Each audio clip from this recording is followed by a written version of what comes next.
Placebo, The Bitter End on XFM 104.9. I'm Ricky Gervais. With me is both Stephen Merchant and Karl, the K-Man, Pilkington. Oh. So you've already got that. That's safe. It's only 4 minutes past. You've had Placebo and you've got us three. So you're definitely going home with that. Yeah, whatever that's happens. safe. That's on its way to the hospice. Exactly. You've banked that. Yeah. Now, do you want to gamble all that to go on and listen for another 2 hours? Well, you could walk away now and you're up. Yeah, you're up. You're already up. Right, that's brilliant. You have not wasted any time. Do you want to gamble that against another 2 hours? It might be shoddy, it might go downhill, but it might get even better, Karl. What do you say they do? Listen for another 2 hours? Yeah. See, we shouldn't have done that. We shouldn't have asked Karl, because a lot of them now are already taking what they've got. And what they've got is great, Rick. What they've got is lovely. Yeah. They're loving that. They're going to enjoy that. We have got monkey news. We've got cheap as chimps. That's not the same thing. How many radio stations have got two ape-related simian features? Rick, can I point out now, a lot of people are making that mistake. A lot of people are thinking that monkey news is exactly the same as cheap as chimps. It's not. Let's keep that clear. It's not. It's in the same ballpark, but it's not the same. There are apes. They're involved. They're involved. Yeah. We've also got some great music. Yeah. We've got an amusing sketch about a fly. Oh, he's looking forward to that. Oh, and Mystique are dropping in. Let's hope the Mystique ladies are coming in. Singing I want to kick off with a song that is, you've got like half a dozen posing songs that when you're sort of like between 40 and 18, they were the ones you'd put on to get ready to go out or just pose around or be that pop star or think you're on stage or whatever or in the video. Yeah. And embarrassingly, I dug this out and I remembered I used to post this like a mother when I was about 14, right? This is Street Life by Roxy Music. You used to do... Mine was Oops Upside Your Head. Yeah. It was just me on the floor in my bedroom. One day there'll be other people in this imaginary boat. yeah. Elbows going everywhere, knocking over vases. Yeah. But then I remember later, it was Black Lace's Superman, which is something similar. Do you remember that? That was brilliant. Wow. Spray, ski, da-ding, da-ding. If you've, out there in Radioland got any funny jokes, then call in. Email them in, because we need some. Oh. Street Life, Roxy Music off the Stranded album. That's what I used to jump around to. What would you have been wearing while you were listening to that? Well, probably Brutus Gold jeans. Classy. Or Green Flash pumps. Sure. Any socks? I would have had socks, yeah. I'd have probably been wearing the shirt my mum got me from Tesco's, which was again a Brutus shirt, and it had women in bikinis eating bananas on a chaise longue. Of course it did. So, lots of small ones, or just one big one? Lots of little small ones. Yeah, so so that was that. A trilby? I didn't wear a trilby. Did you have a toy with a trilby? I remember when I went on holiday about that time, and I was about 14. My older brother had this leather jacket, and I was on the beach. Just in my shorts and that, and I went to get an ice cream or something. I said, "Can I borrow a jacket?" And I put his jacket on, and I was frozen on the beach, thinking they are all looking at me because I look so good. And I also had a straw Stetson, and I really thought, I'm turning into quite a man. Yes, I'm quite a catch. Yeah. Just thinking they're looking, they're going, "Who's that dude? Is he American? Is it? Hold on, has he just come from?" Some sort of rodeo. Wait a minute, I'm in a bikini and I like bananas. I could be the woman for him. Oh dear. What was that? Didn't you have a t-shirt or a jacket or something you wore to university that was pretty classy? Didn't it have like some foul language on it or something? What was that? I'd when I was 18, right? The Christmas or the birthday before I went to university, got two sweatshirts, one black, one red, had bullshit on them. Just on the bow. Right. And the red one, all my clothes, the first wash, everything was pink.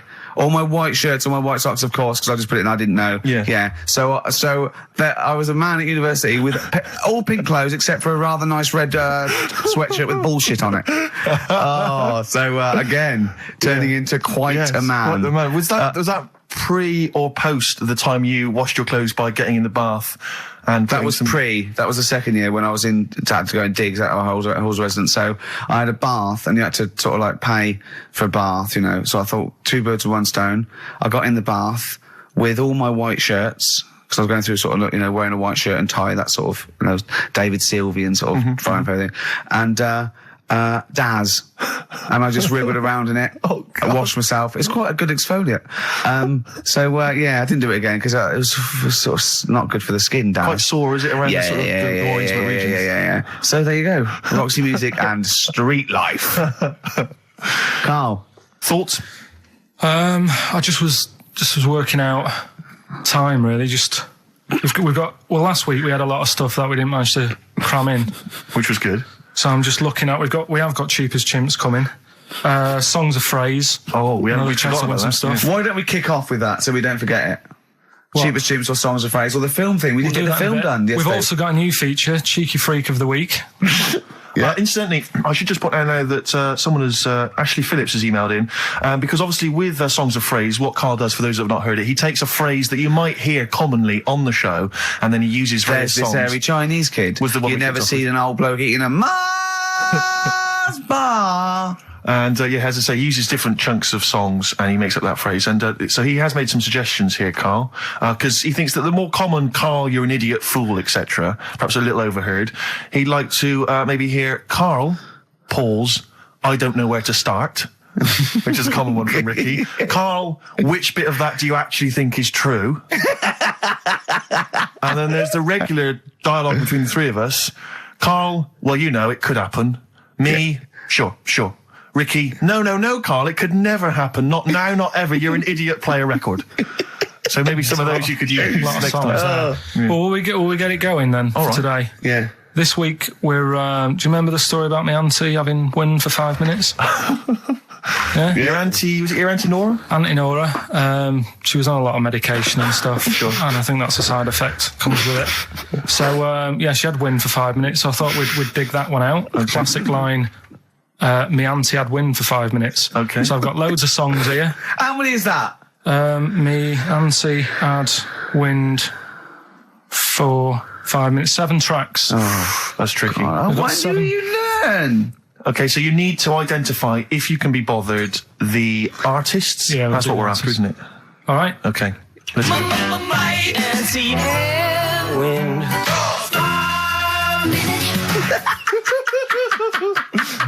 All right, we'll play it a few times. Just remember, as many as you can get, because the Yeah. winner would probably be, who gets 5 or something. So don't worry if there's a couple you can't get, because you could still probably win. Here we Go go on. again. My auntie had wind. It is good. Can I just, what's the email address? If they go to xfm.co.uk/Ricky, they can just send them through there and I can that. send them through that way. Which of these is the prize bag? Yeah, don't be getting them mixed up. That's the one, is it, Karl? Yeah. All right, so let's see what hot treats you could win. As I get them out, Karl, do you want to play it once more? Yeah. My auntie had wind. I recognise all of them except one. Yeah. Right, let me see Or what maybe we've got 2. here. Once again, Karl, you excelled yourself with an arbitrary collection of DVDs. Just hanging around, were they? Just hanging around. Again, I'm always interested to know which of our XFM listeners has tastes as broad as this. Go on. We've got the recent BBC adaptation of The Hound of the Baskervilles. Brilliant. Okay, fair enough. That's We've all got, what's this? This is something involving Air, the band Air. I think it's a single at best. Yeah. This is probably worth having. This is the current Flaming Lips album. So you've excelled yourself there, actually, Karl. That's not bad. An XFM mouse map. They're as common as muck. Oh, hold on. You can't give away that mouse mat. It's a piece of foam. Now, I was going to dismiss the oddball sci-fi movie K-Pax featuring Kevin Spacey and Jeff Bridges, but Karl, is it It's signed by Kevin Spacey? It's signed, yeah. It's an actual. So win that and put it on eBay for £4.50. And man alive, What is that? Just look at their faces. No, Karl, don't give that. No one wants that unless it's ironic. Series 1 and 2 on DVD of popular northern-based sitcom Bread. Buy it, sell it. The game's getting hard because someone's dealing you a losing card. They all had a go. All the actors had a line on that song. Play the clips again. Play the clips again. They really want to win it now. Here we go. My auntie had wind. I can't believe this hasn't been done before. It's extraordinary. All right. Because most of our ideas have. Verve, Lucky Man on XFM 104.9, Ricky Gervais, Steve Merchant and Karl Pilkington. The emails, I should point out, aren't flooding in on the No, but it competition. always takes time when they go through the website. Does it? Yeah. Okay. So they'll be arriving in a bit. Do you want to play it once more for those that have just joined us? All right, then. Might and see and wind. There you go. Brilliant. My auntie had wind for 5 minutes. Brilliant. Genius. Name the artists. Rick, I sometimes get off at the Tube at Tottenham Court Road if I want to look at the record shops before I Yeah. come into XFM, and I always cut through Chinatown. Oh, yeah. And every time I come through Chinatown, the same thought always strikes me. I always feel like I want to just gather all the little locals, all the little Chinese fellas, just gather them round and just go, guys, in what way is this a town? It's not, is This is not, at best, what you've got here is a novelty street. Yeah, Gerrard Street is not a town, No, mate. it's not a town. You've had this Just for like because you put 100 years. It's not pagoda. expanding. Yeah, yeah. You can't just call it Chinatown and claim it's a town. If I was them though, and you did it, I go, what are you talking about? It is a town. It is a town. It's What- our what town. way? It is a town. It's our town. We got all lots of stuff. Where's your church? Where's your mayor? We needed. We got a betting shop. Not enough. It is. See, all you've got here is restaurants. No, that does not a town make. no. Got a little supermarket with snacks. What does it sell? Snacks. Specifically, I would imagine crackers. Yeah, yeah. Do you want to buy a dragon? Do you want to buy an ornamental dragon? If I wanted to buy one, this is where I would. Do you want to buy a gold dragon? Is it made of gold? No, it's made of plastic, Plastic. but it's sprayed gold. Do you want to buy that? It's not a town. It is a It's town. not a town. Yeah. And it annoys me because when I first came to London, I genuinely thought Chinatown was going to be this amazing, what they've got there is You'd hear a gong and every time we went in there, and right? there'd be rickshaws and people walking on those little sort of wooden shoes. You know those ones? They're brilliant. They are just clomping around in them, but nothing. It's nothing. It's just. Yeah, exactly. Yeah. It just reminds me of, have you ever been to any of those sort of museums? You tend to have them up north where they've got you sort of sit in a little cart and it sort of rides you through kind of, I don't know, it might be, Newcastle, the Victorian era. Yeah. Could I have half a pound of those sweets, please? Exactly. Of course you can. If there was some animatronic then, it would just be an exhibit. Yeah. Their concession to being 100 years ago is that there's some scales in the shop and there's a horse outside. Yeah. That's it. That's it. Exactly. Yeah. The traditional sounds and smells of old England. And the voice of going, of course, there was no television. Exactly. Amazing. Yeah. Amazing. Brilliant. Yeah. Welcome to Chinatown. Ding, ding, ding, ding, ding, ding, ding. So it's not, it's a good point. Is that a piece of traditional music? Ding, ding, ding, ding, ding, ding. Yeah. Is that some traditional Chinese music, or is that music that someone in this country wrote, thinking it sounded like Chinese music? I think it was the Vapors, wasn't it? Oh, is that what it is? That? Because it sounds so, that's the music, isn't it? But are you sure they didn't take that from some other source? it's that pentatonic scale, isn't it? What is it called? It's the black notes on the piano. Right, that's the one I can play along with EastEnders. Yeah. Do you know what I don't get with it? Go on. Chinatown. Yeah, Chinatown, because I always walk through it on the way to work. A couple of things annoy me. First of all, I think it's bad business, just because if you've got a Chinese restaurant, put it somewhere where there isn't any others. It's a good point. Yeah, but it's also a community. They're not just a theme park for other people. I remember going out one night with Suzanne and some friends, and you got there and there's so much choice. It's that dilemma of, forget it. Well, And not we went really. somewhere Specifically, else. do you fancy Chinese? Well, no, but why don't you go to the one with the dead ducks hanging in the window? That's my That's the favourite. other thing as well. It's like, normally you put your good stuff in the window. If that's what's in the window, yeah. Right? Yeah. And the other thing that annoys me, walking through it today, there's always lard on the floor. What, in the street? In the street. It is, honestly. I'm scared I'm going to slip over. It's because all the restaurants and that. But why is it? That's another point. Well, it's not oozing out of the restaurants. No, but why is it? Why is it? I don't know what they do. Careful. Listen, no, but why is That's why they used to wear those little wooden shoes. it? No, okay, we've got... No, but the thing is as well, they try and wash it with water, which doesn't work with lard, and it's like oil. Famously, yeah. Do you know what I mean? Even I know that. Yeah, you got to scrub it. So, You think sorted that out. Yeah. You think they'd know, wouldn't you? Yeah. Right. Anyway, thanks for your thoughts on Chinatown, Carl. Right, I'm going to play this thing again, because it is a bit slow today, the email. Oh, because it's too hard. It's not too hard. There's just clips of songs. What are the artists? Email in. Might and see and wind. XFM.co.uk. He's getting annoyed because he put the work in and no Well. one's... He's getting annoyed.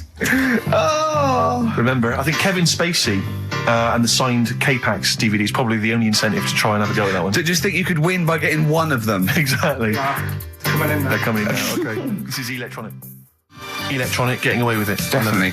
Do you reckon we'll get away with it? You see, you've worried me now. Yeah, I don't know. He's worried me. My Carl. apologies if you're offended at all by my reference to those little wooden shoes. Well, that's not going to help, Rick. Dear. That Chinese women used to wear. I don't think they still wear them. We've only had one complaint, haven't we? We got from the Sony's that one about talking about the swan's penis, but. You know, things about complaints is that people complain all the time. It's whether it's upheld because it goes to an authority, and then they have to go, oh yeah, look, that was in poor taste or pre-watershed or Some of the things you said on TV, though, you must have been stung. I've only had one upheld, one serious slap on the wrist for something I said. But What was he say? Can you repeat it? well, I can. Yeah, I was talking about, and it was a true story. I was talking about this little old man. His daughter was taken to home because he used to fry up bacon and rub it round to get the dog to lick them. Right. And you got a complaint? Yeah. And that was it. That's why you got a complaint. Yeah. Yeah. What's up with that? Well, he said it on Songs of Praise. They said it was in poor taste, I suppose.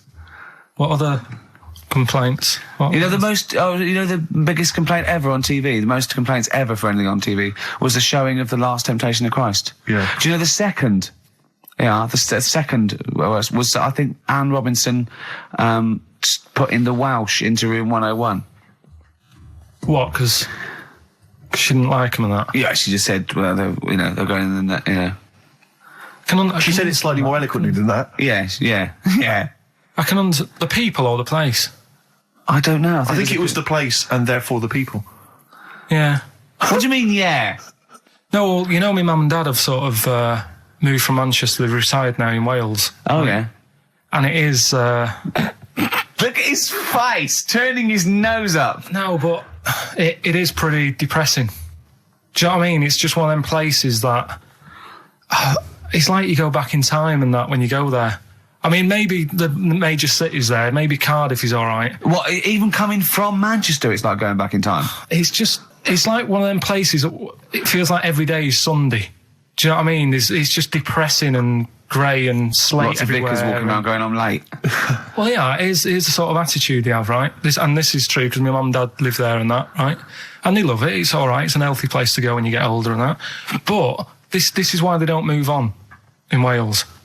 Well, I'd just like to make another... No. Sorry to any Welsh people listening. We're not saying you don't move on. Carl is. No, but... Sorry about the little Chinese shoes again. The thing as well. is, it's good that, in a way, that they do that, and they don't want to be, like, rushing about everywhere, because the way London isn't that great either, is it? Because it's totally opposite here, right? Yeah. So I'm not having a go. It is a bit dull. I think even people who live there will agree with me, Okay. right?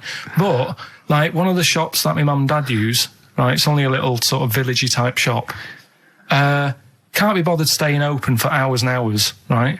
Because there's not enough people who use the shop. Yeah. So what you do is, they get used to what you buy. And They leave it out. They put it in a phone box outside. They put it in a phone box? Yeah. So it doesn't get wet. So my dad's loving that. Well, Once he yeah. found that out, it was like, brilliant. But how is that a bad thing? That's brilliant. Well, it's not for other people. It is for my dad. Because he's picking up all sorts of stuff. Oh, Chickens. no, he's not. Oh, yeah. He's not nicking other people's shopping. Well, it's not like nicking, is it? Because it's not theirs yet. Oh, and you've stitched him up on radio. Well, of course, because they're going to think, who is there in town with a Manc accent who hangs around a lot? Who keeps making phone calls and is getting fatter. Yeah. That's You've stitched him right I love up that. there, I Carl. love that your dad was excited when he found out. I can't believe that he's moved there. He's retired to this little village where it's based on trust and community, and he is abusing it. He's using his scally Manc ways. Bloody hell, Lakers. There's no bread again. There's old women Was going empty? hungry. Yeah. Their cats aren't getting fed. And your father is just, that's obscene. That's obscene. Oh, I think it's Die Thief. That fella from Manchester. I don't even think they've got Sky there yet, have they? They can't listen. They won't know what's... I think you stitched him right up. I hope you have, actually. I hope he goes down for it. I hope he's hounded out of the community like Frankenstein's monster. Yeah. They should get burning torches, go up to the Set fire mansion. to his cottage. Yeah. Exactly. Right, well... He's out of the choir. Yeah. The streets. Yeah. Streets. Has it come to this? Could I just extend, Rick, my apologies now to both the Chinese community and any Welsh people listening? Yeah. And I'm sure that list will increase as the show goes on. Yeah. Forget about tomorrow. Feeder. Right. Listener, I'm talking to you now. Have you seen these posters around with me and Steve on it, right? It's embarrassing, right? We were mucking around at a photo session and XFM wanted to do some posters. We couldn't be bothered to do them again, so we let them have this one. Irony comes back to haunt you, and it looks like I think I'm Simon Temple or something, and Steve's all right. But we think that Karl should be in it. Definitely. Karl doesn't want to be in it, but it looks like everyone listens to this show for Karl's basically, innocent stupidity and some great tracks. Exactly. They don't listen for us anymore, No. Steve. So I think it should be a campaign to get Karl on the poster. Yeah. Well, I should point out that I think XFM are more than happy to have him on the poster. So it's just him. You don't want to be on there, do you? There's no need for me to be on it. Of course there is. Why not? I get so many emails here as I'm sat during the show reading them. So many emails saying, what does Karl look like? I Well, want if they pictures of Karl. go to xfm.co.uk/Ricky, we've got those film bits on there, those video mock-ups where I'm part of it. You can sort of... That's not see it enough, on there. Karl. People want to see your face. You're part of the show. Not You're an bothered. intrinsic part of the show. Yeah. Yeah, we'll get you on the poster. Why?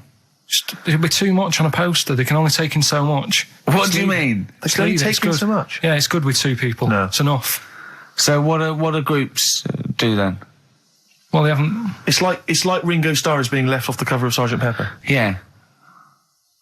Or Rutherford doesn't get in a look in with Genesis. Exactly. Well, You know, Which would be outrageous. yeah. Oh, sorry, Tony Banks, you can't be in this one. Yeah. It's just me and you will be very. You see, you look like the Collins, so but you've got to be I in there. don't photograph that well either. You're joking. Is it because the shine? You look like a little cue ball because it just shines off the A top. lot of people as well, you should dispel the myth. A lot of people think for some reason that you're fat. A lot of people say to me, is he fat? No, but that's because I haven't got much hair, so it looks like my head's big. No, they haven't even seen you. They just think from listening to the show that you're fat. That's because you're northern. They think you just eat chips Yeah. and complain about the weather, Well, complain about the south. I just think you could answer a lot of your critics. but then you see what I don't like about this world. A lot of people judge people on the way they look. Yeah. Oh, Like you hey. If only more people thought like that, Steve. But Karl, you judge people on the way they look. Yeah, I know. That's what I mean. But I couldn't with me, could I? Because I don't know what I look like. What?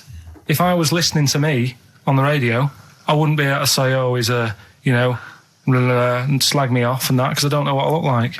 And I quite like that. Do you know what I mean? I lost. I don't know what Absolutely you're talking about. lost. Just believe me, right? I'm right on this one. It's best if you leave it. Well, we're not going to leave it. We're going to get you on the poster. Yeah. I mainly have to see myself on videotape this morning. That's put me I even showed more him. off. The animal show I did, the show. Yes. I'm doing a video, and I did behind the scenes footage, and I've got you've seen it, haven't you? I feel a bit of Karl on there, isn't there? Yeah, It's great. yeah. It's lovely. He can't believe it. He said, "Is it playing slow?" Because he's so slow. When I come into the office, going, "All right." That's how you And my talk. head as well. I look like I'm looking into a spoon. I'm not happy with it. I just think that if we're willing if Ricky's willing to use his celebrity profile for the sake of the show, Yeah. I'm willing to look like let's say a fairly handsome, kind of cool customer. I think the very least, Karl, is that you appear on there as well. You could dress up smart. Are you worried that you'll look the worst out of all three of us? Who am I standing next to? I'm next to Steve. I'm fairly confident. Yeah.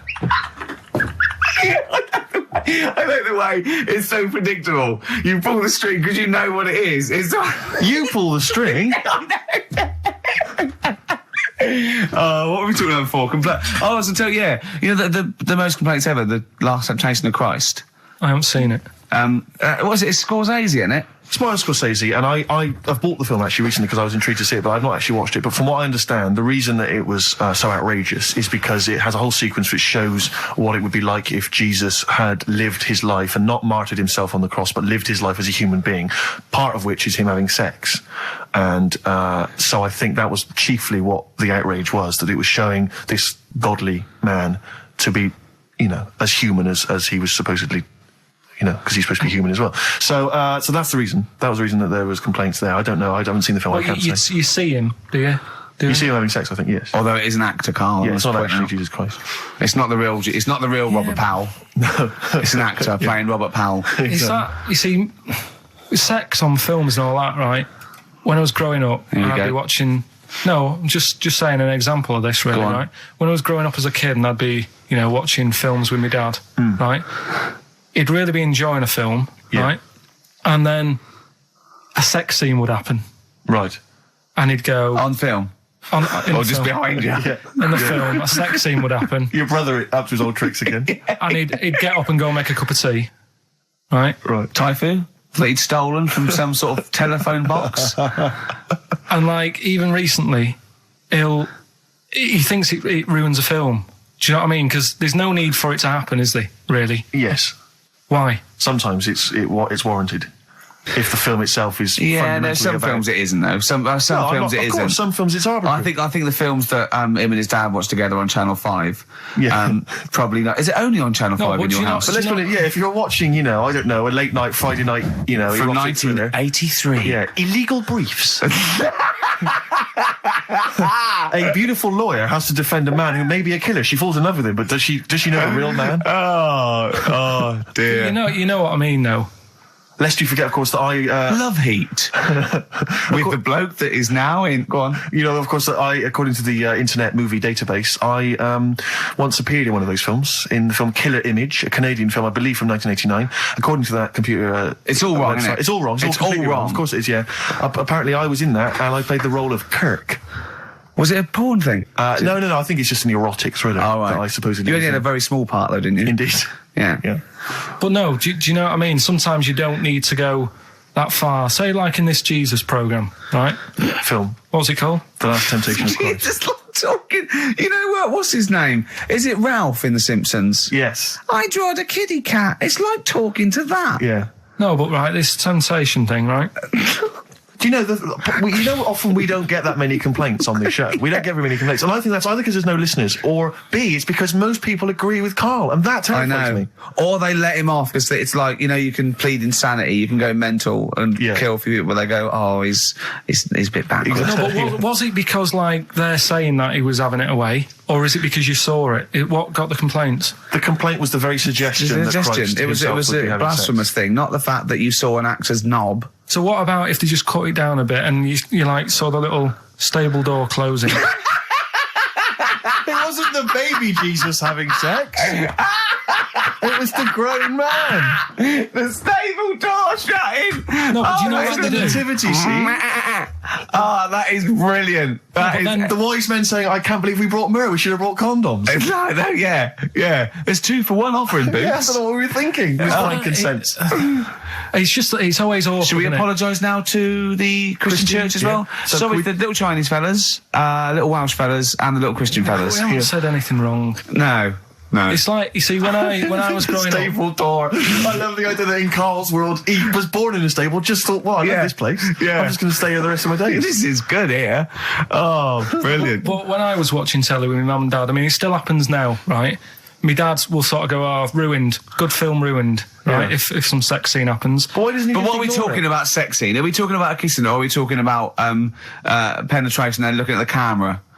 Going, are you enjoying this, Pilkingtons? What are we talking about? What is sort of extreme levels are we talking about? Right, last time I was down there, right? Yeah. What was it? Meet Joe Black. Meet Joe Black. Meet Joe Black is a terrible film. Yeah. Right? There was good film. And then it's going to happen because the music comes in. Brad Pitt's keeping quiet. A woman's eyeing him up. Sure. So my mum, I love that. my mum's worked it out already, and she's going. Anything on the other side, love? She knows. She She knows it's, something's... So you can be enjoying a film and you can be an hour and 10 in, and then some spidey senses of one of them can go, should we turn it over? And the other one goes, yeah, all right. Are you sure it's not them protecting you from scenes of sex? So that what they're thinking is, what if Karl gets the idea to have sex? Yeah. That could lead to procreation. We don't want any more like him. We've got to end the line here. You sure it's not the doctor? Keep calling out going, you are keeping away from exactly. women, aren't you? He must never find out. Are you sure they're not embarrassed because they're watching a sex scene with their son? It happens every time, right? There's two things that my mum does, right? It's that, if there's sex scene on the telly, she'll go, anything on the other side, love? And the other thing she always says, if ever there's anything on the telly with Elvis in it, she goes, oh, I like him, right? And we all know, we sat there, we know what she's going to say next. Yeah.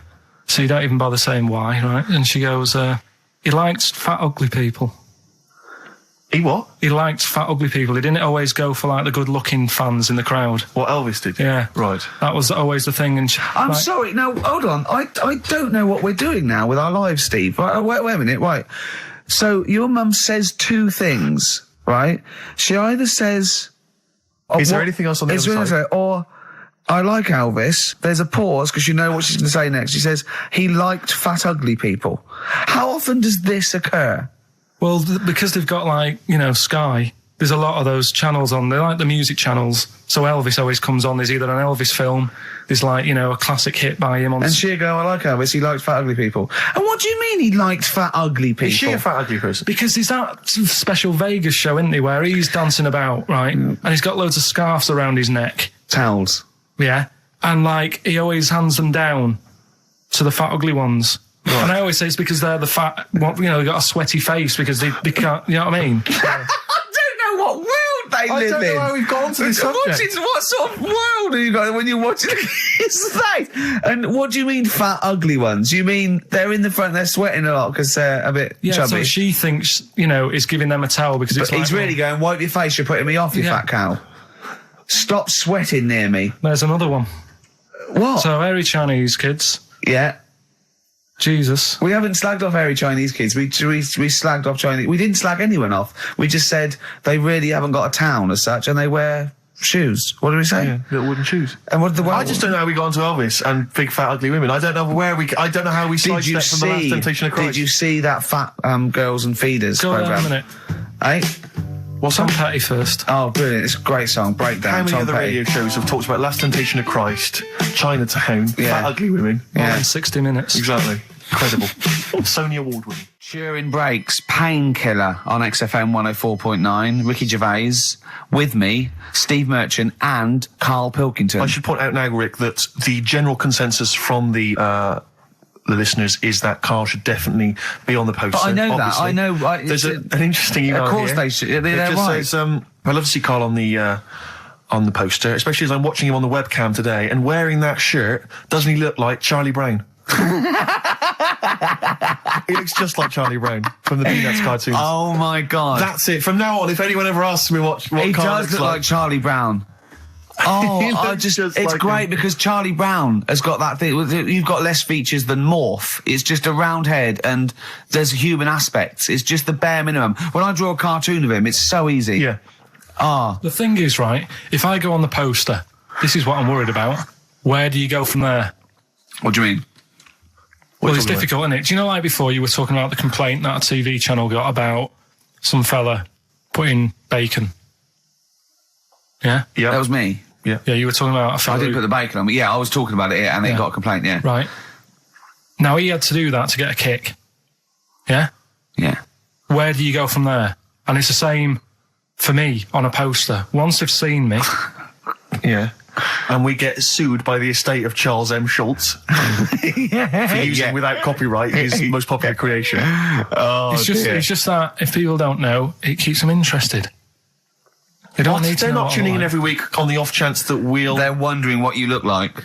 Yeah, but the ones who are, it just keeps them... They won't let them down there when they see your picture. It won't let them down. It won't be a letdown. It's exactly as it should Leave be. it. Anyway, Yeah. competition, yeah? Right, let's get the answers. Let's get this out of the way. Songs of phrase. Songs of phrase, just in case you just tuned in, it's a new feature we've been doing. We take songs and chop them up and that, and is a phrase that's cropped up on the show a few times.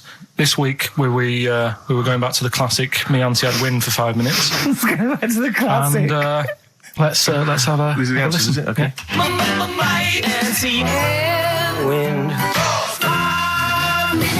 Right. So what you had there is you had the knack. Yeah. With my Sharona.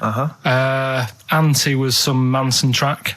Well, you don't even know what it was. Auntie Everything, I think it's called, some album track, right? Then you had Bill Medley, Jennifer Warnes, I've Had the Time of My Life.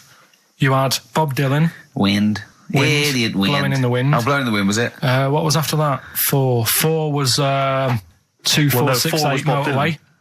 2468 Motorway. Yeah. Tom Robinson. Tom Yeah. Robinson, yeah. That was the 4. Then you had the 5 from Manfred Man, 5, 4, 3, 2, 1.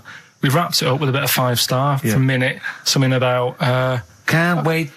yeah, can't wait another Can't minute. wait another minute. So they're the answers. Yeah, We're well, looking for someone who... I don't think we got anyone who had them all right. But Nobody got all 7, although in your little answer list then you only listed 6 because Yeah. you got your numbers went out of sync in your own brain. Well done. Once again, smooth. I tell you what, Carl, why don't you next week at least write down the answers for yourself? don't need to. Well, you clearly do because you just embarrassed yourself. Don't need to. You've proved that you do. Fine, anyway. Well done. I'm going to give it to Paul Tier, PJ Tier, because he got 5 of the 7. Correct. Well done. So he gets... And he's getting that signed Kevin Spacey Yeah, DVD. if you can just email us your address as well and get them off to you today. All right. Brilliant. That's what you're dealing with.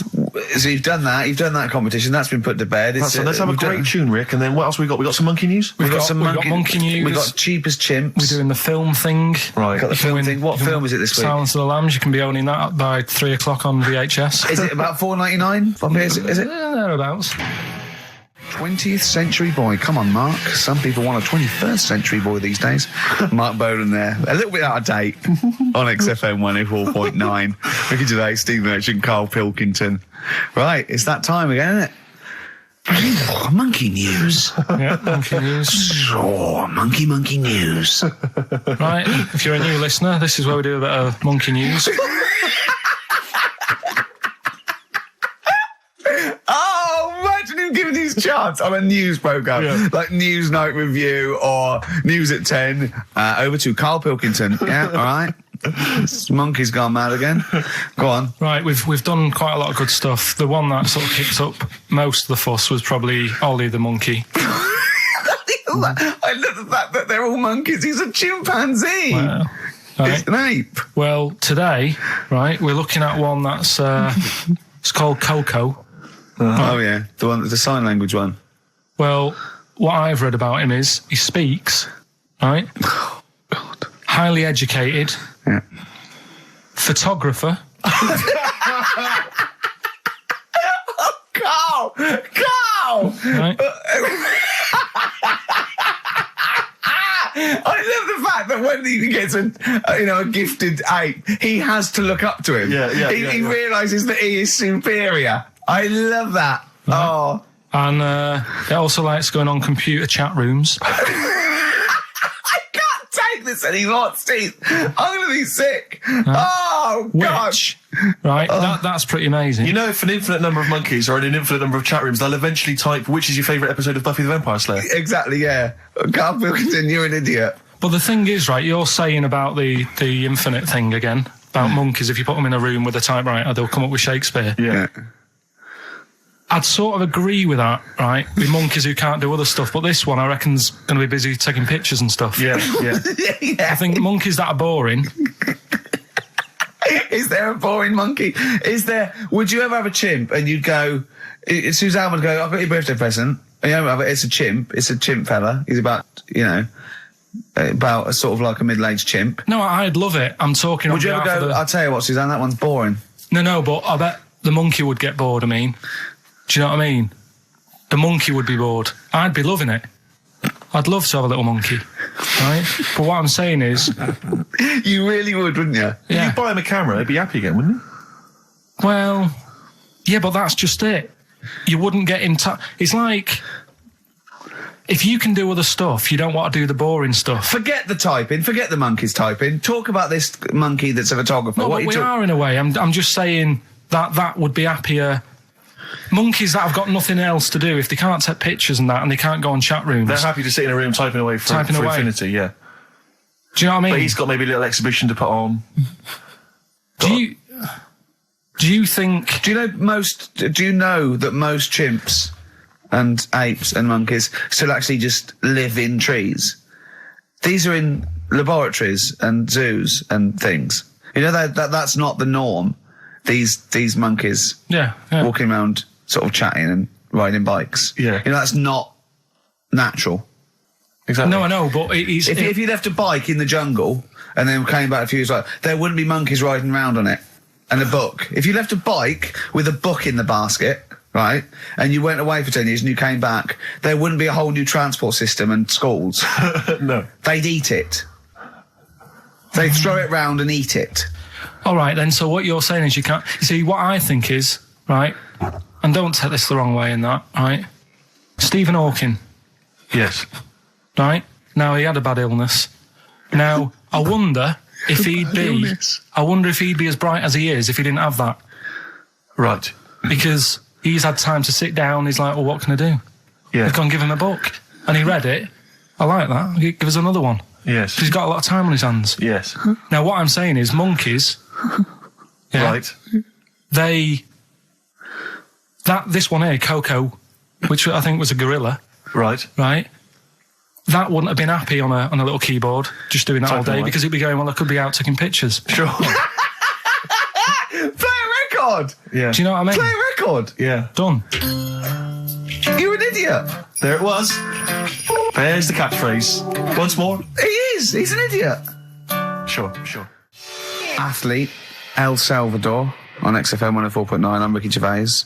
With me, the amazing...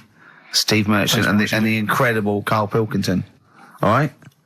Right, we've done that. Monkey news. Right, straight. Let's hit them dead. Let's go straight with cheap as chimps, Karl. Right, well, this will probably finish today, to be honest. Oh, right? Because what if we looked at it, cheap as chimps, we found out that... Eat one banana. Next, go on, do this one. One banana a day and that. Yeah, that's it, brilliant. So what... It was a long-running feature, go on. Sorry, can I just ask again, what are the rules with cheapest chimps? It's just, if you wanted a chimp... How much would it sort of cost you? Brilliant. Title come first? So, yeah, as always, that's the way to do it. Right? Cheapest chimps. I thought I'll go online and see, if I could buy one. Mm-hmm. How much do you reckon? £6,000. To buy a chimp? Yeah. Oh, no, ridiculous amount. What? Where can you buy them from? What sources? You shouldn't be able to buy them. eBay.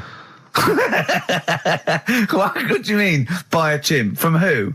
There was this website that was selling stuff. What you could actually... What are you talking about? Right, here we go then, right? I looked at it. Here's some of the other animals that were on there. No, wait a minute. What, are these poachers? I don't know. What, the zoos that got bored with them? Where can you buy a chimp? I don't want to give it a plug. Right, some go on website, then. right? So what are the other animals available? Right, well, that'll give you some prices with the other animals, then you can try and work out if it's cheap as chimps, right? So, right, a camel. What do you reckon? £25,000. Right, $8,000 for a camel, right? Sloth? 40 quid. $3,000. Right. Last one, Bengal tiger. Oh, that's got to be pricey. $12,000. $1,800. What? Yeah. Karl, this is an awful website. That can't be true, mate. Right, That's so awful. a chimp. Well, $5,000. I'm going to go with $1,000. $55,000. What? Yeah. That doesn't make sense. It's mad, isn't it? Yeah. So, But I don't know what to say because this is rubbish anyway. What website can you buy? Okay, get me a tiger. Here's £1,000. Get me a tiger. well, I don't know You're an idiot. if postage and package and Sorry, so where does the cheapest chimps element come in? well, that's sort Aren't of you supposed to rounds it shout, it's cheapest chimps at the end? up. Well, it isn't. That's why I want to finish the feature. I don't know what is the cheapest chimps? This is amazing. This is amazing broadcasting. So We're up for a Sony Award, aren't we?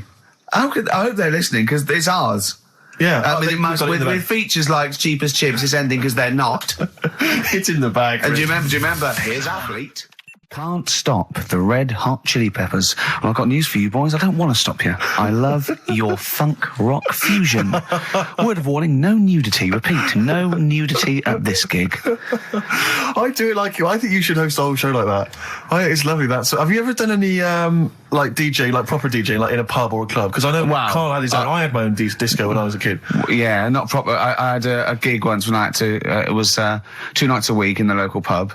Just the 2 decks. That it was in a suitcase. You know, those sort of all-in-one thing. And they just wanted the same records. They wanted Rod Stewart, Baby Jane. They wanted about 11:15 when they were all drunk. They wanted Don McLean's American Pie, which they all sang along to. Yeah. Uptown Girl they liked. Right. But yeah, I didn't used to do the talking. Did you do the patter? No, I couldn't. I just don't understand it. I just love those wedding sort of DJs that they have to give you extra information. They can't just play a song. They have to say things like, "Ooh, all the way back there in the Commodore's easy." It's sort of like they have to tell you something. Who's listening? They're just going to play the next record. It's a wedding. Yeah. It's like there's the controller of a local radio station listening. It just happens to be at the wedding, thinking, "Hang on, hold on, he's played a record, but he's got extra information." Well, they should do useful things at a wedding. Like, will the overweight aunt in the purple dress please now take the floor with little unfortunate kid and let him hop around? As the dance floor is currently empty, will any 8-year-old boys wearing those tiny tuxedos please slide across the dance floor on their knees? Until they are taken home and put to bed early. I went to one once. And the bloke who'd hired it went to the DJ, and this DJ that had come with this sort of party wanted a 70s disco, and he looked like Woody Allen, right? And I was sure he used to be a gentleman's outfitters, like, and he said, "Oh, I wanted a 70s disco," and he went, "Well, I've got Bicycle Race by Queen lined up, I've got ELO, and I've got Cliff We Don't Talk Anymore." So, and he went, "Well, I went sort of more disco." He went, "I don't really want to blow all my Earth, Wind and Fire before 10. But it's like all planned. There is a rule. There are rules. Will the 17-year-old girl who's dressed like Avril Lavigne please tut loudly because I still haven't played anything by Linkin Park? Will the 45-year-old woman recently divorced please cry now? Yeah, please cry now. Please cry now because it's clear you're never going to find another man. Because you used to be a DJ, didn't you? Because there is a sort of rule. Definitely, I remember there was like, what I learned was that there are certain tunes you just do not play early on. Oh, What a Night, for instance. Dun, dun, dun, yeah. People, you never play that before like 11. You want that last hour before they've got to go home to be non-stop dancing. When would you pop on Dancing Queen? Interesting, thanks for that. Is there a buffet being served? Yes. Yeah, well, definitely post-buffet. I remember there was great days. I was reminded of this recently by ITV's Reborn in the USA. There was a great time where you could come out of the buffet or any kind of speech with a bit of Gina G. I remember there was a great period for a couple of years where that was always a barnstormer. Sure. Sadly, no longer the case. What about, because the danger is, of course, you go back to the 70s, maybe you got Dancing Queen, but how many do you play before you come into the 80s with perhaps Billie Jean? Or Soft Cell? Soft Cell's always a classic, yeah. I'd love to hear that. And, because there's always controversy now, as to whether Love Shack is overplayed. I know that's a big discussion now. I've never liked it. I just like, will any 35-year-old men please now dance ironically to Bombastic in the vain hope that someone would actually find them attractive? Love Shack? Oh no, never liked Come it. on, Eileen? I never. Yeah, all right. I just never liked any records that with a hint of novelty about them. They are popular though. They're floor fillers. I hate them. You haven't done DJing, have you? Exactly. What do you mean? Singing on the other side of your face. Have you? Yeah. Have you? Yeah. You didn't play Dexter's Midnight Runners? Probably. Yeah. Yeah, I mean, I didn't plan it out that much when I did it. It was like, I knew I had the tights and cigars to give away. Yeah. Which he stole from his parents' bedroom beforehand. Yeah. Why were you giving away stuff at a disco anyway? Why were you just playing records? Because people liked it, didn't they? If it wasn't... It hasn't changed. We're doing this. We talk rubbish, we play records, and we give away crap that we found. Yeah. It hasn't changed, has it? And, so I had some good times. I mean, for people who haven't been listening all the time, it was called Pilky's Making Music. Yeah, it was like Pilkington, and my mate was called something Making, and the music was what we played, right? And I had some cards made, had some nice blue glossy cards made, but they were quite expensive. Yeah. So I used to hand them out, and then they'd say cheers for that, and say, no, write it down, write the number down, I want that back. Yeah. Brilliant. Because they were quite pricey. Yeah, right? yeah. Classy done. businessman there. Made, I think Richard Branson used to do that. I think so, yeah. saved a bit of money, because my dad made some lights, Sonny. He just like... He said he made them, he found them in a telephone box. People were making phone calls in the dark around the neighbourhood. Exactly. It was just white bulbs in like a box, and like my mate making, he used to just flick them on and off at the thing, and then they'd be in time with the music and that. And perfect. Well, you had to sit there and I love that. I love that. We got our sound to light system. What's his name? Colin. Yeah. Brilliant. Right. So did you ever rent him out? Right, well, we never had any disasters, right? But my mate did one, right? And I don't know if it's that funny, really, but I'll tell you anyway, right? He was doing this gig, and it was probably one of the biggest gigs, right, that he ever had. Must have been a couple of hundred people there, and in like a big sort of warehouse thing. Anyway, for some reason, there was some problem with a big speaker that fell, right? So the police turn up and stuff. Right. And they try to control the night, and they're going, can everyone sit down? We try to control it. Can you sit down? So anyway, you get a few like little groups of people sitting down on the floor, and people were still stood up, and the police were saying, look, you know, we're going to cancel this whole night if you don't all sit down. And more people are sort of sitting down. It's going on for about 20 odd minutes, right?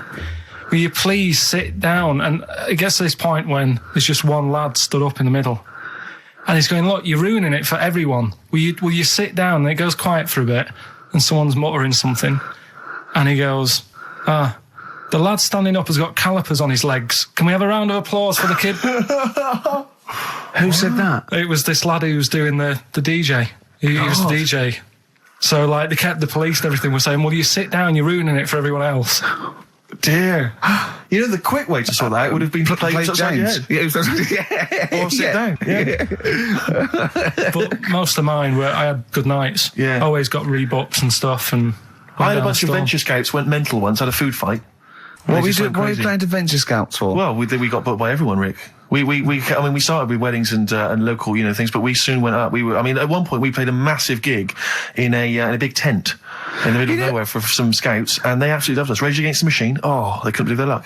Do you know when they say weddings and bar mitzvahs? Do they get a lot of discos playing bar mitzvahs? Is that a big? I don't know. So. What happens at a bar mitzvah? Well, I've not never been to a bar mitzvah. Could someone phone in if you had a little bar mitzvah? Tell me what it was like. What do you play at a bar mitzvah? I don't know what the occasion is really. It's becoming a man, isn't it? Yeah. All right. We learned something, won't we, Carl? Yeah, all right. Do you want them to phone in? Yeah. Do we? Well, I want to know if they really do have DJs at bar mitzvahs. All right. Oh, wait. How interested are you in that? Well, I don't want to embarrass myself one day. Sure. That's Carl. You've got to learn, haven't you? I'll tell you what. Have we got time for the film thing as well? Yeah, play the film thing now. No. Let's play a tune. Let's play a great tune. Oh, I can't believe my luck. Bit of Cure. Yeah. Forest, The Cure, on XFM 104.9. Wow, brilliant. Someone called in. She's been to a bar mitzvah, and they do have apparently a crap disco. And apparently, what happens? Well, Carl asked her what happens. She said, you just sit around and see the kid who's getting bar mitzvah, or the man now, get given loads of money. Right. And I said, is there a female equivalent? And apparently there is a female equivalent of a bar mitzvah, but she didn't know what it was called. What's that? A bar titzvah. Right, I'm just going to add to the list of people we've offended. Sorry to Jewish people as well. Yeah, we've got to So sorry to Jewish people, sorry to Chinese people, sorry to Welsh people. Ugly fat women. Well, don't put the Welsh in twice. Sorry to Elvis fans. Elvis fans. Animal lovers. Animal lovers. Brilliant. Well, lovers of great radio. Yeah. That was music lovers. Good. Well, sorry about that. Apologies to all of you. Yeah. And we haven't even had time for. We haven't got time for the film thing this week. oh, why not?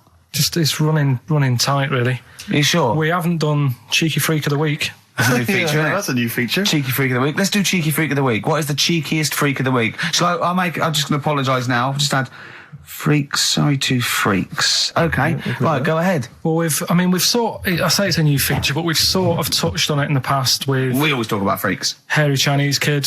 Yeah. We've had the Pillow Man. Yeah. Oh, you called a draft excluder? Just make a note of that, would you, Rick, on the Yeah. list? People without arms and legs. But at least, you see, the Pillow Man, what do you picture? Because I was saying to Ricky in the week, right, I'm a great fan of the Elephant Man. That's his. You know, that's his favourite freak. Of all Elephant the Man. freaks, that's it. Do you know why he said? Do you know why he said? He said because you get what you pay for. When someone says the Elephant Man, you get what it says on the tin. Right. You know you're going to get it. Yeah. Do you imagine, Steve, if you had a mate and you said, where are you going? He said, I'm going to go see my mate. And you go, which mate? And he said, the Elephant Man. Yeah. Straight away, you haven't even met him, but you know what he's going to look like. Yes. Right? That's what I like about that. Hairy Chinese kid. Yeah, you know what you're going to get. Pillow Man.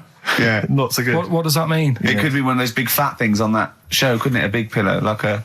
Yeah.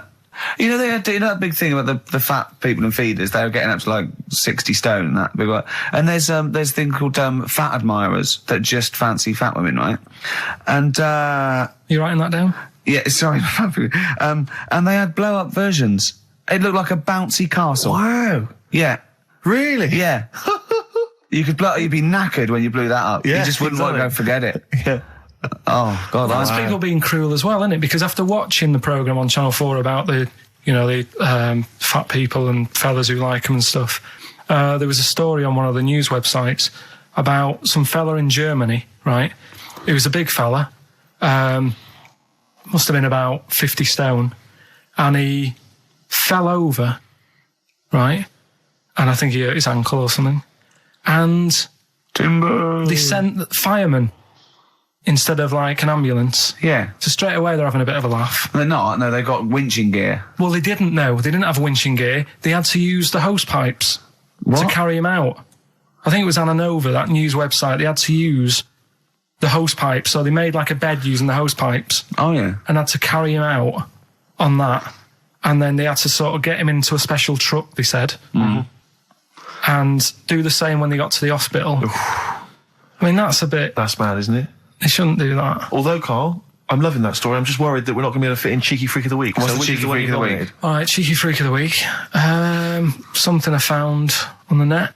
Yeah. Fella who had 27 toes and fingers. In a jar. No, still on him. And proper ones as well, not like little stumps and that. Proper, fully formed fingers. He Was had it- like... Was he a pianist? Close-up magician. I don't know what he did. He just said that he's... Cat's cradle professional. Did he ever work on finger bobs? He was saying in the week, For the crowd scenes. I'm now going to do Braveheart. yeah. He said about the Elephant Man. He said, I want to do a thing right with freaks where it's good and bad. He went, what you said? The pro about him is What about the fella with loads of fingers, or...? no, the Elephant Man. Well, He said the bad thing is he stretches his jumpers. When he puts them on. Yeah. And what's the good thing?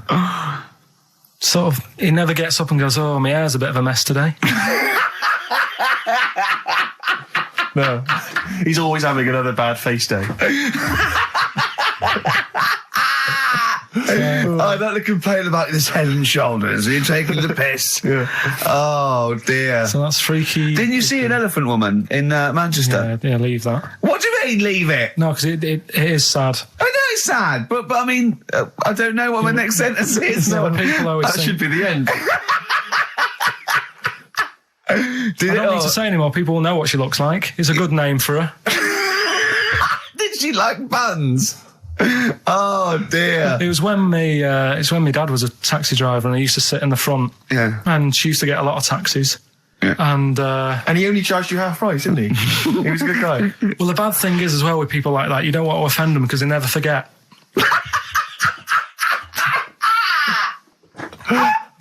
Oh, go! But, Karl Pilkington. I was sat in the front of the cab and my dad goes, right, we're going to go and pick the I can't even tell you the name. He's it's just evil. Right? What do you mean? No, leave it. So she's got... No, Karl, please. tell me what he said. No. You've already stitched him up. He's Stephen things from Little Welsh I don't Fellas. care. Right, what did he call her? Steve, back me up on this. I really Carl, don't want to be to... fair, our opinion of him is already pretty low. Look, tell me what he said. No, it's not. I'm scared of what my dad gets. It's the person who's got the She's thing not wrong. listening, is she? Well, her headphones wouldn't fit on her head. Tell me what he called her. I don't want to. Tell me what he called her, Carl. I'm getting angry, man. Tell me what he called her. No, I'll leave that. Honestly, Tell me what he... It doesn't matter. Tell me what he called her. Carl, just... I'm going to go... Seriously, I want to know what he called her. Right, you're not going to stop this show. We're not doing the next show until you tell me what he called her. What did your father call the elephant head woman? Tell me. Spudhead. How old were you? I don't know, about 9. So did you expect to see a potato with a dress? He did sort of, again, it's a good name. Do you know what I mean? I had an idea of what it was going to be about, and he said, do you want to stay in the car, take you home, because you can't... Spudheads, you got lovely eyes. Can't. Come on, man. That's it, by the way. Is that all of it? Cheers. Bye. Brilliant. Well, let's end with LL Cool J. Magnificent. Yeah. See you next week. Wallace Chambers, Kings of Leon on XFM 104.9. I'm Ricky Gervais, with me Steve Merchant and Karl Pilkington. And England are world champions again then, so... Oh, it's brilliant. It was amazing, wasn't it? See, I'm not a rugby man at all. I never watched rugby. I think the last time, was when we won about 12 years ago, whenever it was.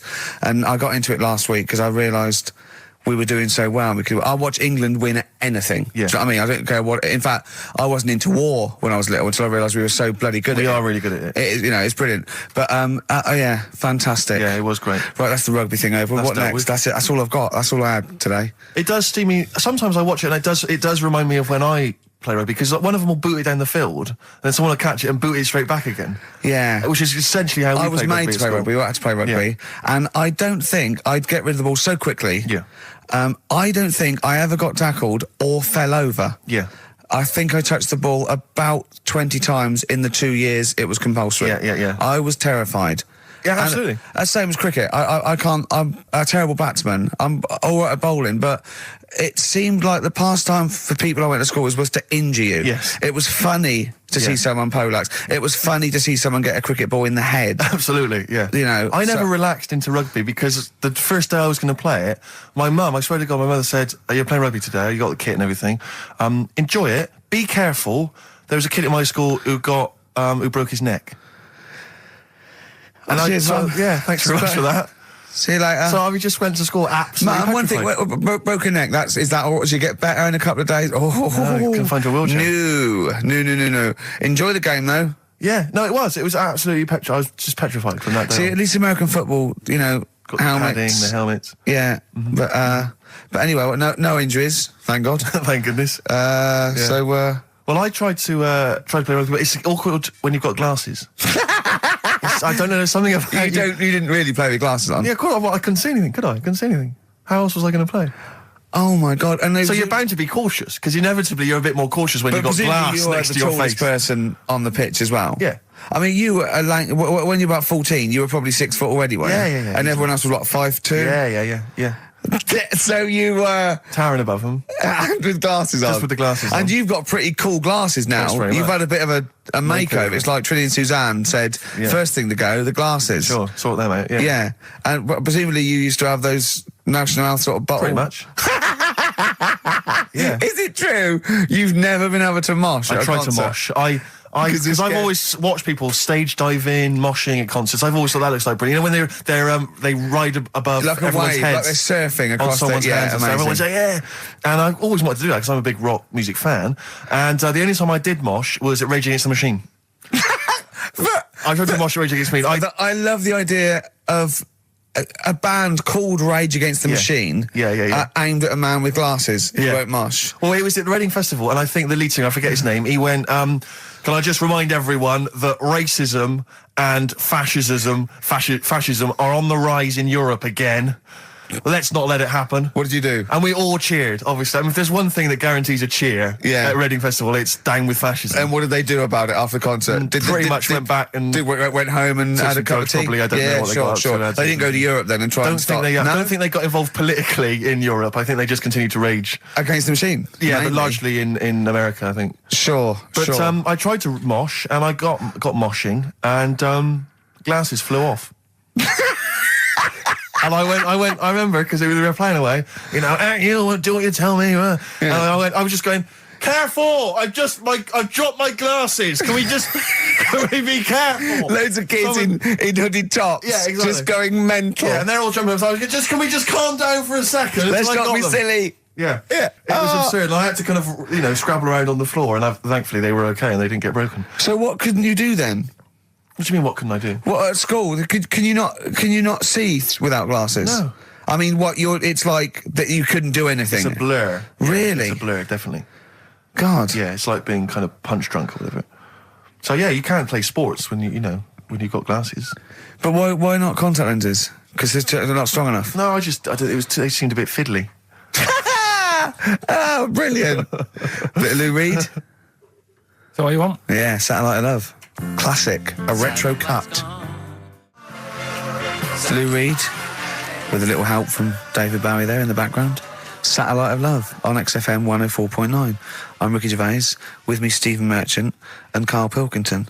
Now, Steve, you know how Karl won't do anything outside his jurisdiction. He moans about stuff. Whinges He's got constantly. one job. We're doing about 5 things in the week. Always plate spinning. We just turn up and he's always available.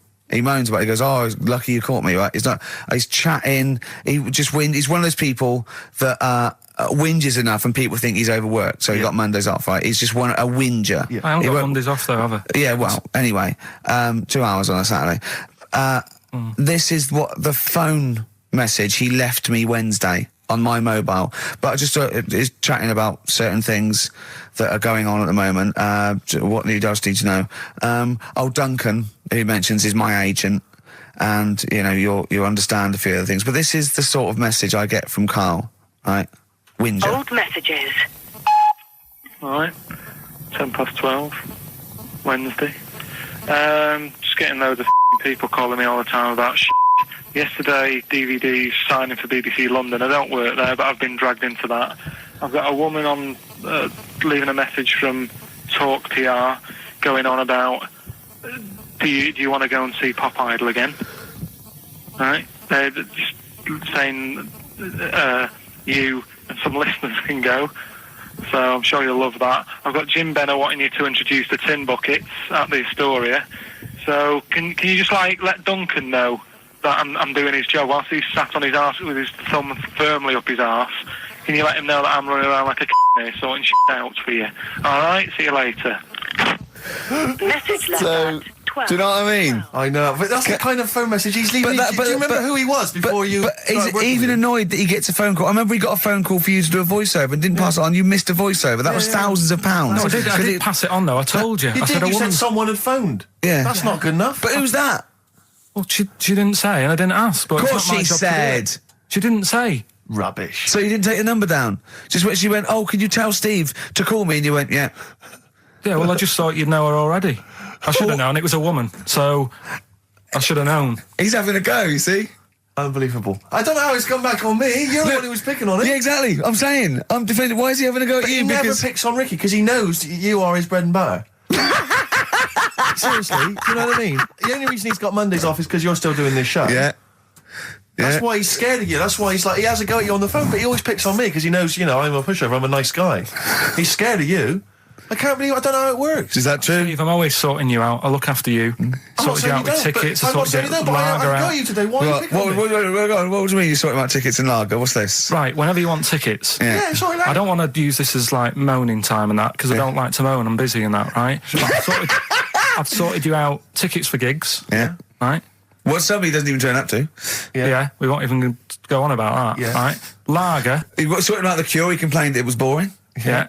There was that big drum of lager that you had, and you said, "Oh, put that in your room for me, Yeah. because I don't want to carry it home." Right? Lazy. So I said, "All right, then I'll put it in my room." It goes missing, it gets nicked. Then you have a go at me because it got nicked. Yeah.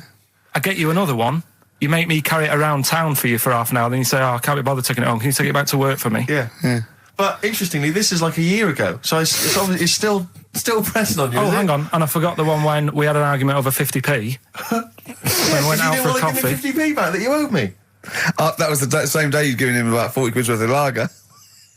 But see, this is my problem. This was my point at the time. It's not the 50p in terms of money is not what's important. The fact that you think you don't have to give me money back because it's only 50p, that was the point at stake. It's me who makes a decision. Oh, don't worry about the 50p, not you. It's only 50p. I'm not going to give it to you. Do you know what I mean? There's got to be rules, otherwise it's chaos, Karl. Come on, mate. All right? I don't want to fall out about No, it. that's not all right. Should we kiss and make up? Do you want that? Do you want It's that? all right. Yeah. Well, should we play a little record and come back to this? Because I can't believe it started with you slagging him off, Rick, and I've ended up I know. as the monster. I know. Bit of R.E.M. Yeah. R.E.M. and Animal. To sing like animals would be R.E.M. and their Animals. What are you talking about? Well, no, I'm just thinking. I wonder if there's done a video for Animals and the Animal What? on a DVD, an Animals DVD. Huh? What are you No, I'm talking just about? saying. It's R.E.M. there. It's just a good link. R.E.M. Animals on a DVD would be. I've got an Animals DVD out. My got an Animals yeah, my DVD DVD, my live stand-up's out. Buy it. HMV and I don't think Virgin. you should- Well, no, I don't I'm just think you should saying. plug Animals. your- No, it's I don't funny. think you should 'cause- plug no, your no, stand-up I'm on not the show. plugging it. It came up in the Animals from REM. Came I don't up. think you should plug your DVD. Well, buy it now. It's a really good stand-up DVD. If It's out you're going to for- buy anything, I think I ought to balance this out really. If you're going to buy a DVD, you should probably buy the Office series too, because Well, I get no, money for that's that. been on telly. Animals. See, Animals hasn't been on telly. The Office has been on telly. It's involved with it. But I don't get any money for No, the I know, Animals but that's DVD. what I mean. I get wasn't everything involved. from Animals, whereas I've got to share The Office, where it was with you and some of the other actors, whereas I get the lion's share, lion's an animal, the lion's share of Animals. It's all mine, you see. So, The truth of it is that it's not. I mean, it's your stand-up, and it's Yeah. not great. It's a bit no, but weak. nor's my A acting. lot of the observations Nor's my are quite acting or poor. writing. No. You're but a great actor. I'm rubbish in The Office. One trick pony. Well, I I just agree with touch my that, tie and I look at the camera, bored with that. Yeah. Animals, whole new side. Yeah, but frankly, you've been 15 quid. You've been doing so much publicity on TV that, if people have seen it all, they'll have probably seen all the best clips. No, yeah, And, but I mean, The there's only a Office, couple of decent It's gags. only really the dance, and you can get that on a JPEG. So I Some other wouldn't- great stuff Don't in buy there. The Office. There's some other great stuff in there. No. Phoenix Nights is better than The Office. So buy Phoenix Nights. Don't buy The Office. Okay. Well, right. Let's get on with it. That's yeah. that. Right. What else is You've happened? probably heard most of the stand-up observations on this show, so... Right. What have you got for us? Available in HMV. Go on. Oh, well. I'm annoyed. Office. I was walking away from the show last week. I was walking towards Berwick Street. I like to look at the records and the record Sure. shops. And I was on my mobile phone, and I was chatting away to someone, and what can only be described as a prostitute Go on. stood on the street corner. Was she a woman that gives you sex for money? Yes. That is a prostitute. Yes, that's what I thought. Go on. And as I was walking by, she said, "Do you want to buy sex?" Now, You sure it wasn't a market trader giving 6 plums away? No, it was something? definitely 6 for a quid? No, it was definitely Go a on. prostitute. Yeah. And what annoyed me about it, what I wanted to pick her up on something, was the fact that I was on my mobile phone. It's like, So can you she was imagine? rude. Who would what am I going to hang up? Sorry, Mum, can I call you back? I've you just know, had an offer. you say you want me to meet more women. And you sent me that 30 quid Exactly. for my birthday. yeah. Sorry, Mr. Johnson, I'm really excited about the job. Can I call you back? I'm just going to negotiate with a whore.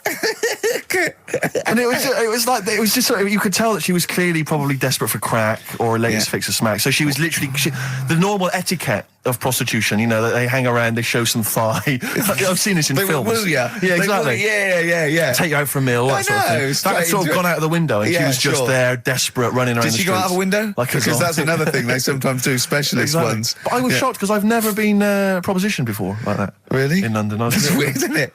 Carl, thoughts? I think you'd be sort of approached a lot because they tend to sort of go for people who look like they haven't got much chance. Sure. And I'm not being mean. No, you know that, no, you know, no, no. I've known What do you you a long mean? time. and Sorry, stuff. I'll let you go back to it. In what way aren't you being mean? By saying that No, Steve... go on. Steve knows is a little bit odd looking. I don't think... Well... No, he does. Do you know? Yeah, before, no, but it's not what he thinks of his looks. Yeah. It's what he thinks of you talking about his looks on... No, but it's on. like how you were talking before about, your eyes are bad. It's nature's little way of saying, look, nothing to see here, right?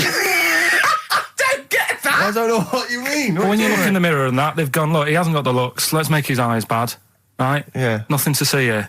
Yeah. That's what I'm saying, See, they're I- balancing it out, right? Yeah. And it's funny, right? Now we're on the topic. Sorry, Right, I wasn't- Johnny Depp. No, listen, but I'm gonna... My chest is gonna burst at this moment. Whenever we go because- into this conversation, I always think to myself, Carl, do you know what you look like?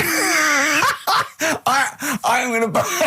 You know, seriously, can I be honest with you? You look like, you know, if you've got like a balloon, a hot air balloon, right? Just a little balloon, like a party balloon. If you drew a little face on it, right, and inflated it about halfway, that's what you look like. Right. No, play a record. I don't want to get into this. It's too intense. Now you've got onto this. Let's just nip it in the bud now. I'll tell you something that I wasn't going to tell you because I think it was I don't want to hear it. I don't want to hear it. Right, it was on the tube. Right. Well, I was. Someone told me they were on the tube. Right, and the tube pulled into a station. Right, and one of the women saw the poster that's out at the moment with you and Rick on it. Right. Yeah. So this woman apparently goes, "Oh look, there's Ricky. Ricky's on the radio." Right. And the other woman goes, "Oh yeah, don't you listen to it?" So she goes, "Oh, I didn't know it was on the radio." And she goes, "Oh, I'm sorry, Steve. look at." Because he didn't make it sound this bad. She said, "Oh, look at that person he's with." So she goes, "Yeah." She said, "That's Steve." She said, I was sort of aware that he looked odd because Karl mentions it on the radio. Yeah.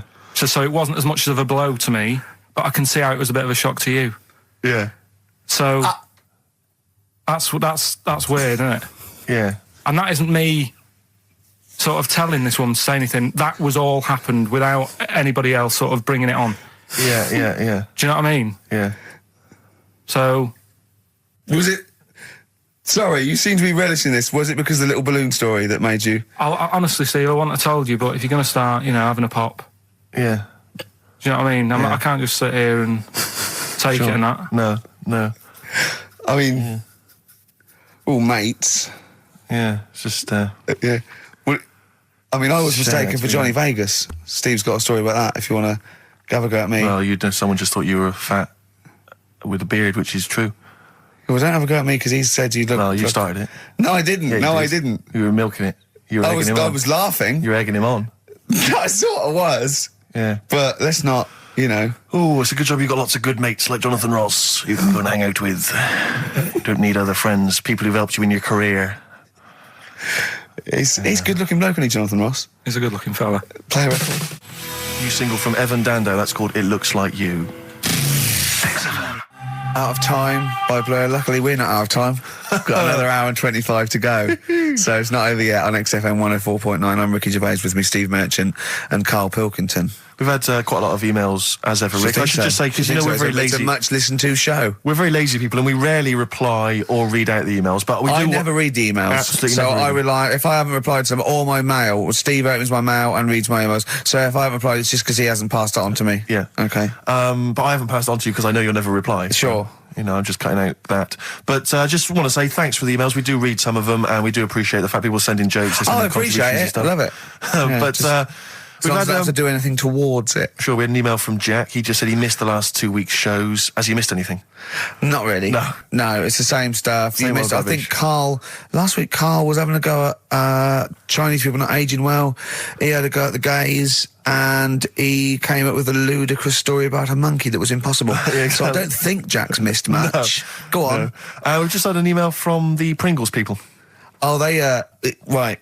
Good, because it's finally started to happen. I hear these stories about people getting given cars and Armani suits and trips abroad, and we haven't had no, but finally people are starting to, realise what we're doing, our impact on society, Yeah. and we've got a whole box of Pringles sent to us. Not on those little tubes, the proper tubes, the foot-long tubes. Yeah. So, and well, what have they said? Well, the Pringles they guys want have them said, back. No, they've said they like the show, and if you want more Pringles, give them a call and they'll send you I more want Pringles. more Pringles. Yeah. I bloody love Pringles. Yeah. Pringles are... The thing about Pringles is, they're Moorish, right? Yeah. But how would I put it? You know the sort of thing when I open them, Yeah. and by that when I pop, Right. yeah, I have to eat the. Well, okay, how can I put this? When I pop, I can't stop. What do you mean? I don't. Well, when I pop them open, I can't stop eating them. Right, open. when you pop, you can't stop. Yeah. Yeah. I think that's because of the chemicals. I think that might be the reason. But they're good chemicals. They're good chemicals. chemicals. They're the best chemicals. Pringle chemicals. They're not bad chemicals. Like Lovely. you're using chemical so warfare. yes, I want some more Pringles. Yes, what else do they more do? Pringles. It's interesting, actually, you were saying that like other people, like Kylie, I imagine, would get given sort of maybe sexy underwear. You got Robbie Williams where he gives the Armani suits. You get sent the crisps. Which seems appropriate. Yeah. Oh, it's nice to be sent. Go on. Talking of Pringles, on the Finchley Road tube station, early on my way in. There's a lot of Pringles there, isn't there? Well, I'll tell you a job I don't like. What? I wouldn't want to be doing. The woman, there's a little woman who sits in the little snack stall on Finchley Road station. Yeah. And I don't know how to describe it, really. She is surrounded by snacks. She can't move for snacks. It's Does it look like American Beauty, but with different... not dissimilar to that. Yeah. It's a little hut on the station. And it's like, if you go to the seaside, you can put your head through one of those cardboard cutouts and it looks like you're a big fat person or whatever and you can have your photo taken. It's like an equivalent of that, but it's just snacks everywhere. She's got bananas up to her chin.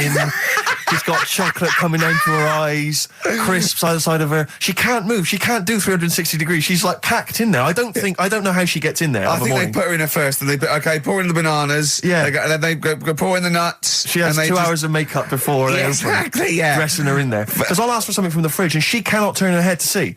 She has to go by feel alone, just to feel the fridge and get stuff out and pass it. And often I'll say, that's not what I wanted, but she can't. You've got to let her off. It's extraordinary. Dear. But there's no music playing. Does she have nothing. to sell her way out of it? Exactly. If it's a slow day, she's stuck there till the next day. Yeah, it's like a world-breaking attempt. Yeah. Oh dear. First Finchley Road. So if if you're on Finchley Road or just want to pop down there, have a look at the snack woman, because it is. It's how always does she amusing. get refills though? I don't know how it works. I don't know how she goes to the toilet or eats. I don't know what she does. Yeah. But God bless her. That's one of the jobs you wouldn't That's have. jobs I would not like. I've always worried about working in one of those big photocopying places. Sure. Because it's just that constant taste of toner. Yeah. You know what I mean? It's so dry, and I just imagine going to work with a hangover. Yeah. 8 hours in that sort of I think it's environment. those jobs where what's the best that can happen that day? Do you know what I mean? The photocopying shop. What's the best? Well, they probably have interesting things, like people going and photocopying. Porno mags. Can I have 30 copies of my art? Right, yeah, exactly. Yeah, I couldn't make it to the staff party. Yeah, But I wonder if I could do that in here. Yeah. Carl, what job wouldn't you want to do? Well, any job. You're a lazy... You're joking, aren't you? I've done loads of stuff. I'm quite happy now doing what I'm doing. Yeah? You look happy. Trying to think. You sound happy. Yeah, I mean, calm down. You on drugs? I'm all right. Are you on happy E? before England have won and that. I'm happy What? for them. Yeah, go on, happy for them. I'm happy in that. Yeah, what do you mean happy for them? We are England. Happy for us. Yeah. I mean, we didn't play. I did very little towards it. No. It was mainly Johnny Wilkinson. Yeah, I and the barely other- contributed. Switching on the TV was about as much as I did. Exactly. And shouting, come on! Yeah. Talking about jobs and that, though, I was reading the other day about rubbish jobs that people have had and I stuff. haven't got time when I'm at work, man. I just get on with it. I'm like Squiddly Diddly. Fingers in pies, different jobs. Go on. Do you know Ivor the Terrible? Ivan. He His Russian. Yeah, that was the Welsh fella. It was bloody awful, but not as bad as his Russian cousin, Ivan. Go on. He had a fella doing some work for him, right? This fella built his house. After it was done, right, the terrible fella was like... fella Ivan. He was going, oh, it's brilliant, you've done a good job there. Yeah. I don't want you to build another one like that. Took his eyes out. Just stopped him making an house like that. Another again. one. Blimey. That's bad, isn't it? Why didn't he take away his trowel? Then he could have seen that he couldn't have built a house without a trowel. You can't build a house without a trowel. Yeah. I suppose he probably later thought that once he'd been nicknamed Ivan the Terrible. Yeah. He thought, why? Because you gouge people's eyes out. Yeah, but I didn't want to build another house. I know, but Take his trowel away. What would I have been then? Ivan the Crafty at most. exactly, yeah. Ivan the Jealous, Ivan the spoilt brat. But Yeah. Ivan someone's terrible eyes. is That is bad. bloody terrible. I'm surprised you're not called Ivan the... Do you know what I mean? Yeah, you're going to get on in history like with Vlad the Impaler. Yeah. He's mainly remembered for impaling people. Yeah, he did a lot of other stuff. Did a load of great charity But work he did. It's the not impaling remembered. is the thing that's really Yeah. gone down in history. When were you reading about Ivan the Terrible? No, it's just or little Ivor stories. the Terrible is the thing you remembered from this informative article. No, it was just little bits like that. Talking about him, there was a thing about someone who worked for that fella who painted the ceiling. Sistine Chapel. Yeah, there was a thing. A woman who worked for him in his house And I love how you assimilate information when it's just bordering on the academic, or just the interesting and true. It's wonderful. Ivor the Terrible gouged someone's eyes out 'cause built him an house. That fella who painted that ceiling had a woman work for him. Imagine if you wrote that down in an essay. Imagine if you wrote that in a school essay. Well, you'd probably end up with not getting a grade, or thinking you turned out to more than you had. Exactly. Anyway, the woman who lived with... Yeah, the woman who lived in a shoe. Go on. yeah, there was this woman who lived with him, and she used to, like, you know, go out and do all this shopping and that. Yeah. But because she couldn't read or write, he used to have to draw everything that he wanted. Why couldn't you just tell her? I don't know. No, but no, wait. That's an excellent point. Could she talk? Yeah, but if it's a big list and that, loads of different coloured paints. But why and couldn't stuff. she draw on a piece of paper? Why did he have to do it? Because he's a better drawer, isn't he? That's the point. That's it. That is. We were just looking for the logic of the story. You found it. You've done it. Play a record.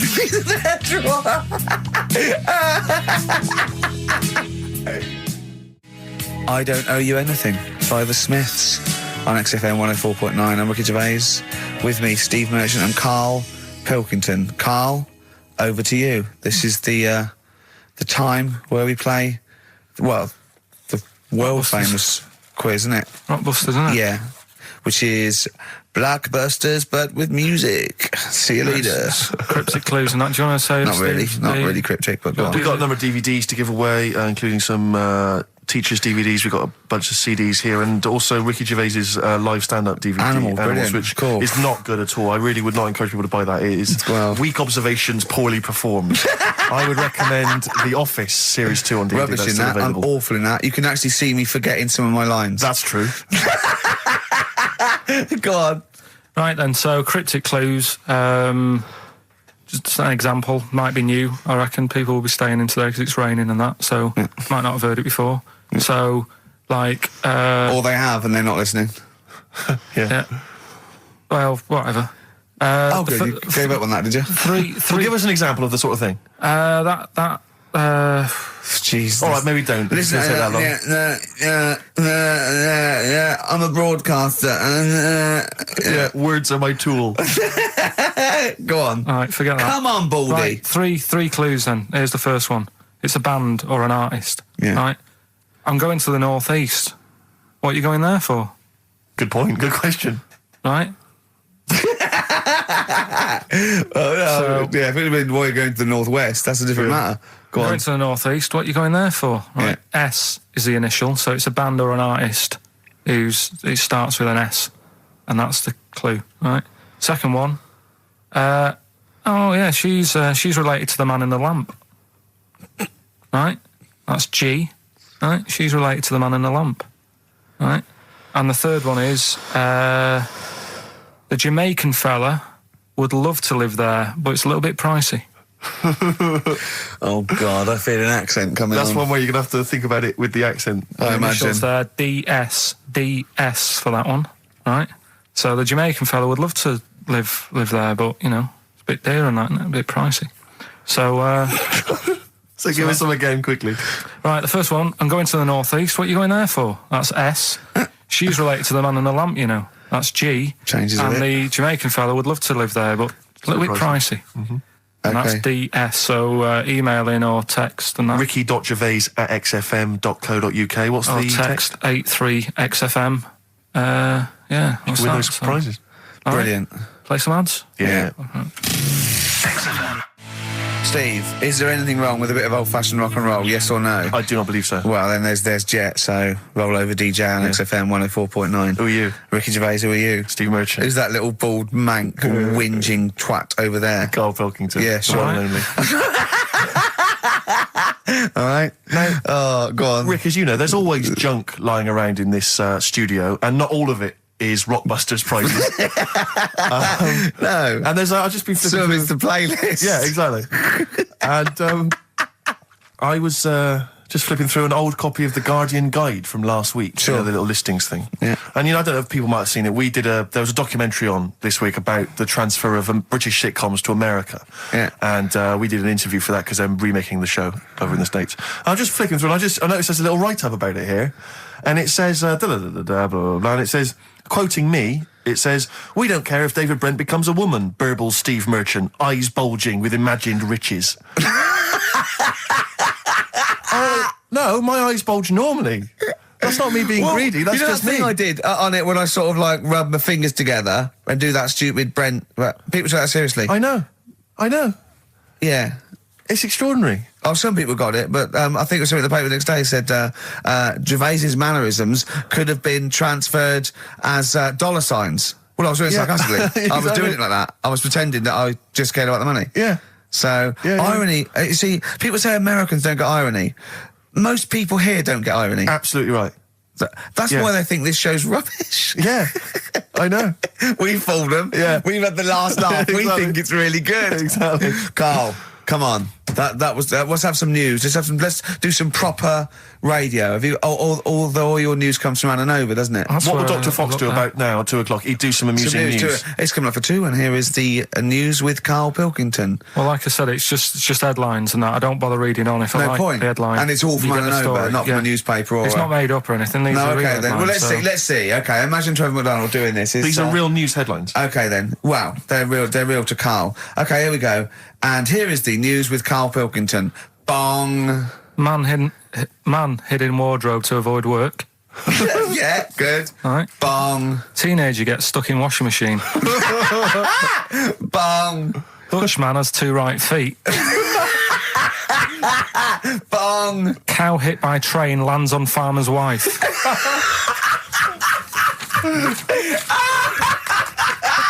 That is the real news to you, isn't it? That's brilliant. I was just thinking the cow flying through the air. Yeah. And the wife going, oh no. Yeah. Oh dear. Dutch man has 2 right feet. Yeah, he's having some operation or something, and What, they put the wrong foot on him? he's got 2 right feet or something. Well, maybe it was only a right foot that was available. Good dancer. Yeah. Oh dear. What Well, else? in real news, I was I followed that thing with it was that fella that got into the palace when Bush was there. Right, an The undercover journalist, yeah. I mean, it would have been a problem if he was a terrorist, but it's sort of like, and as the palace said, all our tests are to expose terrorists, not journalists. Yeah. I just think it was no big deal, really. Yeah. I think it was much more big a deal for Well, I the think it was- journalists than anyone else. It's like, well, okay, all the journalists in the world can pop up as long as no terrorists get in. Yeah. We're all right. Exactly. Yeah. A bloke just got through a terrorist. No, an ice cream seller. Yeah. That's all right. Then. It was like they're waiting hand for finger.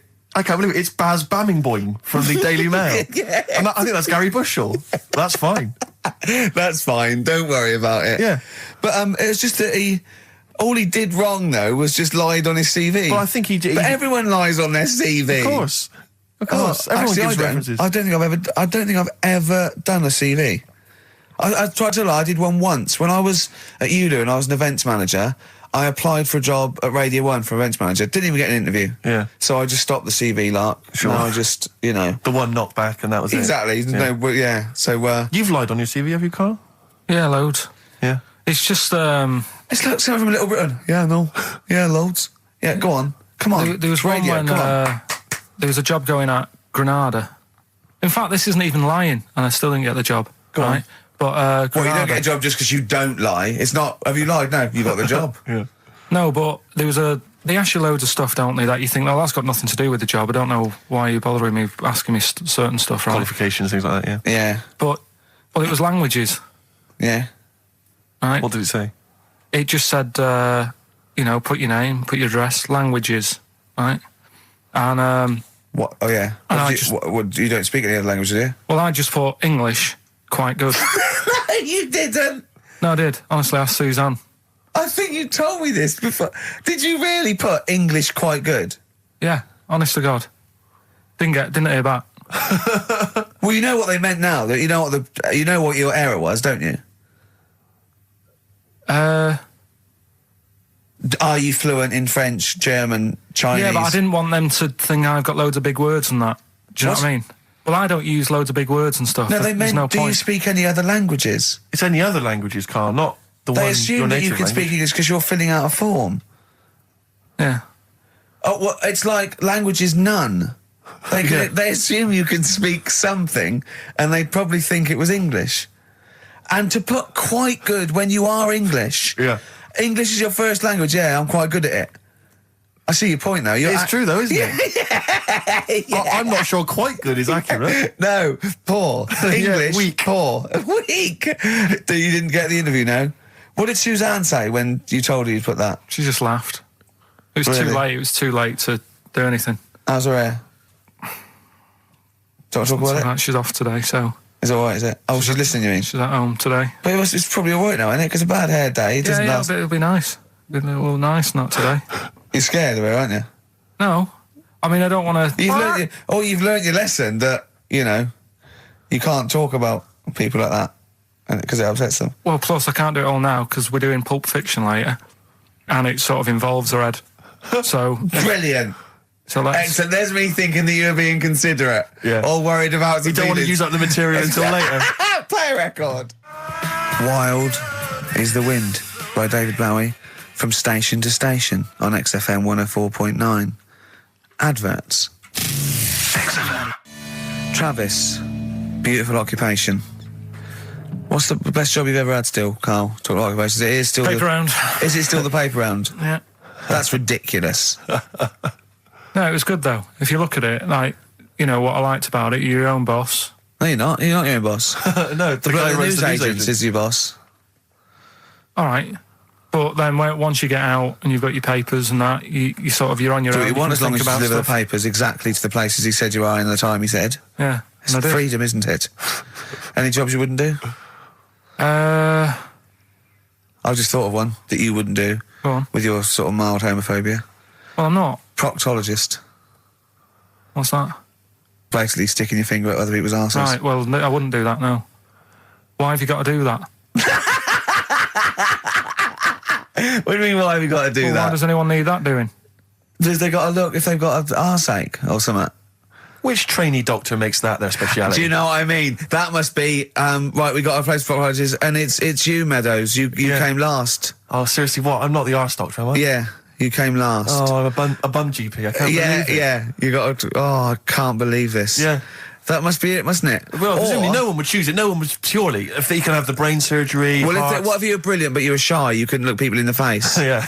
You could you could do anything you want. Yeah, I just don't want to look at them. I just want to do their asses. Yeah. Really? Just want to do the asses. Yeah. Yeah. Look at Carl's face. You didn't know there was such a thing as an arse doctor, did you? No, not really. Specialised. He does nothing all day but that. Well, he probably has a sandwich about 1 o'clock. Yeah. Washes his hands. What do you mean he does nothing all day but that? You don't say that about a brain surgeon or thoracic surgeon, do you? No, but that all day. That's not good, is it? I love the fact that I can blow his mind. Yeah. With just things that people take for granted. A dentist just looks in mouths all day. Yeah, but that's a bum What? job, that. Bum job. Just think of that. Oh. So what do you need to know then there? It's a lot to know. You got to have nice nails. Yeah. No rough edges. Well, you'd be alright, because you got that job handing out biscuits to the old people because you had nice hands, didn't you? So, yeah. And I know a lot about biscuits. I know my biscuits. Do you? Yeah, I know which ones they like and that. Do you? What do they like? What do old people like? Bourbons, rich Do they tea. really? Because that's my least favourite. I would never eat a bourbon. I could be starving and I wouldn't eat a bourbon. If you want to let us know what your favourite biscuit is, why not email in Ricky.Gervais at XFM. But I'll tell you what, with all them eating biscuits, I bet they get arse problems, don't they? So you could double up, couldn't you? You could be handing out biscuits in the morning and checking out. So why would you go and have that done then? What sort of problems then? What do you mean? Loads of problems. Like what? Prostate. And they've got to go there. They have to like have a little, problem Well, there was that. I told you that story. That bloke. It's not an apocryphal tale because it's about an orderly's report, and the bloke that filled out the form, and what happened, he went into hospital basically with a sauce bottle up his arse. And on the report, he said, obviously, you know, pleasuring himself using a sauce bottle. And on the report he said that he'd been shopping at Safeways, and he'd come in with his shopping, and he'd forgot his key, so he'd put his bags down on the step, right? And he started climbing up the drain pipe to get in, right? But as he was climbing up, his trousers and pants fell down. He slipped and fell, and the sauce bottle went up his arse. And the orderly said this story would be somewhat believable if Safeway sold their sauce bottles with condoms already attached. That's like a game of Kaplunk. So he put. I love that he put a condom on it.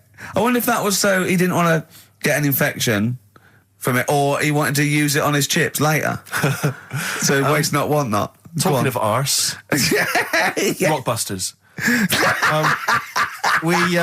We should give those clues again, because we're not getting many right responses here. Let's give them once more. Do you know what I think? Because the mentalists out there get his clues and they're rubbish. So I think his clue must be so way off. I know. That it's something wrong. Do you know what a pun is, don't you? You can't change the word. You can't have, he's bald and he rides a bike. Who's that? Bicycle Stipe. That doesn't count. It's got to be Michael Stipe for it to be correct. It's got to be Michael Stipe, yeah? All right, well, the most we've got 2 right, right? So let's hear the clues again. All right. First one was, I'm going to the northeast. What are you going there for? S. It's a band or an artist that starts with S, right? I'm going to the northeast. What are you going there for? Second one, she's related to the man in the lamp, right? That's G. Band or an artist. The last one, the Jamaican fellow would love to live there. It's a bit pricey though, right? DS. Right? DS. DS. Email in or text in. Ricky.gervais@xfm.co.uk. Or on the text, 83XFM. Right? Bob Dylan. Dylan's, of course, playing in London this week. Yeah. And good luck it's to a him. classic. Bob Dylan, It's All Over Now, Baby Blue from 1960-something. Bit of trivia for you, Steve. Go on. That is the last record we ever played on the old XFM before we were fired. I bet that was a moving moment for about 8 people. I just thought of something. You know that thing we did about, they said that we just cared about the money, selling it to America? Yeah. If we cared about money, would we be here now? Do you know what I mean? I know. I think this proves that we don't do things for the money. Exactly. Jesus. All right, Carl? Couple of emails. Monkey Matt's emailed us. Who? Monkey Matt. Oh, Matty, yeah, go on. Yeah. He says... How's the Monster? He's all right. He says, Carl has missed a cracking headline from The Sport. Hide-and-seek champion found dead in cupboard. I hope it's real. I don't know if it is. I doubt it. Just looking through some of the news stories that Carl did make it into Carl's news roundup. Yeah. This one you might be interested in. Headline, woman says partner ran off to become vampire. Yeah. And it says a young mother says her partner has dumped her to become a vampire. Rebecca Roberts from Somerset says Matthew Barrett fell for a blood-worshipping woman in a US cult. The 23-year-old mother says he began shaving all his body hair, dressed in black, and used Rebecca's lipstick to redden his eyes. Rebecca caught him performing weird blood rituals in front of his computer at night, cutting himself to prove commitment. She said, I thought it was just a hobby. Everyone's got a right to one. I was pleased he'd found an interest. Brilliant. This is apparently from The Sun. Apparently he's left. He's gone to America. He's living in this Ohio-based cult. But it's the last bit where she's been asked whether or not, if he came back, would she take him back? Sure. And this is where I wonder if the journalist, you know how journalists are supposed to just report the news, be objective. Yeah. I wonder if maybe the journalist here has maybe had some interference. Made the quote better for them than go on. Because it says, I never thought this would take over his life. Now, if he came back, I'd say fangs, but no fangs. Oh, dear! I can't believe. Imagine you're the woman, Rick. Okay. And I've come round. You're the to you. journalist. I'm the journalist, and I've come in and I've said, okay, I read about this. All I have to do is not say that thing. You've come. I understand you're obviously quite upset. Your husband's gone gutted. off. If he came back, would you take him back? Definitely not. Right. What would you say to him then if he came back? Just get lost. Right, but I'm really pissed off with you. Would you perhaps say something a bit more pithy?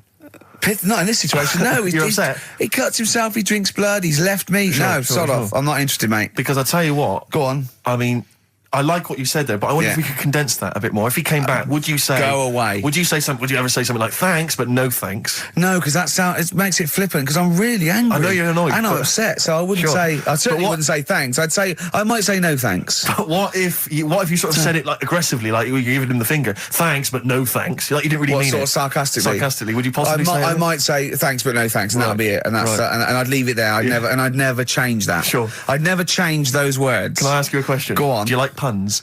Hate them. Right. I don't like It's Countdown. interesting. I don't like QI. I don't like any of those posh Cambridge, Oxford types. I hate puns. If you had to say thanks, but no thanks in the form of a pun, what would you maybe say? I wouldn't. I never would. Right. I'd say thanks, but no thanks. I would. I mean, I feel embarrassed that I'd even say that because I don't think I would even say thanks, but no thanks. Okay. But if I did go that far, I'd leave it there. Sure.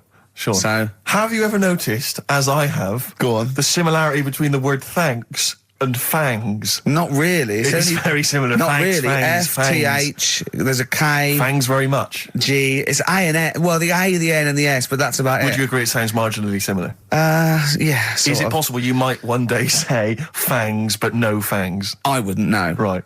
I could put that though, could I? But don't say I said it. Right. I mean, yeah. Fangs, but no fangs. Yeah. This is the thing. Just if you ever read an article in The Sun, The Mirror, anything, do not believe it. Really seriously question and query it, because If it ends with fangs, no if fangs. it ends with a pun, almost certainly they never said it. Feeder. Do you know what? I'm annoyed at now, right? We've got another ad break coming up. How many ad breaks have we had in this show? I know. Carl, how many ad breaks have we had in this It's only show? about 3 or 4 an hour. 3 or 4 an hour, so about 3 minutes. So, 20 minutes. 20 minutes is wasted on shite. I mean, apart from the stuff we talk Well, about. it's funny you should say that, because someone said to me last week that they felt that there were more adverts now on the show than there used to be. Are there more adverts Rick, in this show? I think, just checking some of the emails, I think that's because people are requesting them. They find them more entertaining than what we're giving them. But can't we sort this Well, out? don't go on about it. No, can't we though? Why can't we have less? Why have we got so many? Is it? It happens, doesn't it? Well, no, you can't listen to radio in after every record. It's bad enough trying to keep me listening with the rubbish we come out Yeah, with. we've got Rockbusters here. Let's get them back. Right, Come on then. it's, Right, has anyone got all three? No. No, right, okay. So there's some. I'm going to ban Rockbusters. Okay, go on then. What are the clues again? Tell me the answers. Well, give us the ones that they did get. All right. Well, they did get. She's related to the man in the lamp. What's that? That was G.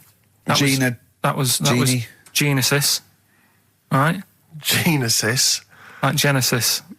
So it's the sister of the genie. Genesis. Genesis. They got that one. No. What's the band's name? Genesis. So no, Genesis. say the band name. Genesis. Right, okay. Well, I don't get it, because Genie is just nothing like that. Well, they did, so don't worry about it. Stop worrying about the ads, stop worrying about that, all right? The third one was, the Jamaican fella would love to live there. Go on. But it's a little bit pricey, Go on. right? That What was the initial? DS. Deer Streets.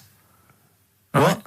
It's a dear street to live on. Deer Streets. Oh yeah, I haven't heard of them. But what are they, a band? That's Dire Straits. No, it's not Dire Straits. It's not Dire Straits. I'll say- Deer Streets. The Jamaican fella. Go would on, love then. to live Go on. there. Make it sound like that. Like Deer Streets. Deer Streets. Do Dire it again. No, Straits. it's still not. Keep going. I haven't got it yet. Go on. Deer Streets. Deer Streets. They got that one as well, so... All right, well, let's hear the one they did Can I get. do an impression of a Jamaican fella saying Dire Straits? Right. Dire Straits. The first It's not one, the same. The first one they struggle with was I'm going to the northeast. What are you going there for? Well, when you say struggled with, no one got this. No one got it. Go People on then. didn't even attempt it. Okay, go on. The northeast. What? I'm going to the northeast. What are you going there for? Seal. Seal? What? Hull's up in the northeast, isn't it? Hull is, yeah. Sea Hull, yeah. Yeah, so what I are you haven't going heard there of them for? either. Is Got that- a seal, right? So that works. Who's Sea Hull? Seal. Oh, Seal. Yeah. What's that got to do with the north, though? Seal. That's the way I'd say it, innit? Okay, that's the end of Rockbusters. Unbelievable. That's the end of Rockbusters. I can't believe we even brought it back, Rick. Right, I'm serious. That's the end of Rockbusters. Can I be honest with you? Go on. I'd love to hear some adverts now instead of that. Well, hang on So a would minute. Adverts are better than that. I'm just saying, Laura. Doesn't matter. Laura's the Fine. one with Well done, Laura. Right? She Well only done, got two, Laura. but we'll give her that. Yeah, just play the So, ads. I'm actually looking forward to the ads. Really looking forward to it. I hope there's a Vodafone. Black Rebel Motorcycle Club. We're all in love on XFM 104.9. Sorry about Rockbusters. That's the end of it, definitely, because it was dreadful. Do you know what I mean? It's not. Do you know what I mean, Steve? Yeah. It's quite funny, but that was awful. I mean, we've apologised for that quiz so many times. I know. We've given it. I think it's two People like comebacks. it though, don't they? No, they People don't like it. They don't like it because do it's like it, they that's love too. That's people. No. That's the end of that. Less adverts next week. Sort that out. Yeah. Because it's awful. 20 minutes of adverts. Do you know what I mean? It's not what people listen for. So, right, redeem yourself. Have you got the film thing you're in? Right, yeah, I'm in a film. It's Pulp Fiction this week. Right. Right. Changed it a little bit, tweaked the storyline a little bit. Okay. It's just To make it better, yeah. It's just do you know I've talked about Suzanne's hair and that, Yeah. about when she got it cut, didn't like it and that. Yeah. So it's sort of about that. Listen to it. There'll be a question at the end. You can win some good stuff. Yeah, well. Right. So, and this is the scene where they're in the restaurant. Do you know when they're about to do the robbery? Yeah, play it. Except it's not a restaurant. I've changed that. It's a barber's. Right. All right. Okay. All right. There you go then. Is there going to be a question after this? Yeah. Okay. Right. Girlfriend came in here earlier. Had a haircut. I'm not happy with it. Look at the state of that. Well, don't laugh. Yeah. I mean, I don't want to cause any fuss, but just want you to sort it out. Afraid I can't do that. Well, you can do that because it looks a mess. Look, my friend, this is just where you and I differ. Well, you've got to do something because look at it. When she came through the front door at home, I thought Dave Hill out Slade had walked in. Funny, I was thinking the same thing. Look, I don't want to cause any problems or anything. She hasn't even seen it properly yet. She sort of had it cut and came straight home and didn't look at it. Suzanne, just look in that mirror. Look what they've done to your head.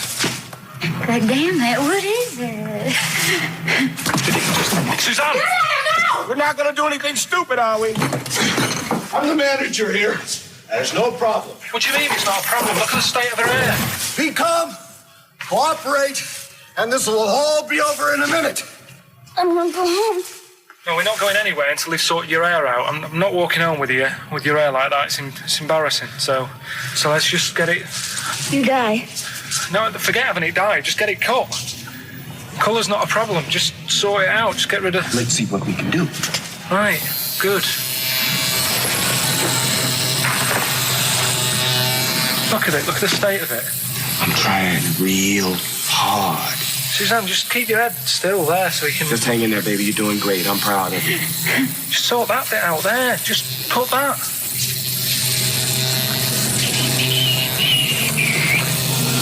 My barber says I've got the hair of a Chinaman. Have you heard that before?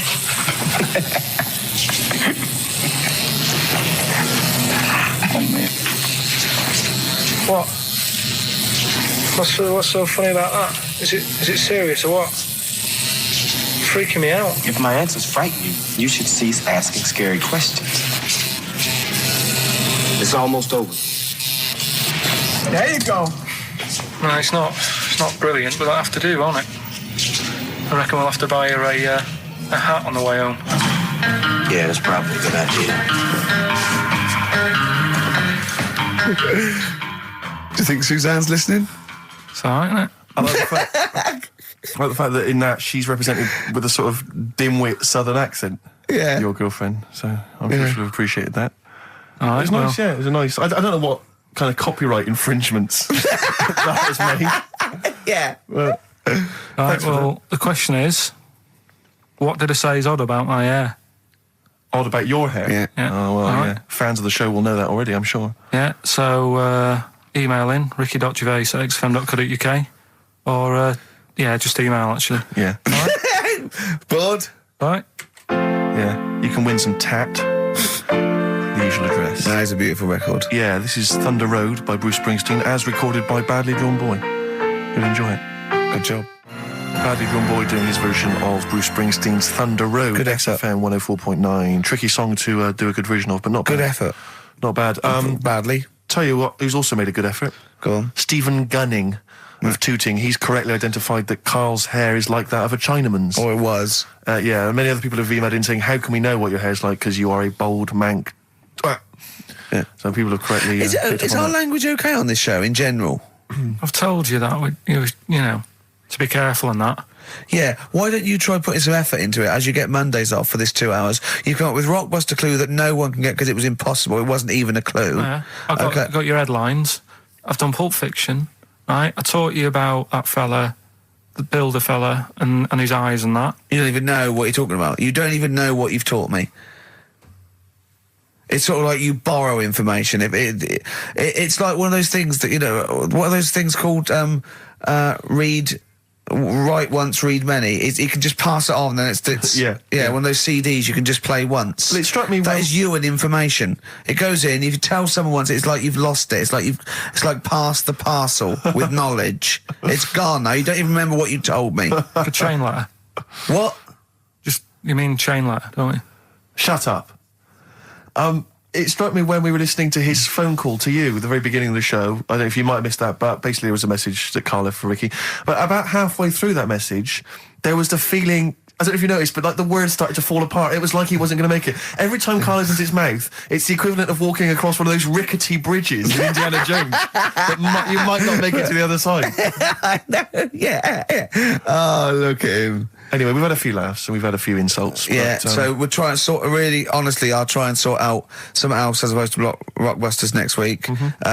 Less adverts, I think. Ideally. What else? Oh, better chat, better music, better presenters. No, come on. They got rid of Monkey News. What's it? Oh, no, is there no Monkey News? No, it's gone on this week. Don't talk. There must be some Monkey News. It's not like it's real news. You tell us stories about chimps from the 18th century. It's not. Don't give me nothing happened this week. You just didn't look at the internet. Did look.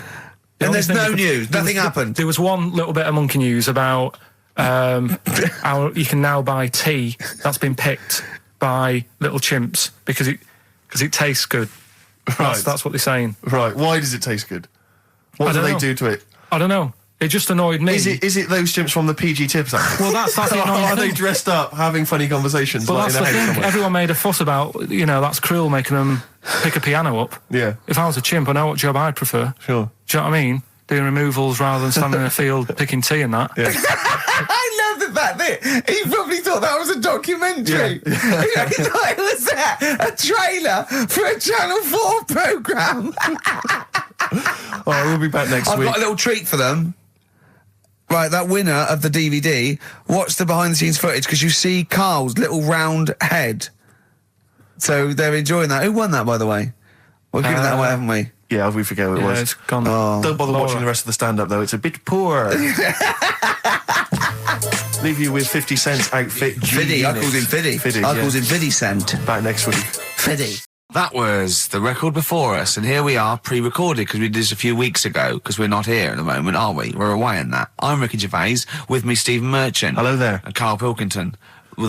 He's not actually with us. No. He'll be in some of the best-of clips that will be coming up shortly. Yeah, this is just us, isn't it? This is just us. We did this... When did we do this, Rick?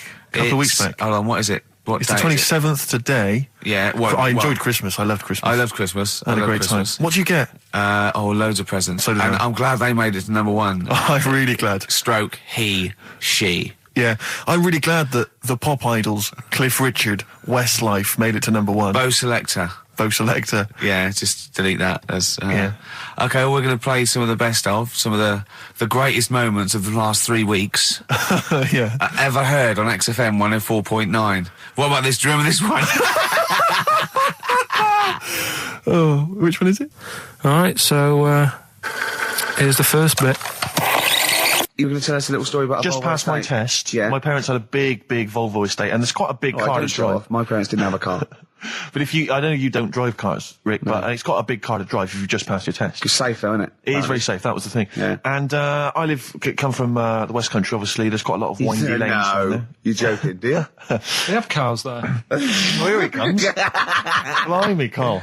Learned on a tractor, automatic it was. Do you want me to tell it or not? Oh! Don't give up the accent! Oh no, I'm not worried. Oh, go on. Go on. So I went to this You party. have a go at him being from the north. Not when he's telling an anecdote. He's never told an anecdote. Oh yeah, fair point. Yeah, go on.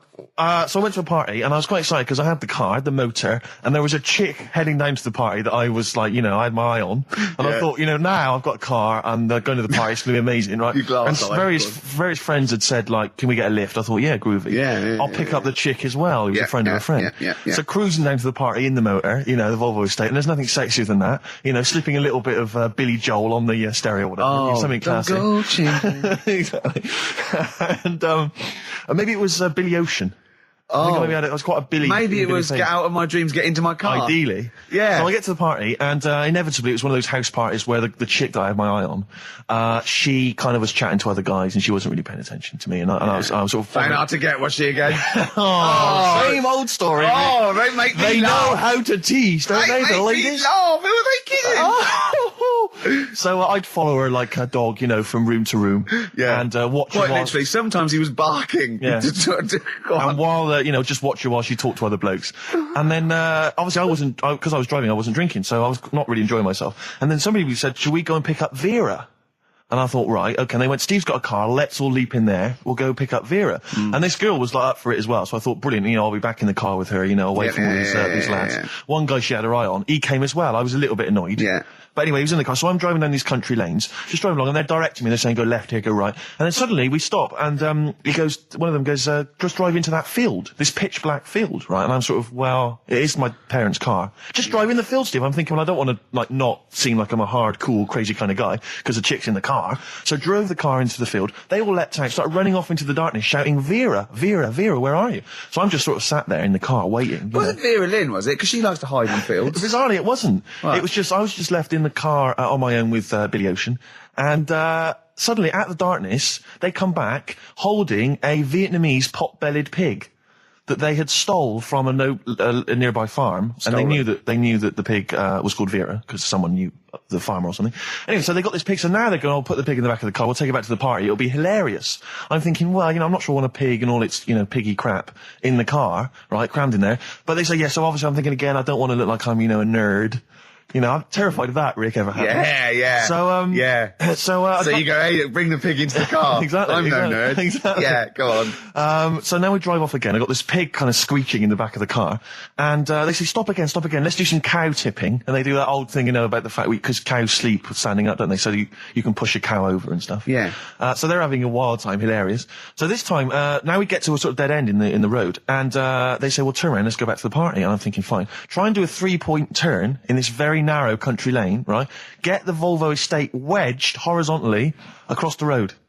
Can't get it out, just can't seem to sort it out. I don't know what, I'm panicking because there's a pig in the car, right? And, local disgruntled farmers, right? People drunk, partying, probably off their head on some kind of weed, Rick. Well, was it loads of blokes with, pitchforks and flaming torches Exactly. going, burn him.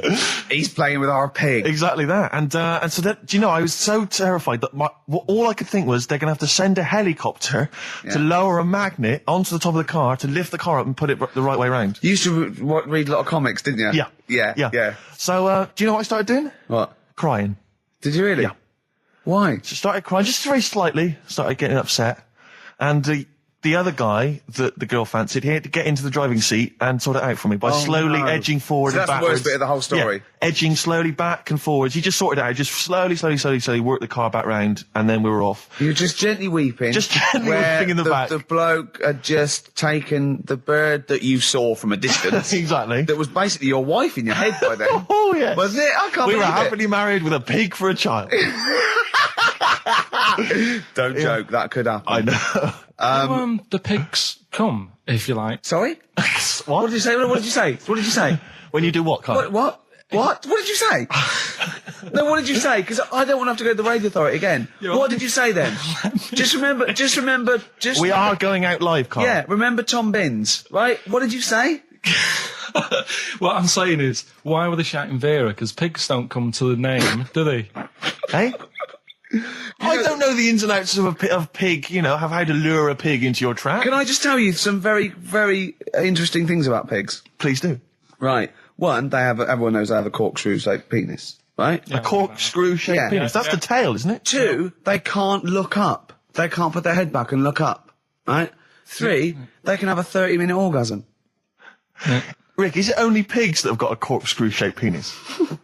No, and landlords. Okay. Very handy. Here's one for you. Go on. Like insect facts and stuff. Go on. If a man was a flea... You could jump over St Paul's Cathedral. No. What? Wrong. It's gone up now. It's... the big wheel. The big wheel. It's the Millennium gone up Wheel. now. It's gone up now. Play a record. You're the best. Karl, let me ask you now. Karl, you will be a little bit unnerved about this. Have you seen the film Jurassic Park? Yeah. You know what happened there? Well, according to the Sun here, it says scientists are planning to clone mammoths for a theme park. Look at his face. Look at that. He looks like a dog caught in the headlights of a car. He's terrified. I love Karl. He's sprung to attention Karl. there. Is that the best news you could have? Man moths.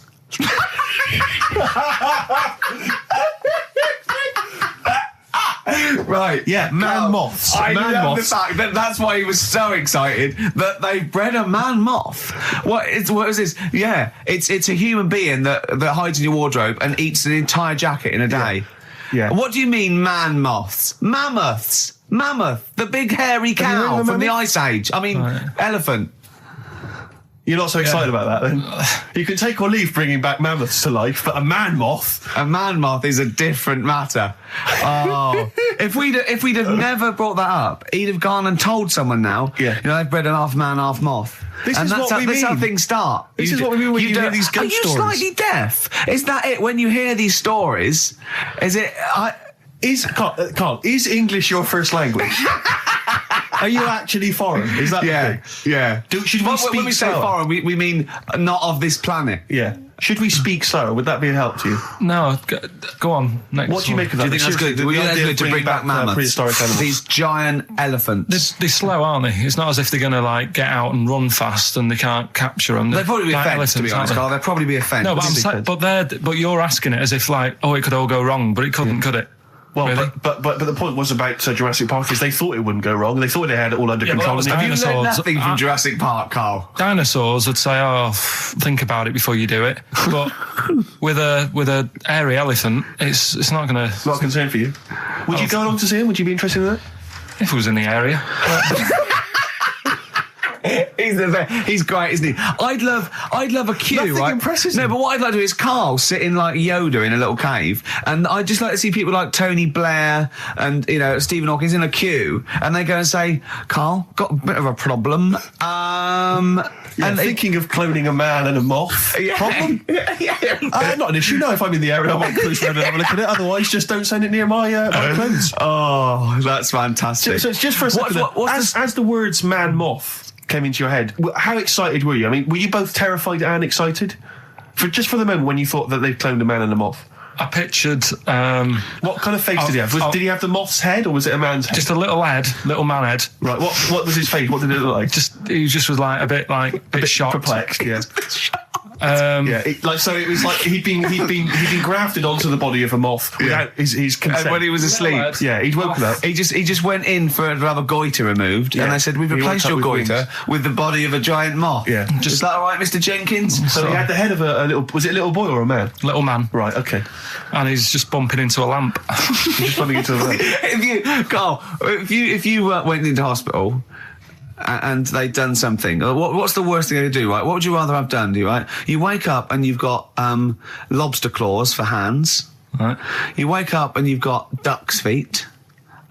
Or you wake up and you've got one horn coming out of your head. The worst thing, Yeah. probably the horn coming out of my head. Why? Get in the way. That'd be useful, wouldn't it, in fights and stuff? And for like parties, people would play Well, I suppose quoits. the lobster claws would also be quite handy there. All right, this is Karl, the producer of Ricky Gervais and Stephen Merchant on XFM 104.9. We're playing out some of the best bits. Hope you're enjoying it. Here's another one. Carl, it was you that worked out the maths and worked out I was 28 because they just worked out I'm 27. You are 27. No way. Yeah, I asked you, didn't I? And I said, But what I sort of questioned was, I said, well, if you're 27 today, that means last week you were 26. well done, yeah. That's irrelevant. So therefore you assumed that I must be 28 then? Yeah. Whereas I assumed you were using, your knowledge of maths, such as it is. I wouldn't do that. No, sure. Wow. I actually got lost in that conversation because I genuinely didn't know what he meant would mean last week you were 26. I don't know what that meant. I don't know what it meant. Wow. Well, it is Steve's birthday. But he would have been 26 last week. Stuff tells you genuinely frighten me because it's those staring eyes. There's nothing behind him. It's this little bald head. Looks like Davros looking at me. Genuine fear on his face when he enters into a conversation with another human being. What bit don't you understand? If he's 27 today, he would have been 26 last week, and he doesn't look 26. He didn't look 26 last week. He looks older than 28 today. You've started on his birthday. You're still having a go at him. Carl, I don't look like the kind of hot stud that I actually am, but face facts, that's the truth, mate. Yeah, live with it. Get with the programme, jeez. Well, let's have a little bit of cake. Okay, that's appropriate. See what birthday. But you mean the band, don't Yeah. you? Not the cake. You haven't actually bought a cake, have you? Got anything at all? Right, here's one. Christ. Ghosts and that we got talking about. Sure. And Nick said, right, he said, you'll like this one. He said, my auntie was having loads of problems. Why are you whispering? It's not illegal to talk about ghosts on the radio. No, but It's hearing this. so the auntie's in the house and that, and furniture's moving about all the time. Oh, God. And they were like, no, Steve, he told me this one. This is such rubbish, mate. No, come on, let's listen. I'm going to leave it to you. I'm going to sit back and enjoy it. I'm just going to watch your face, Steve. Right. Sorry, so I missed the beginning there, Carl. There's an auntie in the house. Basically, Nick's auntie. Right. In the house, things moving around all the time. And it was just annoying every time she tidied up. It was like... It's just annoying. Making a mess. It was one part annoying to two parts scary. Yeah. So stuff was moving around all the time, and they said, right, we need an housekeeper. rather than having the house a mess, until we sort this out.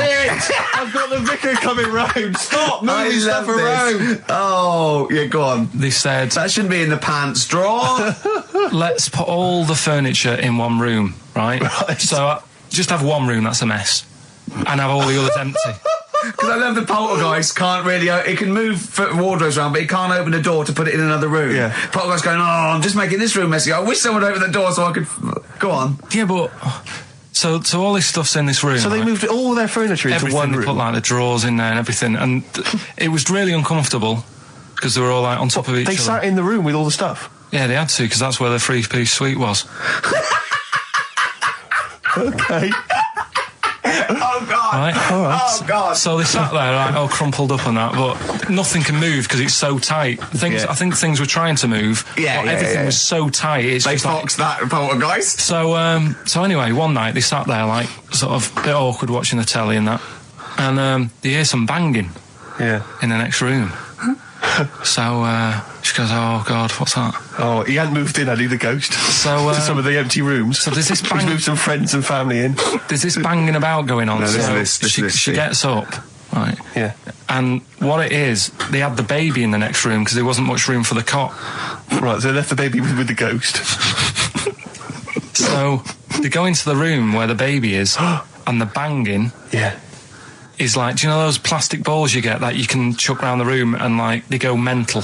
Right. The ones that you chuck once and you keep bouncing for ages. Yeah. That was bouncing around the room. Wow, what, the baby had thrown it? Hitting all the walls, and the baby was there, stood in the cot, sort of laughing. Right. And looking at the ball, and wherever it looked, the ball went. Yeah. And then she said, stop doing that. Yeah. And the ball just stopped. Did it? And it rolled a bit and stopped. Right. So the baby had thrown the ball and it was watching it as it bounced around the room? It wasn't throwing it was in control of it. No, the point is, Steve, the baby had been doing it. It would have been the baby all along. The baby had been messing with the furniture. It was So a baby it's a that had super the power. baby. Yeah, it's a baby that had the power. Special baby. It's a baby that had the power. It's What a baby that had the power. What- the what's power the power? of telekinesis. Right. They were then trying to convince me that telekinesis was not like all the other stuff that I didn't believe in, but that was a science. Right. Telekinesis was possible. Yes. Yeah, it's not like ghosts and demons and all that sort of. Telekinesis is different. Yeah, That's science. But Nick's auntie saw it, and I love the fact that you're telling me that someone else's auntie saw it, so I should be satisfied with that. Yeah. I should be satisfied with that. I mean, no. So does she still live in one room with all her possessions? No, I think The baby grew out of it, apparently. it grew The up. baby grew out of it. So it doesn't use its telekinesis powers anymore? Well, no, it's No. like in Carrie, innit? She was upset for a bit and then she got over it. Okay, I'm just going to say one thing, Carl. That was a film. Do you want to play a record or? Here's a problem that someone's emailed in. We're taking emails today. If you've got a problem, a concern, or, just a general query that you think Karl could answer for you. It could be about anything. It could be about some of the big kind of philosophical questions. Yeah. It could be something to do with war or famine, anything like that. Or it could just be a personal dilemma, something that's happening locally. Anyway, this seems one that I think you and your father have probably come across this sort of dilemma in the past. And I'd be interested to know what your take is on it. Let me see. This is from Lee Matthews by the look of it. He says, he lives in a suburban area where the local teenagers also live on the same road, and they're running riot. They're smashing wing mirrors off the cars. They're crashing into parked cars on their skateboards. And they're just generally making mayhem, night and day. What can he do to stop this going on? The parents of the kids don't seem to give a damn. Anyone who complains to them, they just say, "Oh, piss off." The police are useless because they never catch them in the actual act of violence, which is what they got to do to apparently convict them. So they don't know who to turn to, really. It's rather like when a little old lady went and got the A-team, and he was dressed as an elderly Chinaman. Exactly. She knew who he was. Colonel Decker didn't have a clue. Yeah. You see, it's weird because now it has got out of hand. Do you know what I mean? Like years ago when I was growing up on the estate, you had problems, but not like you have now. Do you know what I mean? Summers were nice as well, weren't they? Well, right. And police are getting shorter and younger. But you yourself kind of admitted in the past that you were something of a tearaway. You didn't do anything like these kids here. The thing is, I was scared that if I got caught doing it, my dad would go mad. Yes. And I remember smashing a car window by accident and legging it in the lounge and sort of pretending to go asleep on the settee. Right? Genius. And I heard a knock at the door. He chloroformed himself just to be unconscious when his dad came home. And there was a knock on the door, and I thought, oh God, this is a fella who saw me. I was chucking a stone in the air, seeing how high I could throw it. Of course you were. Did it keep landing on your head? That would explain a lot. And it came down. Chucking a stone in the air, love To it. see how far I could throw it. Brilliant. So, I wasn't bothering anyone. Did you invent that game? Right? Did you get the stone for your birthday? Go and play with your stone. He gave one to Suzanne. Karl, go and play with your stone. The thing is, right, and it came down at a funny angle, and Of course it did. It ate the back of this car, and the back window is the most expensive because it has that heating thing in it. Yeah. In case you got a frosty window. Yeah. So I thought, oh God. So I legged it in, got on the settee, went to sleep, knocked at the door. Genius. It's a brilliant plan. It's a brilliant plan.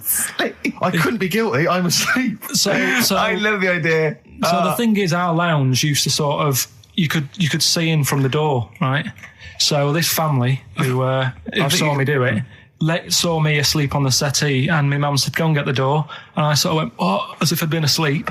Yeah. I went to the door, like, rubbing my eyes, and the fella said, what did you run off for? I saw you. I was like, oh, no. And I didn't see my dad. I went out. It was when he was working sort of evenings. So I went out so I didn't have to see my dad. And then the next day I came home from school, and my dad said, 45 quid. Ooh. That's all he said. That's all he he said. looked at me. And then you fell asleep when he went, wake up. You know what I said? No, 45 quid. Now the thing Carl. is, he didn't have to do anything. £45, Karl. Now, I know you were saving up for a brick, but you can't have it. Yeah. Just equally, if you're doing a bigger crime, a bank job or a murder. Remember to take the stocking off your head, because if they wake you up and go, why have you got a stocking on your head? Just go, oh, I had a weird dream.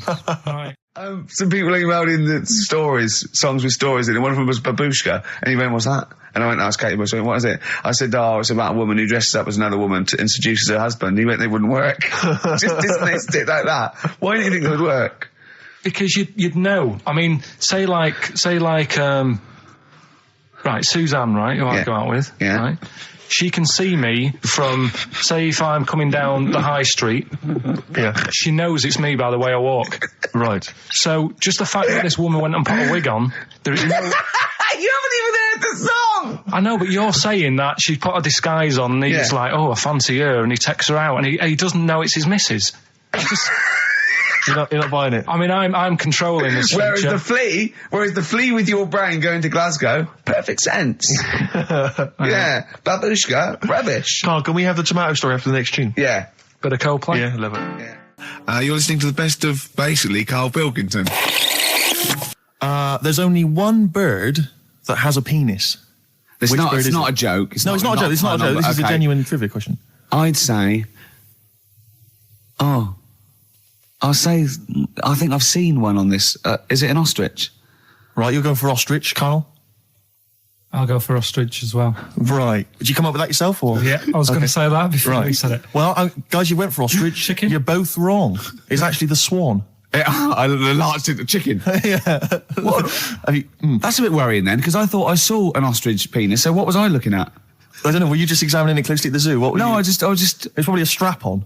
It was probably two leather ostriches giving each other one. Exactly. And that's how that can influence people. Things like that. Dirty, filthy leather ostriches can confuse a child if he's at the zoo and he doesn't know. A swan's got. That's really annoying. I'd never give a swan a knob.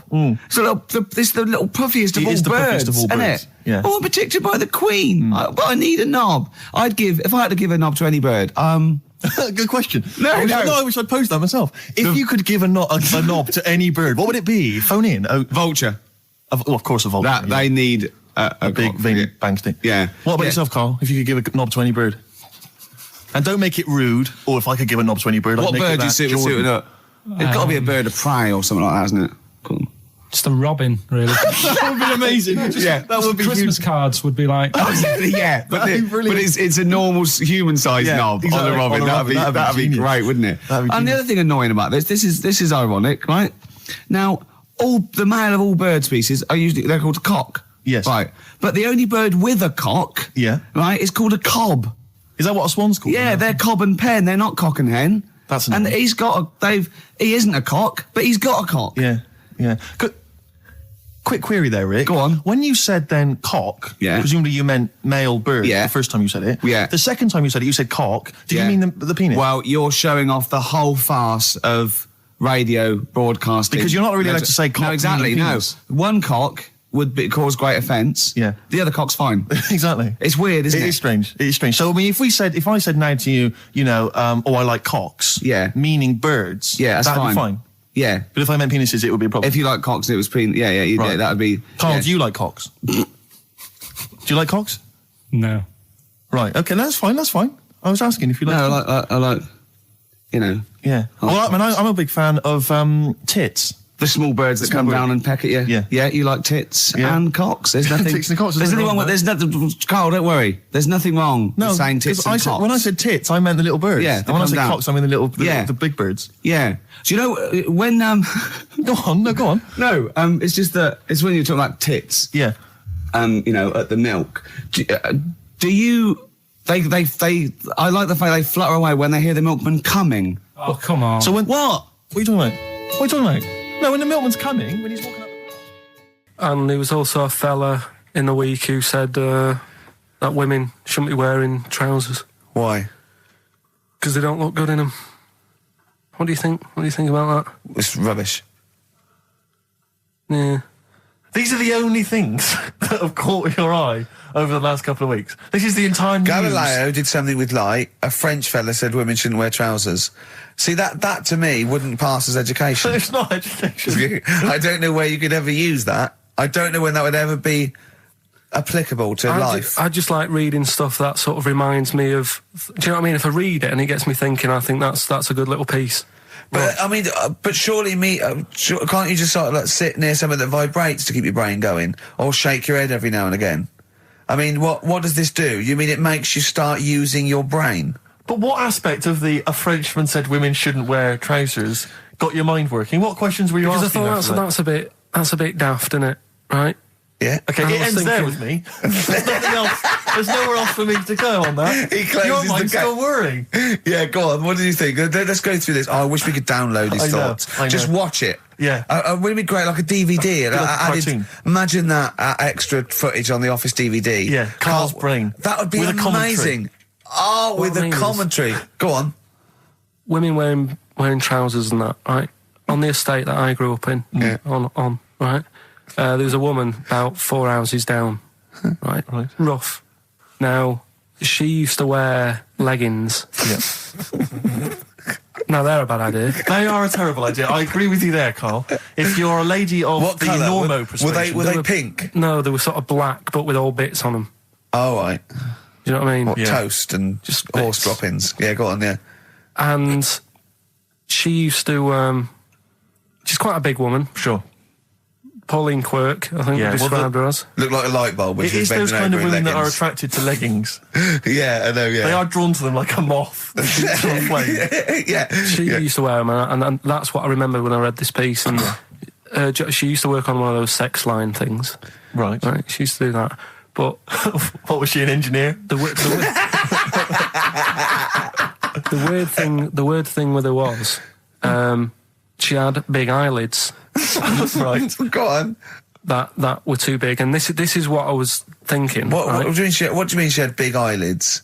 How big do eyelids have to be for you to go, they're big eyelids? What was she shoplifting with them? Would she come out of Dixon's with, like, radio stored in them? What do you mean she had big eyelids? It was another one of them popular things around our way. Do you know? Like, What do you mean popular things? think people have They go, oh, I'll tell you what, they're all the rage. Can I get some big eyelids, please? No. It was just like one of them things that people suffered with. Just big eyelids. They could hardly open their eyes. What do you mean? What do you mean? That's one of them popular things round where I grew up. People had big eyelids. They could hardly open their eyes. What does that mean? What sort of freak town were you born in? You had webbed feet people with big heads. You got women with big eyelids. What does big eyelids mean? Are you confusing her with the horse? yeah. Did she have hooves? Look, what? Just anyway, so there's this big eyelidded woman with the And leggings. that's what I'm saying to you, though. That's when I read that story with people with trousers. Yeah. I went from that. Yeah. To into a that. woman who used to have big eyelids. I still know the point. But then, and also the other bloke who had the eyelid problem was a mate of mine. Right. His dad had it, and same problem, massive eyelids. I don't know what that means. I don't know what that means. I used to say to my mum, I'm going round to Dave's house, Yeah. and Or Drew say, King, well, as you call him. that's all right, but make sure his dad doesn't take you out in the car, because he could hardly see. He had to have his head. You get to tilt his head back to keep his eyelids Make open. sure! Did he have a couple of matches with him at all times? What a load of gobbledygook. This began as educating Ricky. I know, So it's what, like he was people thinking, with eyelids. But it's like you're supposed to make that leap as well. Yeah. If I mentioned the trousers, Ricky will probably be thinking about people with big eyelids and women wearing leggings. Play a record, Carl. Right. Anyway, Rockbusters. Yeah, go on then. I give a cryptic clue Yeah. and a letter, and it makes up a band. He Right? never said the word cryptic a few months ago. I love it. Do you know what I mean? I feel it's like our own little Eliza Doolittle. Yes. Right, even Richard will like this one. Here we go then. First one. There's three of them, Go on. and you email in. If this doesn't turn Dickie round, nothing will. This is an email-only competition. Email only. Right, here's the first one. Initial is B, so it's B. a band starting with B. Okay. And the cryptic clue is, I don't like them birds. They shouldn't be allowed in this area. I don't like them birds. They shouldn't be allowed in this area. Next one. Right, the next one. He doesn't like women, yet he's got a couple of kids. That's a bit weird. Is that a Cryptic clue, or is that just a thought, a general point? Is that yeah? That's the cryptic clue. Okay. And the initials there are PD. Okay. And the last one. I've got that one. That's terrible. That's terrible. Okay, quickly. Oh, God. And the last one is that bloke who does. Come on! It's making me laugh. Come on, Carl. Be professional. Right, the last one. Right. I can't do it. It's making me laugh. Oh, come on. I'll come and read them then. No, hang on. Come on, Carl. Right, here we go. They don't do this on Blockbusters on TV, do they? No, come on. Right. That bloke who does sport on telly. He's got a little kid, right? Initials DC. What? Is that I'm the completely clue? confused by that. Was that the clue? Yeah, that bloke who does sport on telly. Yeah. He's got a little kid. Initials DC. Okay, is that a band? Or an artist? It's well, I'm not A going to tell you. cheese. I'm not This is a gonna tell you. well-known sandwich. Is it? What is it? Is it a band or an Right, artist? so just quickly recap. That's, Okay. it's a Come B. on, Carl. Right, Come on. quick recap. The first one is B. I don't think them birds should be around in this area. Right, that's B. Right. Second one, he doesn't like women, yet he's got a few kids. It's a bit weird. That's PD. And the final one, that bloke who does sport on the telly, he's got a little kid. Right. DC. All right, and it's ricky.gervais@xfm.co.uk if you want to enter for Hellraiser. Oh, I'll tell you what, continue to do a little theme of like some old stuff people haven't heard of. If you're under 30, you probably never heard of this band. It's also a new thing I want to introduce. It's Show Up Camfield. Camfield talks the talk, he doesn't walk the walk, he doesn't play some rock classics on his show because he's scared. I'm going to play the tracks that Camfield's too scared to play. This is Kansas and Carry On Your Wayward Son, alright? Alright, this is Karl, the producer of Ricky Gervais and Stephen Merchant on XFM 104.9. We're playing out some of the best bits, hope you're enjoying it. Here's another one. Coldplay, One I Love, that's for Nick, Neil, Olivia in Tower Bridge. Absolutely, and also Nikki from Bromley who emailed in, she's enjoying the show and she wanted a bit of Coldplay. That's the B-side of the current single. This is a great show, isn't it? We've got great music, we've got laughs, tears, we've got requests, we've got Simon Mayo games. It's just like Radio 1 for less people. Exactly. Radio 1 for less people. This is great, isn't it? So go on then. So listen, Guy, you were so excited about this game, weren't you, earlier? You came in with a hop, skip and a leap in your step. Although I must say, the phones are going mental. We're going to have to take some more calls. People love Carl. High and Dry is great. I mean, it works. Can we have a very quick recap in case someone's just very quick Can you make it so High and Dry doesn't work now? Give us a bit of information that makes it different to High and Dry, or can't you? So for those that have just tuned in, Carl describes in a roundabout way a story which somehow is representative of a song. Is that right? Title. A song title. Yeah. Okay. So this woman, she's all right. You know, she has a normal life. Pretty much. Kind of. Yeah. There's probably a few things actually that she can't do thinking about it. But the main problem would be having a wash or having a bath or having a shower. Yeah. Maybe going for a swim, thinking about it. Right. I think water is the clue, isn't it? That's the clue. Who's that on the line? Hi there, it's Mark. Hello, Mark. Hi, Mark. Right, it smells like Teen Spirit, Nirvana. No, it's not. That's a great guess. Smells like Teen Spirit again. He's also brilliant. Thank you, Mark. Well done. No, it's not that. All right. Hello, XFM. Oh, that's a dodgy mobile. Oh, that's a bit of a clue. A dodgy mobile. XFM.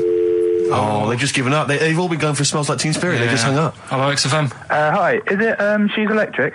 Excellent. She's Electric. It makes sense. That's fantastic. I said She's Electric. Why does she smell? Because she doesn't have a bath and that. Because she can't have a bath or a shower. What's your name? Neil. So got does it. that... So... Oh. Neil got it. So, did you get it straight away? No, only during the song. A process of elimination from all the other wrong answers. Yeah, basically. So... She's Electric. Rick, I have to say, you're holding your head in your hands, and it looks like you want to shoot off. But I have to say, I thought that was quite good. I genuinely thought that was quite good. But it's not a cryptic clue, is it? Because it's not... She smells, there's a few things you can't do. She's electric. Yeah, but do you understand what I'm getting at? She's electric. I always understand what you're getting at, Carl. That's never been a problem in the years I've known you. Neil got it. Yeah.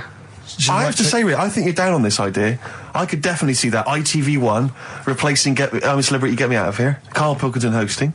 Simon Mayo on the phone. Exactly. To the lawyers. Well, Neil, there's no prizes or anything, but well done. Well done, that was well worth it. Right. Well, you go away with the award in the knowledge that you've beaten Karl. Yeah. You can secure the knowledge that you thought how Karl does. Absolutely. Well done, Neil. He said this, oh God, it's like a child or a cat when it's confused. He went, Steve reckons in ancient Greece, right, it was better to shag a bloke than a woman.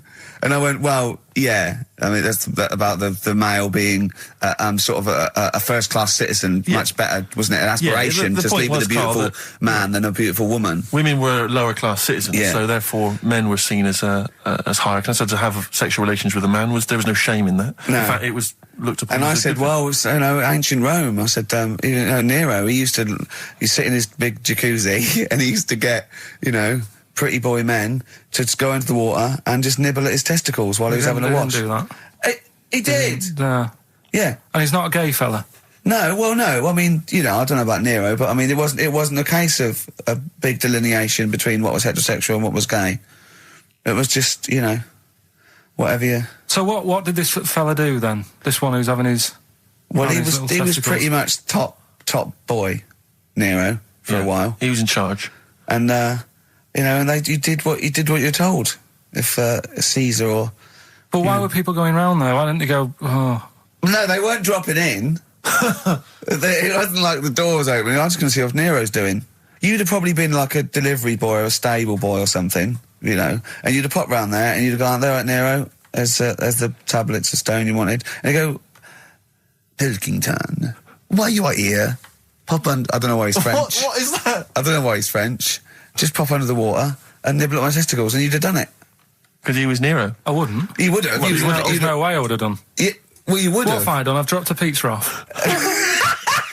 Yeah, you why put am I around to there? Nero's place with the pizza. Right. Right, I'd say I've done my job. Right? Yeah. That's not the sort of tip I wanted.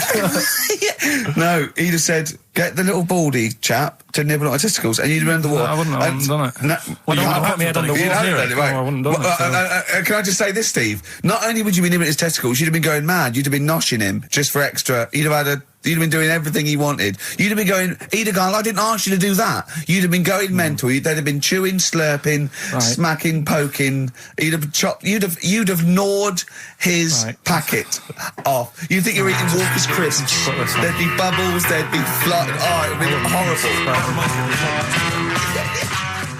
I just wish we could maybe tape the bits we're not on air, just because that's when Karl comes into his own. Yeah. He just said to me, I don't know what I was doing, I was sort of like pottering around, dancing around, doing something annoying probably, and he just looked at me, I don't know, and he was looking at me, and I looked back, and he went, have you ever used a Y-front properly? Genius. It's a great question, because the answer is definitely no. Definitely no. Does anyone use their Y-front properly? And by that, I mean, get your winky out of the little sort of slot provided, as opposed to like put it to one side or pull them down or whatever. Has anyone used a Y-front properly? I don't think I've ever done it. I don't think I've ever done it. I've never seen anyone in a toilet doing it, Rick. You should be looking. I wish I hadn't said that. I caught you. Really? Yeah. That's actually how you prove people are gay. Yeah. Get them into this conversation. Yeah. Yeah, it's a trap. Yeah, it's a trap. It was the trap. Yeah. I'm not gay, by the way. Yeah. You didn't prove I was gay. I double bluffed you. Yeah. Because I knew the old gay trick. I thought it was the old gay lord say no thing. That is another method. Yeah, there's innumerable methods of doing it. That's how Oscar Wilde was caught. Yeah. Yeah. What happened there? Well, the judge went to him, did you see that film last night? Gaylord Say No, and he went no, and they went take him away. Yeah. Take him down to the cells. Yeah, take him to Reading. It is true. Well, it originated in America. Yeah. So many of these things do. It's a brilliant point, Karl. I'd like to hear from anyone listening who's... And, I mean, well, they'll just lie, wouldn't they, I suppose? Yeah. I don't even use sort of flies, usually. I sort of pull my Y-front, my sort of tracksuit. So that's why I wear sort of like elasticated waistbands all the time. Exactly. Just sort of Speed. Yeah. Yeah, you got to get in there with the minimum of effort. Yeah, and out. Sure. Often I won't shake. No, well, no. To my detriment, because it often leaks out a little bit later, doesn't it? Ever been out on a date with a girl where it's just trickled down your leg and you wish it hadn't, and you're thinking, what if she gets my trousers off later? She might smell it or see it. What? What? I don't know. I don't know what I said there. Right. Yeah, but it's all the time. It's not just... I mean, you haven't done that with me, taking your clothes off and that yet. But, like, last night we were sat in the pub and I was saying, right, you know, let's not even worry about new features then. Let's get the current ones, you know, going. Like what? Good. Like, the one I was trying to work out, the cheeky freak of the week. Think of that! Yeah, but Think of that, though, as a normal conversation. Yeah, I'd looked online, right? I didn't find that much. I found... actually, I'll tell you what I found later. Brilliant. We're looking for them, right? And then at one point, I think you said to me, go and, you know, what about the Guinness Book of Records? Yeah, you know, they'll have, like, the best freak in the world or whatever. Yeah, ever. So I said, yeah, bring one in.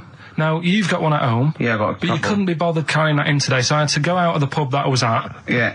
Nip into Borders. Yeah. Buy a Guinness Book of Records. Yeah. Out of my own money, $18.99. Yeah. Bring it back, and then you said, I don't know if I want to do this feature. So it cost me 20 quid for that. I had to buy a video for Silence of the Lambs film clip.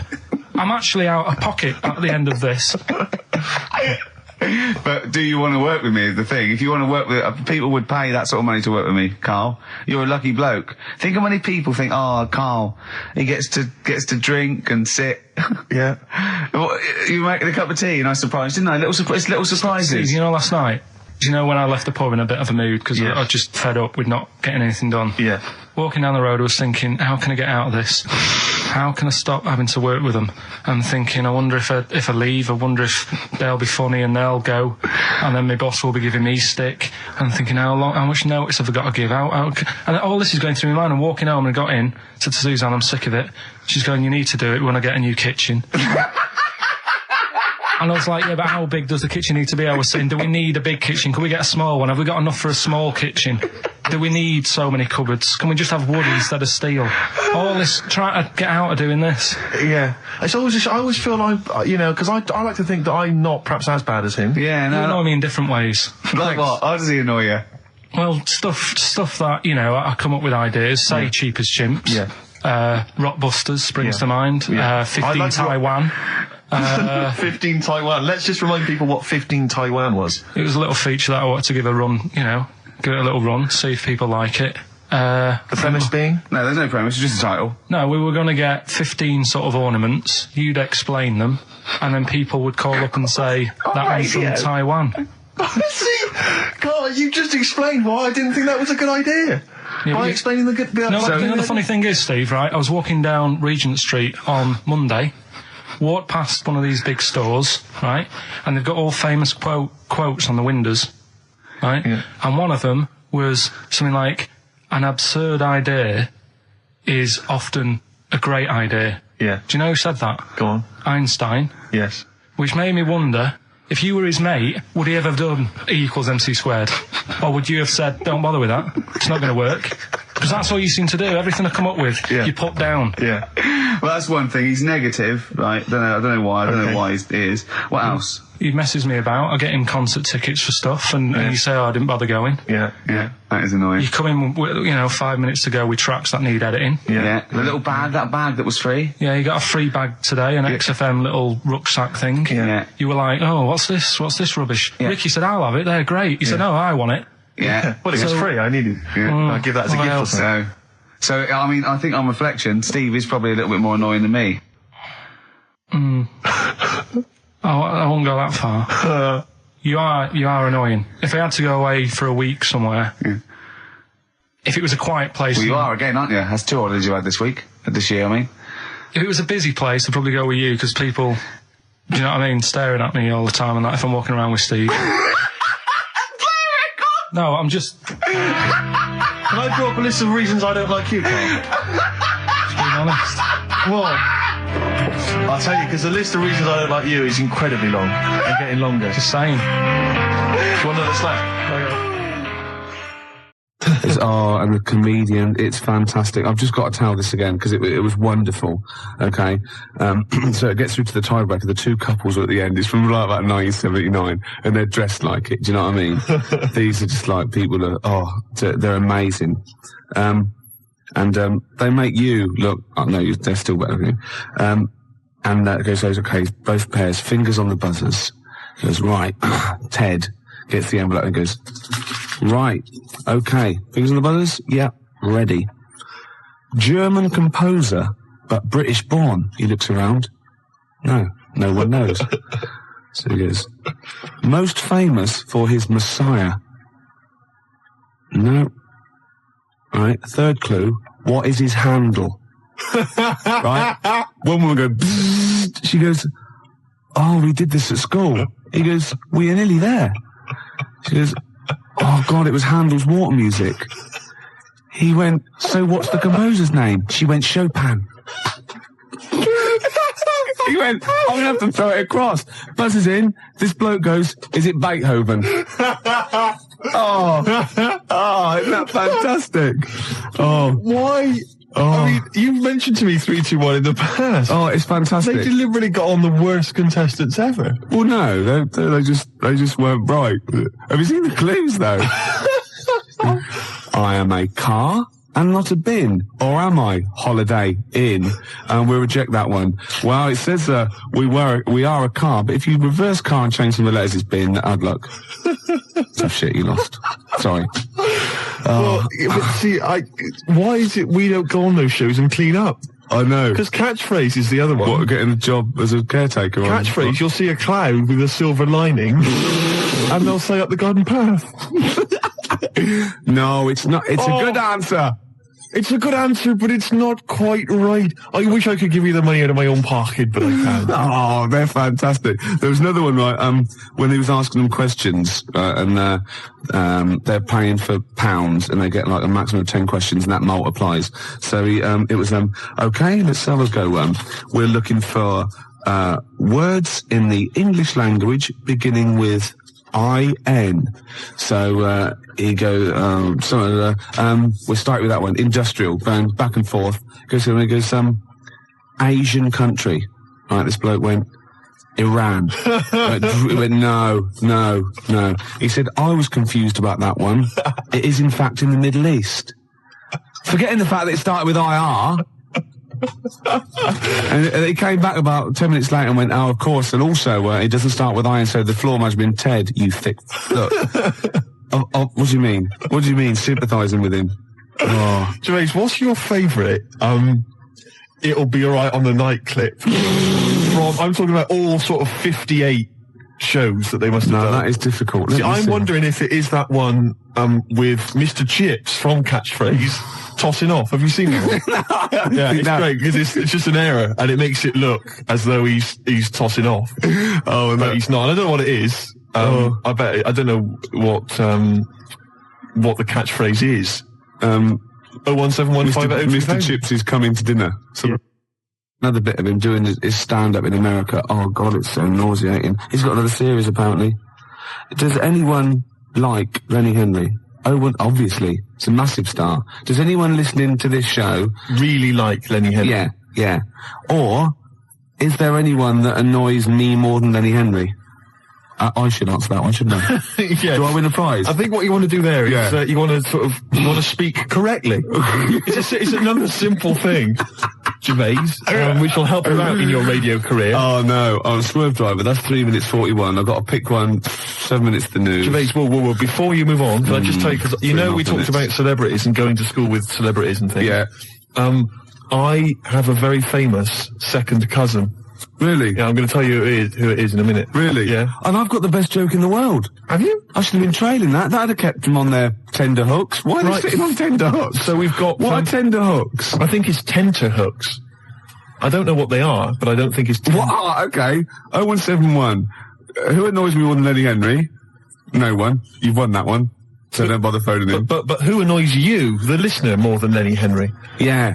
Oh, that's a good one. Clever. Because then it's thrown it to them. Yeah, and it's their opinion. Oh! Simple thing. Excellent.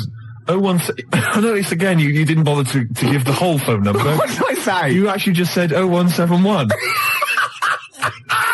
It used to be, as I recall, 0171580, which is about half of it, but no, just 0171. Oh. Gervais, you know last week we started a competition where people had to send in photographs or pictures or anything. Oh, yeah. I would show them to you indiscriminately during the show and see if you would laugh. Yeah. Got the first one here. Yeah. From Michael in Crouch End. Yeah. All right.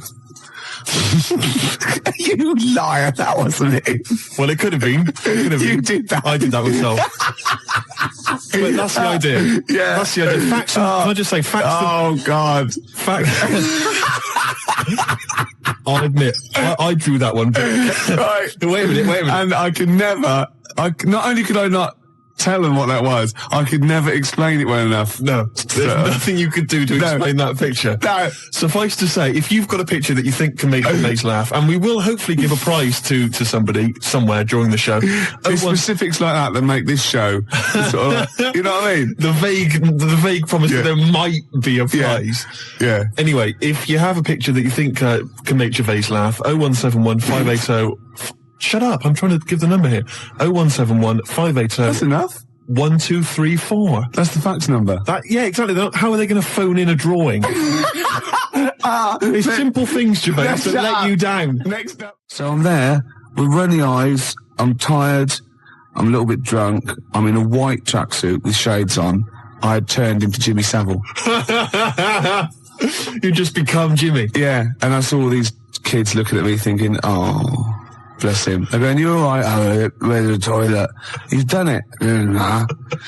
No, dear Jimmy, I am 4 years old and I have a terminal illness. Can you fix it for me to live a long and healthy life? Well, no, but we have arranged it for you to do a duet with Mr. Shakin' Stevens. Hooray! I feel sick. This old house, do it, you little I feel sick, mummy. It's the treatment. Anyway. What's behind the green door? A cure? No. No. He's for comas. He's not for terminal illness. He gets people out of comas, doesn't he, Shakin' Stevens? Does he? He does. He apparently, loads of kids in the 80s, they're all on there, all these people going, oh yeah, and she was in a coma, and we played Shakin' Stevens 24 hours a day, and I'd come out of it if someone bloke, turn up! Shit off! You know what I mean? Who would you least like to visit you if you were in a coma? Oh, crumbs. Imagine it, right? You're in a coma, yeah? You're in a catatonic... So you've got all your senses. You've got all your senses except sight. You can't do a thing, right? And you've got someone there to come and visit you. You're helpless. You can't move. Just sort of lying you on can't the bed, say anything. helpless. But you can feel the... I'll tell you, I wouldn't want to visit me. Jason Donovan. No, I wouldn't want Jason. So it's not... I don't like his voice. No. Or Philip Schofield, don't like his singing voice. Andy Peters. I haven't heard him sing. No, but I wouldn't want him round. Really? Why? No, I don't know. It's just something about him. Yeah. Wouldn't want him there. Anyway, we've got some Skunk Anansi coming up. Larry Grayson's welcome. So, and I'll tell you what else, it was Village People. Oh, I love them. Bring the four of them round. YMC, 4 of them. What one do you want to leave out? There was 5 of them. No, there wasn't. There was 5 of them. There was 4. There were 5 Village People. 4 village. Everyone knows there's 4 village people. Really? All right. Wait a minute. So there's a fire. No, hang on. There's a road cop. Yeah. There's a Red Indian, obviously. Obviously, yeah. There's a construction worker.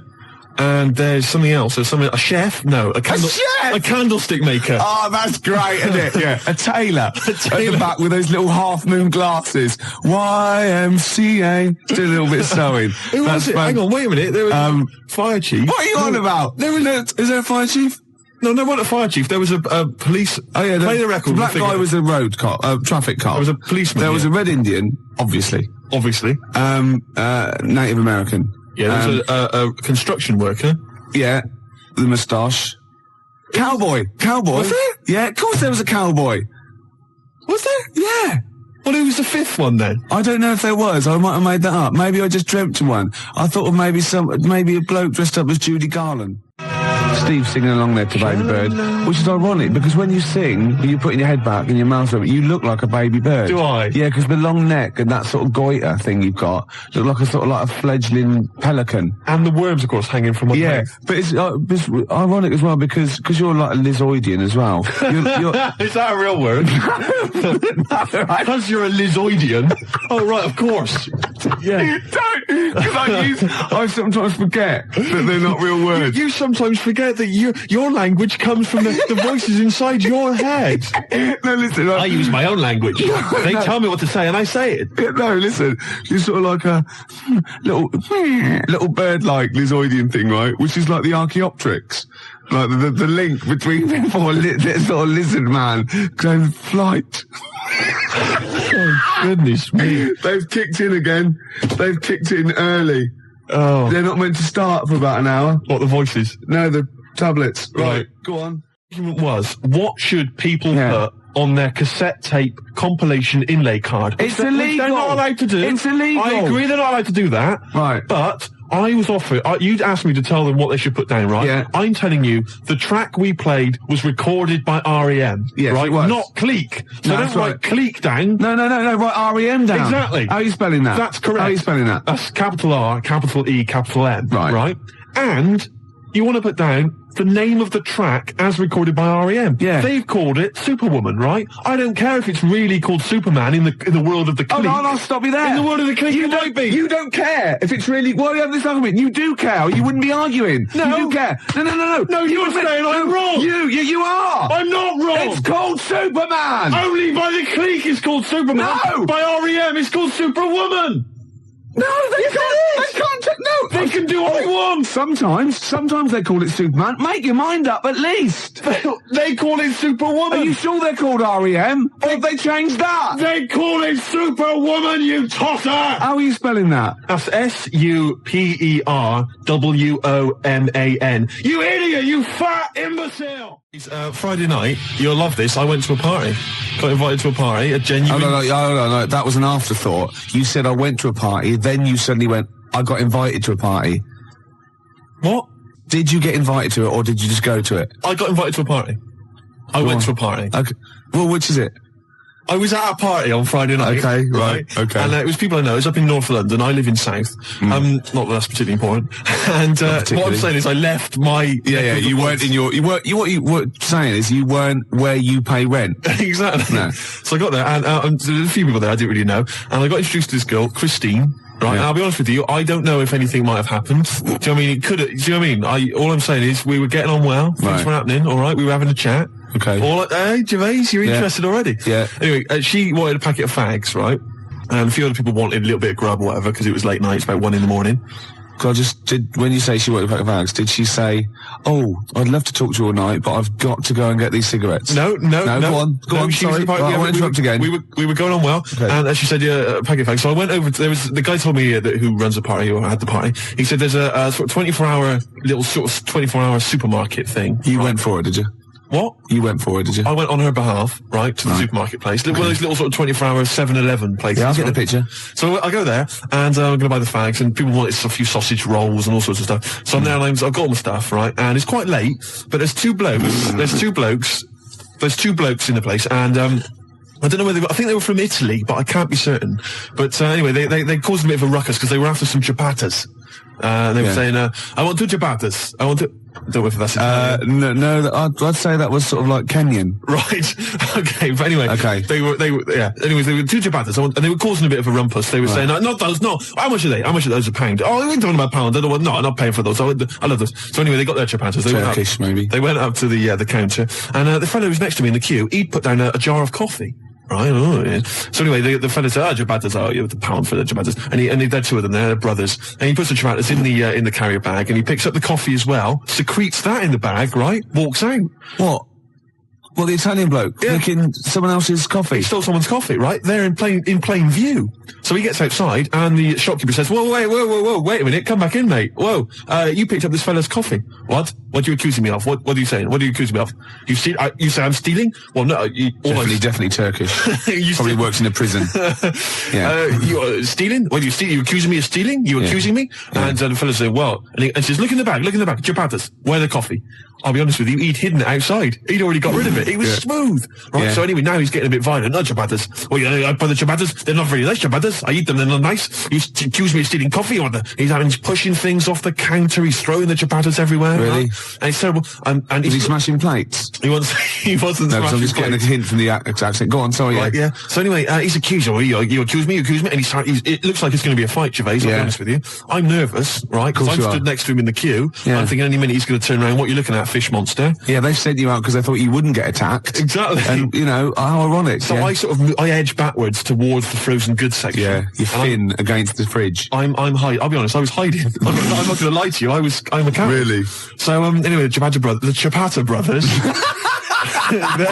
they're causing a bit of a rumpus, and it's all going on. So they decided to call the police, the shopkeepers. Yeah. Right? Well, now the Ciabatta brothers are nervous, so they go, "No, it's all right. Don't keep the Ciabattas. We're not paying for them. I don't want my money back. It's all right." And so they move towards the door. But a little probably fella, spent some time in Delhi as well. A little fella, he's barricaded the door. He's used some of the display units. He's barricaded it, right? Fantastic. So the Ciabatta brothers are trying to get out, right? They can't because he's holding them off, right? They can't get out. They're caught. They're smashing the place up. Really just throwing things on the floor, right?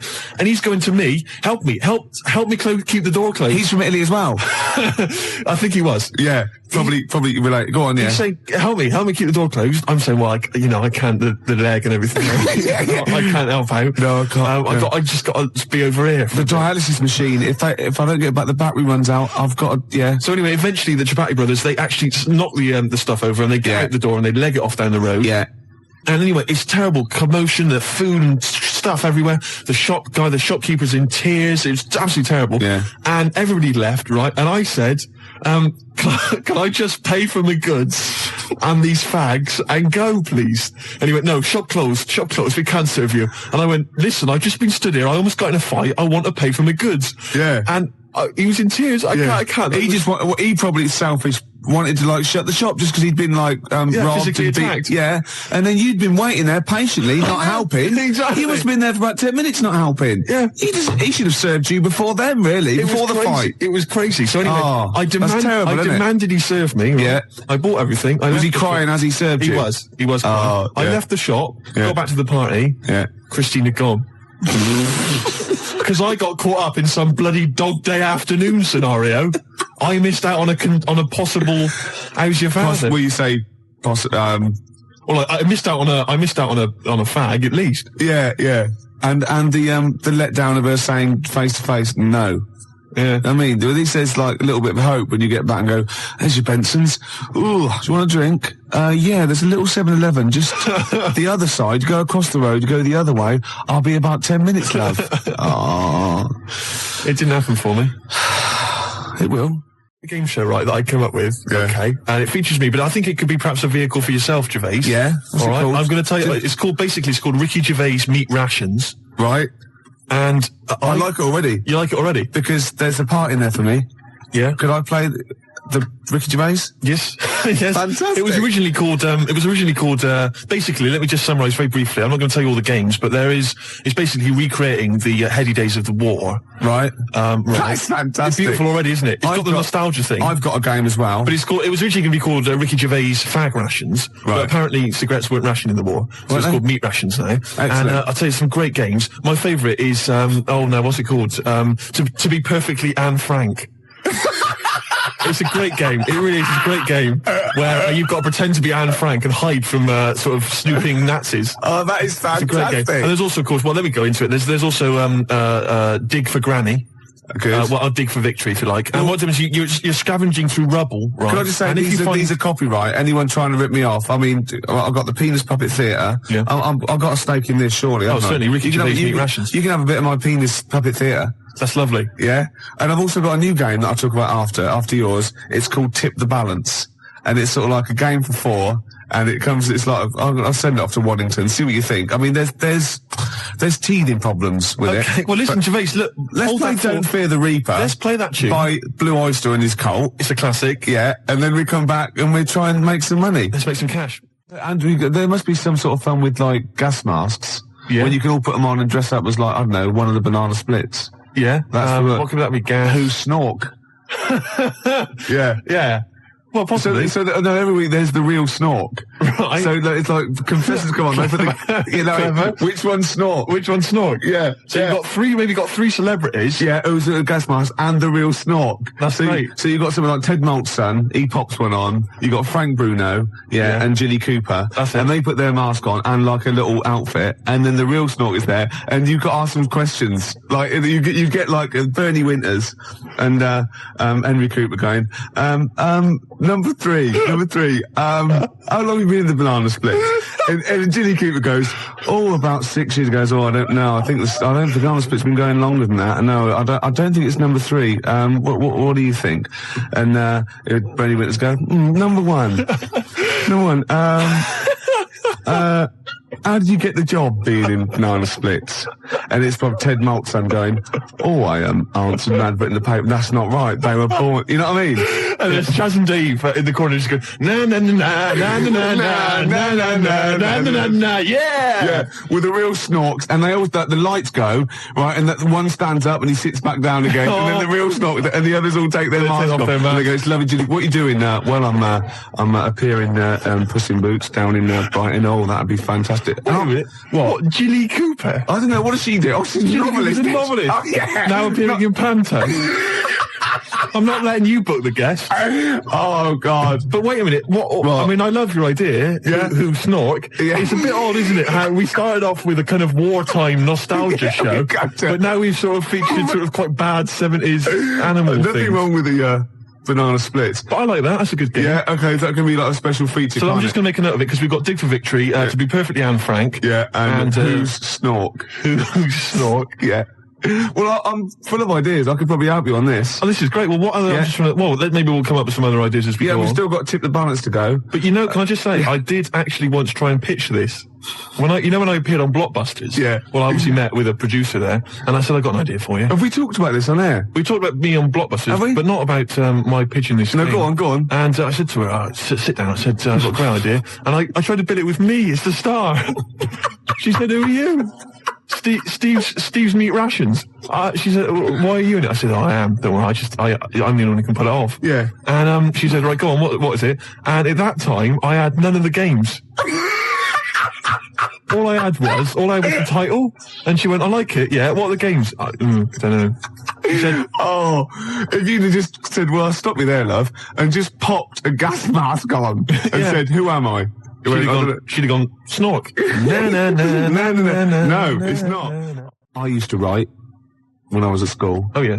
Now, I didn't watch sort of kids' programs when I was growing up. I watched sort of crap adult ones. You know, I mean, ITV on the telly from 12 midday through to like midnight, and I'd watch all the police series, Police Story, Charlie's Angels, Steve Austin, and Teen Knight Rider, yeah. And I wrote this essay at school once, and I just couldn't stop, and I started serialising it. And every time I just kept writing, I was sort of like, you know, people were reading it at school, and it was about a cop, a New York cop, who was as hard as, you know what I mean? Yeah.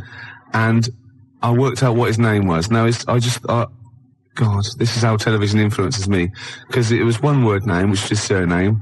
That was the title of the book, title of the series, and that's what all his friends called him.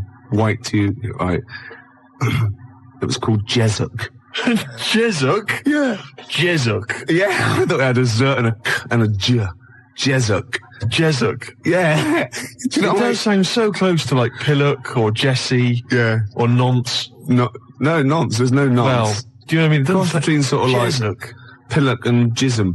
Damn you, Jezuk. Yeah. You're off the case. Give me the badge. Keep the stinking badge. I don't need a badge to be a cop. It was all stuff like that. And he'd burst, yeah. And so he'd look at his gun and go, this is my law.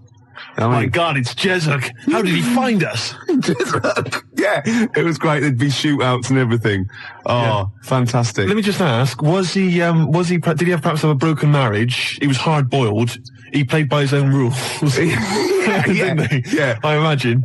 Simultaneous with this. He was a bit of a drunkard as well, had a bit of drink. No, he didn't drink, no. Good, he was a good-looking fella. But he was letting himself go. He was a bit hard-bitten. Yeah. And the other thing I was sort of simultaneous, which was more of a novel. I wasn't serious. I was actually writing a novel, and I got like 3 exercise books, right? It was about this kid, right? Oh, God. Right? He saw his parents just brutally murdered for no reason by a gang of outlaws, yeah? And he buried his father, and he knelt down on the grave, and he said, looked up, and he goes, as God is my witness, I will avenge thee.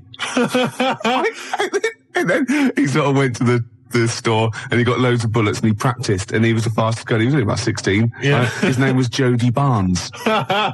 Jody Barnes is all right, yeah. Yeah. Imagine, that's nice. Yeah. Oh, fantastic. Have you still got any of those exercise books? I hope not. That would be the incredible. teachers used to sort of like, I must have gone, yeah, it's good. I must have passed around the, he's done another one. Gervais has written another episode of Jezuk. Yeah. But I say, seriously, if you brought one of those in and read it out, I'd be entranced. Imagine it. Seriously, that'd be great. Do you think the your mum ramblings of a twisted 14-year-old brain that only ever watched ITV cop shows. Do you think your mum might still have some copies of Jezuk? No. Was it like sort of, the initial one was like Jezuk, then it was like Jezuk abroad, Jezuk in Paris, Jezuk on safari. Yeah. Here comes Jezuk. My mum, Return of Jezuk. I liked that Jezuk. He's a proper man. Yeah. He's not like you. But Mum, I invented Jezuk. You're a Nazi. You couldn't be like Jezuk. He's in my mind. Return of Jezuk. Here comes Jezuk, son of Jezuk. Oh, it's fantastic. What if Jezuk met Jody Barnes? They'd get on. They'd have no quarrels. They could team up. Oh, it'd be fantastic. After break, a little bit of Lars. Teen Jezuk. This is 5 minutes. The news. I'm looking forward to the news. You've had a great couple of newscasters the last couple of weeks. Don't piss them off because you might. Jezuk came in here Oh my God, he would not stand for it. He'd arrest the engineer. He wouldn't stand for it. He'd soon figure out whose fault it was. Yeah, and he'd Get me Jezek. They'd be down the precinct, wouldn't they? Asking a few questions. Jezek, you're off the case. I don't need a stinking badge. Yeah. I bet Jezek plays by his own rules, doesn't he? Of course he does, but they take his gun, his official gun, not the one on his ankle, though. Oh, he's got a little ankle gun. Of course he has. I didn't expect that from Jezek. Yeah, he has to. So. Is Jezek one of those NYPD cops who doesn't have a first name? Yeah, I'm thinking him now. I think he might be a little bit Latino, maybe. Really? Hispanic. I don't know. Hispanic. Yeah, Jezek. Czechoslovakian Hispanic. Yeah, Jezek. Get me Jezek. Yeah, Emilio Jezek. Emilio Jezek. That'd be fantastic. So what's the name of the show itself? Is it named after It's him? called Jezek. It's called quite simply Jezek. Of course it is. It's called Jezek, yeah. And he's an NYPD cop. When is he going to marry that girl? Oh, come on. Make her an honest woman. For goodness She's sake. cooked to you again. Jezek. Oh, Christ's sake, Jezek. God. But you see, he's hard-boiled, Gervais. He's already had 2 failed marriages. I know. And I'll tell you what it is. It was because the fact that he was a cop. Because you bring that stuff home with you. Yeah. Right? You can't just leave that at the office, Gervais. I'm worried about his kid. 16. Really? Yeah. Is he going off the rails a bit? He's on smack. Is it? I don't believe it. I don't believe it. He could have been a great cop. He could have been a football player as well. Well, of course he was, because he was great in college. He was great in college, and now he's hanging out with the wrong people because Jezek can't give him enough attention. I know. And of course, Jezek's ex-wife, of course, is dead, so he's got to raise the kid on his own. Is she? Oh yeah. Is she? Well, she got. Oh no! What did she die of? His first wife, the marriage broke up because he was heavy drinking. Oh God! Yeah, and the fact that he was a cop. Yeah, but that's because of the things he has to go through every day of his life. I know. Listen, you're facing smackheads coming at you, coked on crack, right? Oozes. Oozes, right? You got to let your hair down in the bar. He killed a young kid. I know he did. Twice. Yeah. His first wife, I think what happened there, Gervais, as far as I'm aware, is that they got divorced, but really they still love each other, don't they? Let's be honest. Yeah. She's the only one really that stands by it. Well, Jezek says, well, I can love 2 people. Yeah. And he has done. Yeah. Well, I had to cut those scenes out. And his second wife, she's dead, isn't she? She got killed, didn't she? Yeah. You know why? Why? He hesitated after he'd killed the young smackhead boy that was coming at him. Had a grenade. I don't believe it. Yeah, a little grenade, yeah. And his second wife got caught in the crossfire. And he thought, he shot him, and that's why he never hesitates again. He just goes in blasting. Sometimes he shuts his eyes. He just goes in blasting. What would be the opening credit sequence for Jezek? What would happen? Would it be Rockford Files style, where he's in the supermarket, buying food and all the sort of it? I think he'd be, I think it would be like split screen. I want he'd be turning round in like a mall, like firing. On the other one, he'd be dropping the toast and his wife would be ruffling his hair in the morning. And he'd be going, and he'd sort of like be getting crumbs off it. Well, it wouldn't be his wife. It would be a lovely lady he'd probably picked up the night before. No. Remember that? He doesn't do that. No, he does. He does not. He doesn't. He's estranged from his wife, and his second wife's dead, you idiot. Yeah, but we established he's got a new one. He hasn't got a new wife? Not a new wife. He's got a new bird, hasn't he? Well, yeah, you said wife. Well, he's faithful to her, though. He doesn't go and pick up floozes. He doesn't go around with dirty girls. I always remember from the beginning of Quincy, where he's there and he's doing exactly that, sort of running and jumping over things. And then you see him and you think he's examining a body, because that is what he does. And he's kissing someone. It pulls out and he's given a woman in a sunbathing outfit, just giving her a massage. A sunbathing outfit. I don't know what the where's Steve lived to that? I did see in you under a sunbathing outfit. For sure. There was flesh bits in the middle and the rest were polka dot. Wait, a sunbathing outfit. Right? Sunbathing outfit. That's great. Well, birthday suit. There was a girl in the Altogether. The Altogether. Oh, God. Oh, that's fantastic. Yeah. What's wrong with that? I will pop this rubber thing on, and for sure, I am in a sexual intercourse outfit. Sunbathing outfit. I can't believe I've embarrassed myself with my use of language when it's invariably yourself, Gervais. I know, yeah. Oh, dear. Oh, yeah. We usually have a few beers and we get throughout the show and I get steadily drunk, which is unprofessional.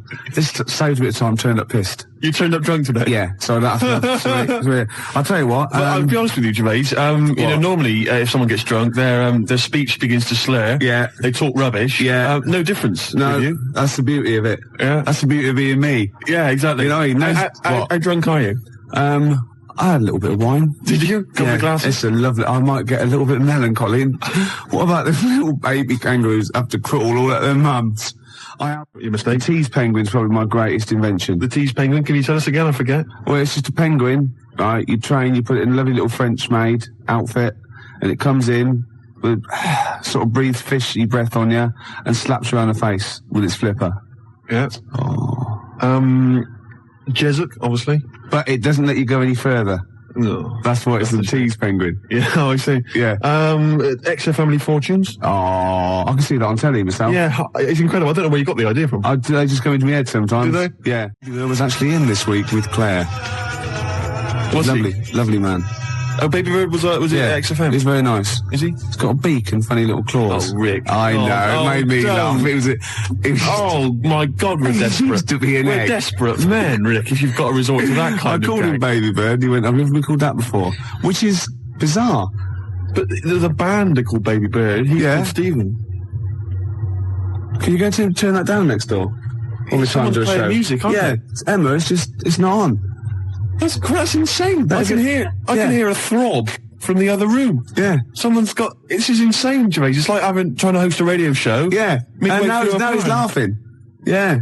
Oh, well, anyway, it's all going to be... we're going to play a track that you've brought in. That's right. Go on, what is it? It's a fantastic tune by the Gravediggers, part of the Wu-Tang Clan rap collective, right? It's from their album. Not to be confused with the Wu-Tang Clan. That's a little shellfish. Yeah. That's into rap. Yeah, that swears a lot. Yeah, yeah, terrible, yeah. The track is... Got a muscle posse. The track is beautiful. You've probably heard it on the dance floor, maybe in some indie club. Yeah. 1-800-SUICIDES. Yeah. Now, I would stress, Rick, it has got a bit of bad language. I know. I mean, I've listened to this twice, and I reckon I've got it off pat. I reckon I'm going to pull the fader down at just the right places and go, okay? Right, you're going to sort of bleep it out. And if it goes wrong, so what? You know, that's real. People have a problem with swearing. I don't. Do you? No. Not I'm doing it because it's rules, and, you know, the great thing about we want to stay on air because, you know, we take our job seriously. We do. And, you know, I think we're sorry, excuse my French, bloody good DJs. Well, I think you're absolutely right, Rick. Yeah. Let me shake your hand. Yeah, all right. There we are. Yeah, a good shaking of hand there. I love a bit of rap. That wasn't actually French. No. Was it? It's weird, that, isn't it? Pardon the French. People always say when they maybe say bollocks. Excuse my French, but le plume de ma tante. Hey, come on, language. We'll be learning a little bit of a foreign language later. I've brought in Instant Yiddish by Fred Kogos. I've always wanted to learn Yiddish. Really? Yeah. Narishnek, foolishness. Some glick, some schlimmen, yeah, for better, for worse. So I'll teach you a little usage phrase like that, out of the old Instant Yiddish book. But first, what was this? Gravediggers. It's Gravediggers. They're keeping it real, they're keeping it raw, so there is a bit of bad language. Yeah, well, mine's raw. You keeping it raw? Yeah, of course I have. Right, I'm gonna have a go at this then. Alright. Right. Don't get No, 1 nervous. minute. No, don't. Shut up. Right, I've got to play this. Shut up then. Don't put me off. I've got to concentrate. You're 'cause I know whether... bleep it out live. I will, yeah, shut up. Alright. Is it going? Oi. Okay. Take it calm. Take it calm. All right. I think there's one coming. I know. Your life for no reason. Oh, good work. Good work. You're doing okay, but you're not out of the woods yet. This is too stressful. Oh, you're doing well. I don't think there's any more. I don't think there's any more. No, just play it. Okay. Of course I am. I'll tell you, one day, right, it's just one of me at the moment, but one day there'll be a whole squadron. It'll be like Planet of the Apes. Oh my God, and you don't actually need anyone else to sort of like breed, do you? Exactly. We can just reproduce as we are.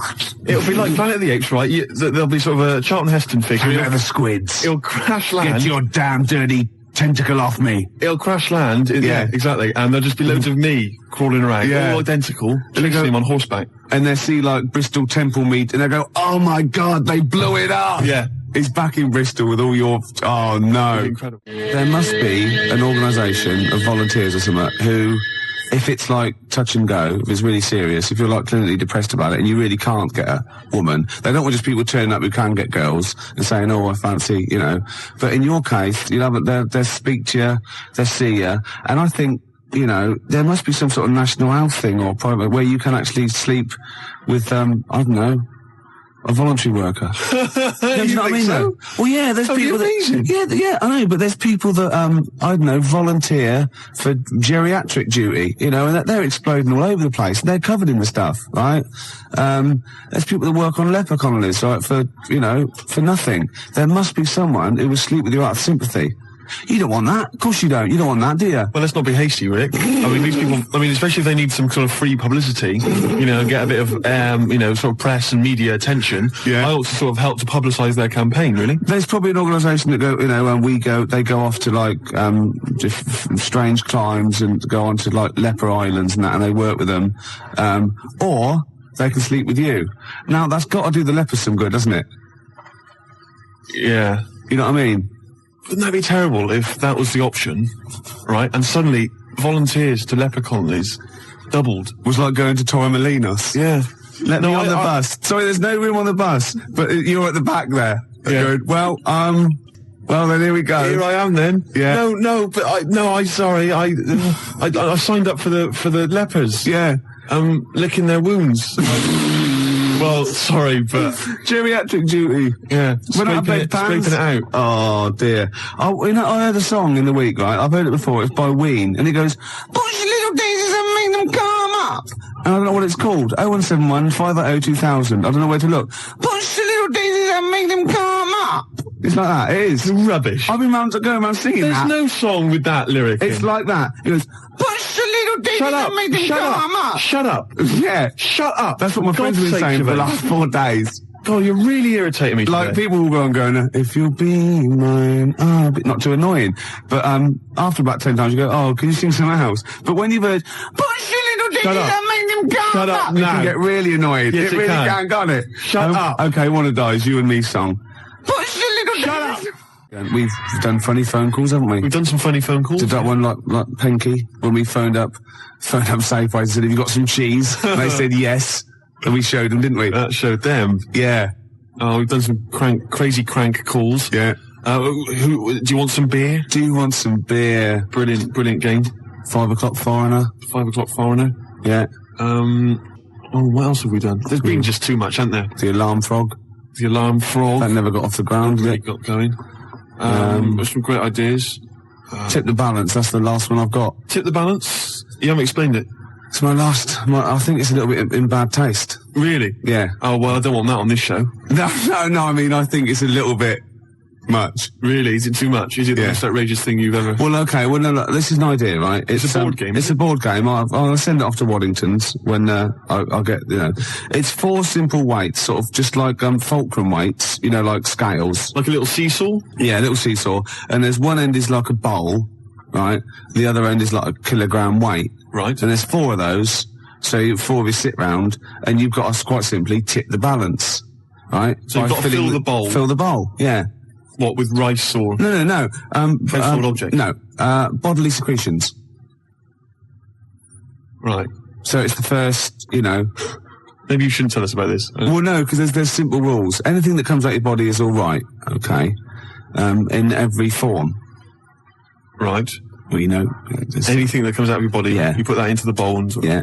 tip the balance. So, I was just thinking, if I said it quieter... It wasn't so bad. I was going to go, well, it's piss. Do you know what I mean? Yeah. Doesn't work right. Snot. Sick. Yeah. Spunk. Well, I was going to say cum, because then I could be spelling it C-O-M-E. Therefore, getting by some of the radio authorities rather sneakily. And spunk, as you said, is like courage, isn't it? Exactly. Like in the Waltons, they go, oh, look, I love your new girlfriend, John Boy, she's full of spunk. Yeah, sorry about that. Well, I've been carried away, Dad. Good night, John Boy. Yeah. John Boy. Good night. Right, here's the Cure. We'll come back to this. Cure, Charlotte Sometimes, 20 to 6, Ricky Gervais Show. And Steve, what have we offered today? Well, we've offered Tip the Balance, a new board game from Waddington's, which involves secreting various bodily fluids into a bowl in order to tip the balance. Yeah, and the way you do, you go, tip the balance. I can just imagine the front cover with sort of Granny. She's stooped. Yeah, she's just like... she's got trousers down. Yeah. She's just... And she's missed it. She's missed it completely. They're all laughing. And the family are there behind her. They're clapping and cheering. The mother just laughing, doing a dustman's blow. Yeah. Right. And the 14-year-old boy, he's got... right, okay. Well, he's enjoying it the most, let's be honest. But what about if you know that bingo is the most popular evening pastime in the country, and there are these huge bingo palaces. Yeah, that's because with, like, they haven't thousands of seats. Yeah. Imagine if they were all playing Tip the Balance. We crack the smell. Oh, it'd be incredible. God, that'd be fantastic. That'd be great. You could have winner stays on. Yeah, because you'd have a disadvantage then, wouldn't you? Well, I've just. I imagine in Japan they've already got a TV show like that. I'd imagine. A kilogram's a lot though to get rid of. Yeah, you've got to have a lot of sputum. I know everything. Yeah, but I think it's a great idea. Could you give birth into the bowl? Yeah, well, no. Well, you could, but anything you put in there, you lose. So you'd have to be willing to, like you can't. You could bleed into it and amputate into it, but you can't have it back. Like you couldn't put a false limb in, right? Because you bleed it there, because that, so that's sort of cheating. Yeah. But there is a thing called the fish card, where if you're all out of it, right, you're strained out, you've vomited, you've snotted, and that's it, right? And everyone's got 0.8 kilograms in theirs. You can go fish card, right? And you can take someone else's bowl and pour it into yours, but you got to pour it via your mouth. Right. So you take a big glug of that, and you do it, and you win. You've thought this through, haven't you? Yeah. You've played this, haven't you? No, I haven't played it. I haven't got the equipment. Right. Jeff Buckley, everybody here wants you. Wow, nearly end of the show with it, isn't it? I can't even be bothered to criticise you. It's not worth it, is it? Use this language anymore. I know, yeah. So late in the day. I mean, you're not going to master it at the age of 45, however old you are. I mentioned, I guess we could call it Freak Show or something like that. Yeah. Where celebrities with deformities come on. That was Nigel's from Tottenham. Nigel in Tottenham came up with the idea. The most deformed. What would you put forward as your most deformed bit? Well, luckily, sucking my most deformed bit would be curiously enjoyable for me.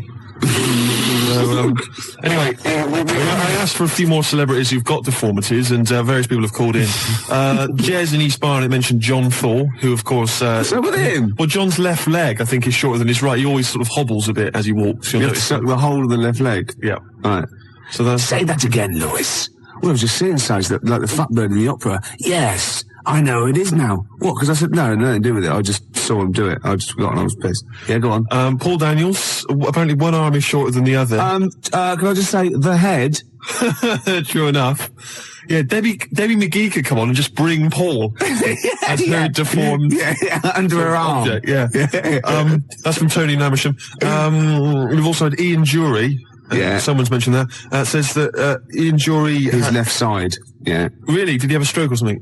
Polio, wasn't it? Yeah. So his left side. And Anthea Turner, apparently she lost the middle 3 of her toes or something in a sort of horrible accident. I don't know if that's true. Anyway, Anthea Turner would be great. Just get her on anyway. She lost... Oh, what? Well, I don't think it can be true, to be honest. It says that she's only got 2 toes on one of her feet because she lost the other 3 in a fly-now accident. Oh my God! But I don't know if that's true. So it's when you used to go to school and say someone, had a fight with the lawnmower. Yeah, she did. Yeah. No, I meant your hair, love. No, look at me toes. Oh. Yeah, exactly. So, so what would you suck? Would you suck the gap, or would you suck the toes that flew off in the garden? I really haven't thought about it. Why not? I haven't really given it much thought, to be honest. Satellite, that's all we were, Steve, just satellites. Just satellites orbiting around the mighty space station of XFM. I don't know what I'm talking about. No, I didn't think that you could carry that much further. No. Still, that's the end, no more cheap knob gags on a Sunday afternoon. No more sort of swearing. Smut on the radio, breaking every radio authority that there ever was. Yeah. Good times, eh? We've had a few laughs, few tears. Blur, and out of time. They're joking, there's 2 hours to go. On XFM 104.9, I'm Ricky Gervais, with me Steve Merchant and Karl Pilkington. A new leaf, bit of a blow at the Sonys. Not like that. I mean, you know, we were taken aback. Speak for yourself. Yeah. We've got guests. Jonathan Ross won, and he has guests, so we're going to have guests in. One of which is sort of a tie-in. He's going to explain himself. It's Dr. Fox, Dr. Neil Fox. Popped in for a chat. It's a pre-record. We've got that. Although live in the second hour, we're going to have a chat to the girls from Tattoo, who are upstairs at the moment in Capitol, and they're going to pop down and have a little chat with us. So we're really trying to, you know, make this more of an interactive show. We don't know yet whether we're going to give up or not. It depends how this show goes.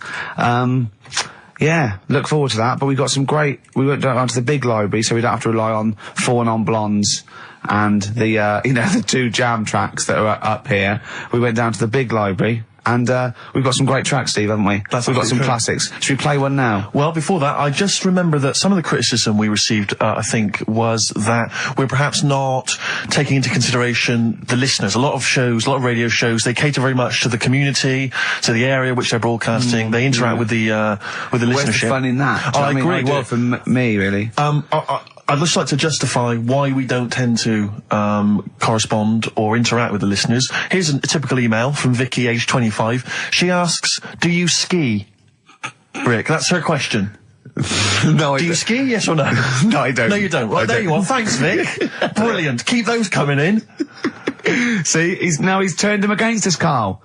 What do you think, Carl? What do you think of Steve's attitude there? It's alright. More insight like that coming later. Black Grape, Kelly's Heroes on XFM 104.9. I'm Ricky Gervais, with me Steve Merchant and Karl Pilkington. Okay? Proper radio. As you know, we're a bit gutted that we won nothing at the Sony Awards. We found out that on the panel was Dr. Fox, probably one of the greatest DJs in the world. One of the great living broadcasters. I certainly think that he's up there. Yeah. With Tarrant, John O'Coleman. And so Chris Moles. Great Chris Moles. We asked him to. He's also on the Pop Idol panel, so he can make and break people. So we asked him basically to explain himself. Why did we win nothing? Why were we so bad? This is what he had to say. The award, guys, was called the Entertainment Award. All right, now, in itself, I think that should probably tell you something about what should be on the tape. There should be some entertainment.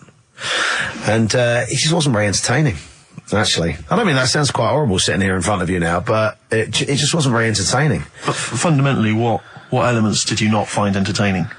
The fact that it didn't seem to entertain me at all was part of it. I mean, it's a bit of like, how long's a piece of string, isn't it? What is entertaining? We have talked about string on the show before, though. Then there were loads of people I'd never heard of in my life, and some of those were perhaps a bit more entertaining than you. The people that got silver, I think they were called Joe and Twiggy. They worked for a station in the Midlands. I think Trent FM. They were actually pretty funny. Funnier than ours stuff. Yeah, yeah, they were actually. Yeah, they were funny, and they seemed to sort of understand their local. They seemed to understand their market a bit more. And then I got onto yours. I think, oh, great, Ricky Gervais. Yeah, he's really funny in that program, isn't he? I must watch that. I'm going to absolutely die laughing here. And oh God, it was painful. How would you have improved it, just listening? Bit of humour, be quite good. Bit of humour, essential. All the things for an entertainment show. A bit of prep, you know, so get in there and actually think about what it's going to do, perhaps. Right, okay. Well, thank you, Dr. Fox, for your honesty. We've got to the bottom. While you're here, can I just show you this? That lump. Do you still do prescriptions? Dr. Fox there. He was, you know... He was honest, he was blunt. He was blunt, I'd like a second opinion. I'm only joking, he's not actually a doctor. In fact, he used to be called Dr. Fox, and now he just calls himself Neil Fox. I think he's been struck off. No, he's Neil Fox MD. Right. He's just... I wondered if there was some malpractice, that something happened. I mean, Someone was under, and he sort of, he went a little bit crazy. Let's leave it there. Yeah. Because Froggy will not take that lightly. Who? Froggy. What do you mean Froggy? He's Dr. Frog now, he's changed it. He loved Fox. Right. He hated Fox. But are we going to heed his criticism? Because it was there was no preparation. Yeah. We weren't funny, fair enough. Yeah. There was just really no content. We didn't care about the show. The demographic we were meant to be aiming at. Just sounds like a lot of work, all that. Well, I think what we can do is we can take it all on board and immediately forget it and carry on, because it's easier. What about that? Brilliant. I'll tell you what we could do, though. Play some bloody great tunes. Thanks very much. Athlete. You got the style on XFM 104.9. I'm Ricky Gervais, with me Steve Merchant and Karl Pilkington, innit? Alright? Brilliant. Well, you know, the funny thing was, the day of the Sonys, the radar figures came out. That's the body that tells exactly how many listeners you've got, etc. And, XFM went down a little bit, across the board. Except one show, Steve, that went up 34%. Keep talking. Well, what show do you think that was? I'm trying to think. Would it be Zoe Bourne? No. Would it be Christian Connell Breakfast Show? No. It was this little mother of a show. Really? Up 34%? Yeah. Everything else went down. We went up 34%. Yeah. So maybe Dr. Fox should be listening to those figures. Indeed. Yeah, will we get a pay rise? Will we get a 34% pay rise, Karl? Ooh, up to 80 quid a month. No, because for the last, 2 years, there's been nothing there, and you've still been getting the same money, haven't you? That's the way it works. There's been what, there? You're not paid per listener, are you? It's just... You know what I mean? It seems like it. I think they've each given us 5 pence. Exactly. I went along to, I came in from the presenters meetings I've never been to one before. A presenters meet, I didn't know they existed. And I just came in to annoy Karl. It was about 5 to 6. So I was going to get him as he knocked off. We're going to have a Sorry, and the presenters meeting is what? That's where they dish out which amusing news stories they're going to read out, is it? Yeah, or no, what order they're going to play, Athlete, Coldplay, right. the Vines. And, went upstairs, all the people there, and, quite interesting, wasn't it, Karl? Yeah. You know why the figures went down a little bit? Come on. The war. Is that what they said? The war, yeah. At one point, I said to Karl, just how many listeners died in this war then? Because I thought he was saying that they were at the front. Yeah. Or XFM listeners went, well, I'm going. Yeah. I'm going to Iraq. Well, the reason our listeners... Tell Zoe to tape it for me. The reason our listenership went up is that just tells you who's listening to us. Cowards, yellow bellies, children, women, people with fallen arches, terrorists. Oh dear. Yeah, it was quite a good meeting. Now I talked to... So what exactly, is there anything I missed out on? Is it No, they just, it went down a little bit, except our show, which went up 34%. Up 34%, but no awards remember for that. And then you went out afterwards, didn't you? Yeah, we went to a bar, so a couple of drinks and that. Yeah. And then a few of them went onto Stringfellas. No, they didn't. Well, some of them did. Zoe Who? did. Zoe and a few of the office people and that. I went home. Yeah. To what? To watch lap dancing? To beat what? Yeah, that's what goes on there, isn't it? I know, it's mad, isn't it? I've never been to Stringfellows. I don't know what happens. But no. Why would they? I don't know. I mean, I was talking to people about it the day after, and they said, "Oh, you missed out." And I said, "Well, did I?" I said, "Well, how does it work?" They said, "Well, you pay." Never quite understood lap dancing. Never quite understood it. It's basically someone dancing naked, rubbing their arse in your face. Yeah. That's basically the gist of it, is it? But you can't.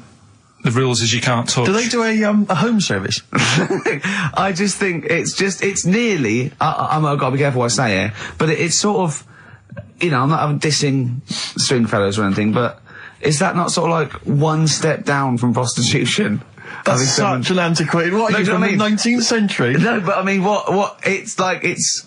Well, I don't quite understand it. I don't get it. I don't get it. Because the thing is, I said, how does it work? They said, you pay 20 quid, you get some clean money, sort of like little vouchers that you stick in the knickers or whatever. Oh, God. Clean money? Yeah. Disinfected money, okay. Well, just like vouchers. Can you put loose change in there? Because I got a lot of that. But, I owe you. Yeah, go on. 20 quid it is. Right.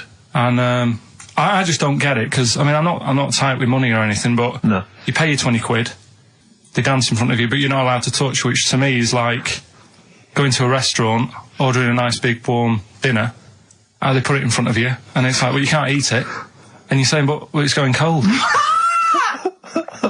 I love the idea of some bloke sitting in Stringfellows, businessman, right, pays £20, there's an arse waving in his face, and he's going...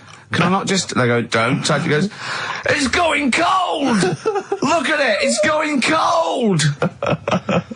Oh, that is brilliant.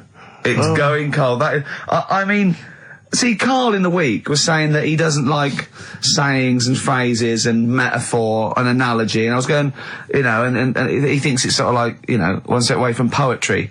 But he comes out with the most evocative phrases. That is a straightforward analogy. Lap dancing is like being given a meal that you can't eat. See, that's great.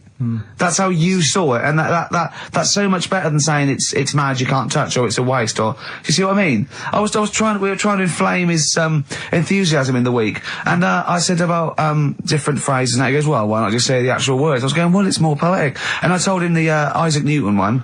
If I have seen further than any other man, it's because I've stood on the shoulders of giants. And I said, well, that's because, you know, he's saying, you know, I'm getting lauded for being this great scientist and all these discoveries and being a genius, but I'm saying, you know, if it wasn't for those scholars before me that had come up with what they come up with, you know, I wouldn't have got this far. Karl went, what did you say? I just said, well, I prefer him to give me a name check. Do you know what I mean, though? If he stood there and he's saying how good everything is, don't just class me, don't sort of put me in with a load of other people. Give me a mention. If you were one of the other scholars? Yeah. Yeah, I think there were probably people that died sort of years before him. I think he's saying more that he's thanking the body of work these scientists and these great men had handed down, you know, through either books, material, teachings. He's not giving a big shout out to the collective science posse. Yeah, yeah. You know, thank you. Actually, I copied Nigel's. He's not saying that. I was like earwigging. I heard what Nigel said about it, about the third law. Do you know what I mean? Yeah. I mean, I look into sayings and stuff a lot more and see if they work. Well, one that happened a couple of weeks ago, right? You were talking about the you can't have your cake and eat it. Is that what you said? Well, I never understood that, because I thought, well, what's the point of having your cake and not eating it, rather like your lap dancing analogy? But it actually means you can't have eaten your cake and still have it there, obviously. Exactly. Well, the time that I saw that saying work, right, I was in Asda with Suzanne. Yeah. And you know those big binders you get with nice cakes in them? Yeah. For birthdays and that, you can get one with, like, David Beckham on the front of it. Yeah. You can have one with, you know, Thomas the Tank Engine, if you want. Ricky Gervais. Yeah, you can have one of them. And I saw one of those comedy ones where it is, like, a big pair of breasts. Yeah. And that is when, you know, you can have your cake and eat tit. Play records. No, but you see what I'm saying? Play record. I want to talk to you about it. About puns. Just XTC and senses working overtime. In the present climate, they should be happy with the work. On XFM 104.9, I'm Ricky Gervais, with me Steve Merchant and Karl Pilkington. Karl, you're poised there. I know what you're dying for. I know what you're dying to do now. You're dying to play some adverts, aren't you? XFM. Placebo. This picture with the androgynous vocal talents at the helm there of Brian Moloko on XFM 104.9. Informed broadcasting. Excellent. Did you see, I don't know if Karl saw it, I know you watched it, Rick, it was extraordinary, it was a Sky One TV show the other night. It was something like reality TV. Oh, I don't know what it was called. Yeah. Excellent. And it was about basically what the fortunes of various... I cannot get enough of it. The fortunes of various reality TV stars since they've come out of the show. Christine Hamilton coming out of the jungle.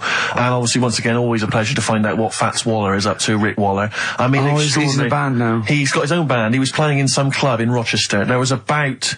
It's 20 sort of people gospel, in the sort of audience. gospel rock, that sort of soul gospel rock thing, like somebody see in the Commitments or something. And when it cut to the audience, it was like it was in Butlins. It was just a big dance floor, and it was just people like watching it differently. And he went, the people that were here loved it. I mean, it's a bit and sad. I have to say, I know. the size of the man, his leather jacket, Karl, was extraordinary. I don't know how many animals had to die to make it. It was like... You know, it was. It looked like if he'd have fallen off, it'd have been like the Hindenburg. Yeah, because it was like a Zeppelin. Oh, the humanity! It was extraordinary. I still think when I see him wearing a coat like that, it looks like he is stood on the shoulders of two other people, and it's just a joke. It's just like a circus act or something. Yeah, because his head doesn't make sense. It looks like it's one of those things that you steam yourself in. You put your head out that. Is that a machine you're in? No, it's a coat. One of those old-fashioned iron lungs. Oh dear. There were some magic moments. But there was a great, because once again, I mean, I missed a lot of the first series of I'm a Celebrity, Get Me Out of Here, but it showed once again the moment with Darren Day. Darren Day, a lovely guy, but that moment where he went off and sat on a rock and came back and he'd written a song. I know. Which he just, and I can't, it was also things like, I'm in a hotel room in another town. I know, don't. And it was like something you'd write when you were 14. It was unbelievable. When they showed it again, it's just stunning. I love songs you write when you're 14. It's like your first sort of like song where you know 3 chords, and it's always stuff like, there's a man, he's a lonely man, take a look at him, he looks a bit like me. Yeah. It is me. It's that sort of thing, like when you want to play it to someone and you want them to go, my God, you're deep. Yeah. My God, you're brilliant, aren't you? And that's about you, is it? Oh, yeah, it is, yeah. I have to say, this is such a terrible confession. When I was doing a school play once, when I was about that age, 15, right, there was a girl who was in the cast with me, right, and she sort of, she was giving me the eye. I was thinking, yeah, well, I kind of thought she was, right?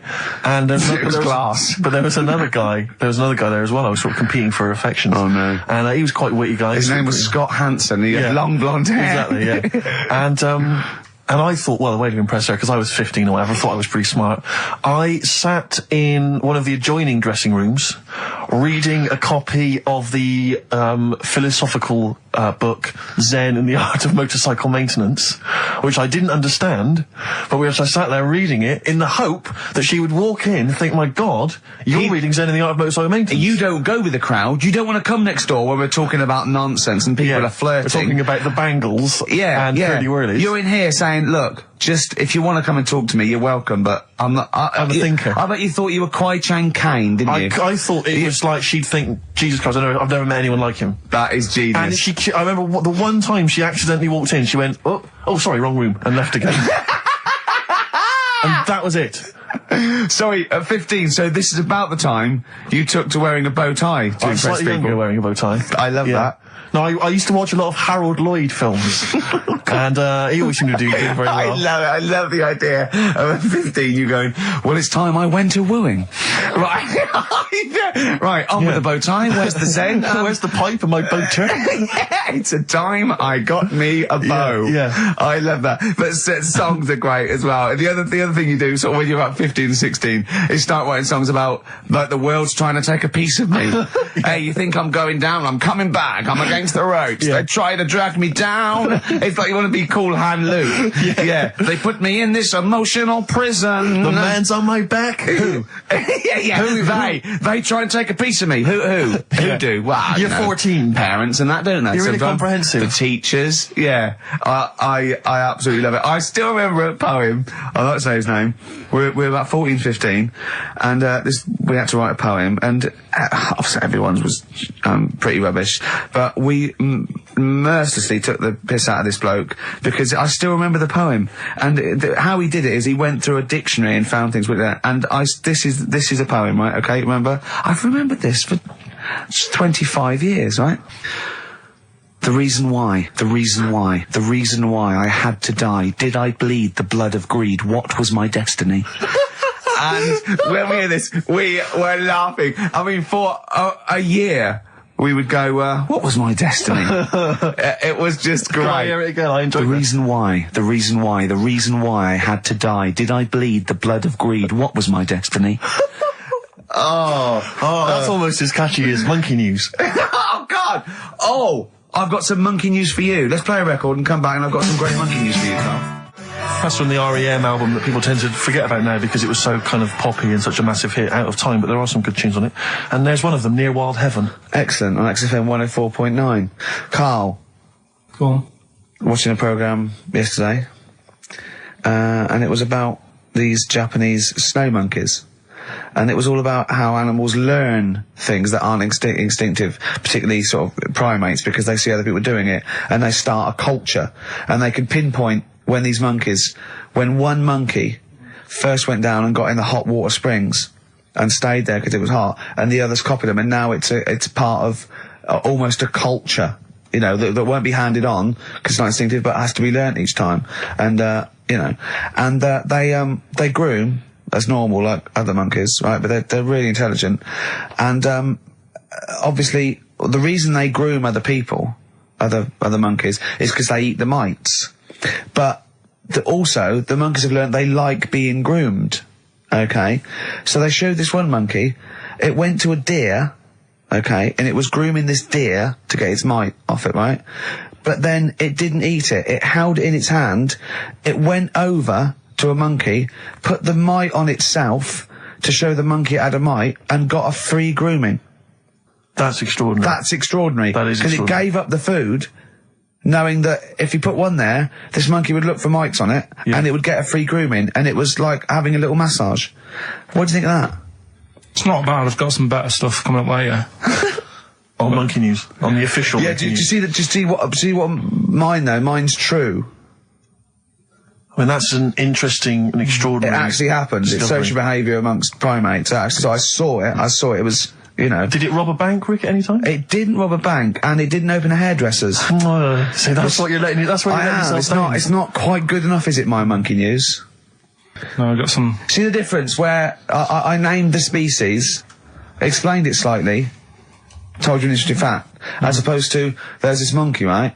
And look at him looking at you. Yeah, he's not interested, Rick. Can I tell you now? Can I try and describe for people the face that Karl has? I'll tell you what it's like. It's like if you draw some eyes, a nose, and a mouth on a balloon, and then inflate it to about half full. That's what Karl's face looks like. That's what his head looks like. It looks like a face you've drawn on a balloon. Very small, the rest of the head huge. It's just that today I'm a bit tired, right? That's one thing. Why are you a bit tired? I just haven't been sleeping, right? Why not? I don't know. I've got a lot going on in the head. Oh, this would be like The Simpsons. If we could actually look in there, there would be two monkeys grooming now. Plus, you've been talking about, like, stuff that I can't relate to and that, so I'm... What, writing poetry? Like what? Reading books? Yeah, doing poetry and stuff. I never did any of that. What did you do? Well, at school they didn't bother. They tried to get us to write more, right? Right. By, giving you a pen? No, they used to give us these school diaries. Yeah. Little red book. And it was a way that they kept an eye on what you were doing out of school hours. Right. So some kids would write down, you know... Stole a bike. Yeah. Burnt a house down. Yeah. But when I was at school, around that sort of 12 age, I didn't get up to much. You have no money, there's no what you can do. So every night it was the same thing. I'd get home, and I'd have to go to the shop, right, and get some potatoes and some bread every night, right. And I kept taking this into school. Sorry, what was it? Dublin in the 17th century? Yeah. What do you mean every day you went to the shops and got potatoes and bread? That's kind of what I had to get all the time. That's what we had. Why? What did you have? Chip sandwiches? Yeah. Right, so you went to the... Yeah, you went there. So I kept putting stick. I kept putting that in the diary, you know, every night, saying went to U Phase. That was the name of the shop. Yeah. What is it called? U Phase. What is it? U or you? Like H-U-G-H. Phase. H-U-G-H. Yeah. Oh, that was his name. U Phase. Right. Used to go there, get the potatoes and bread and that. I love the fact someone who's named a shop after themselves. I'm not going to say what we sell. It's named after me or nothing, or I'm not opening. Mainly potatoes and bread. Yeah. White sliced loaves, King Edward's. And the teacher used to always say, just write something different in there, make something up. Because, like, you know, Monday, Tuesday, all the way through to Friday, every night, it was just, went to U Phase. Went to U Phase? So you sort of, you came Are you sure it wasn't an advert? Sure he wasn't paying you to say, get my name in the book? Yeah. The only time that it changed, and she said, oh, that's made it a bit more interesting, was when it was my birthday and I had to buy a cake. Potatoes and a cake. And she said, oh, that's good. Yeah. That was my 13th birthday. My mum said, I got home from school, she said, oh, you're 13 today. Teenager, big turnover. Go and get a cake. That's your experience of writing? No, what? Well, no, that's your experience of your 13th birthday. Oh, by the way, you're 13 today, go and get a cake. Yeah. Brilliant. Big surprise? Was it a big surprise? Yeah. Yeah, that is brilliant. I love it. That's the only sort of writing.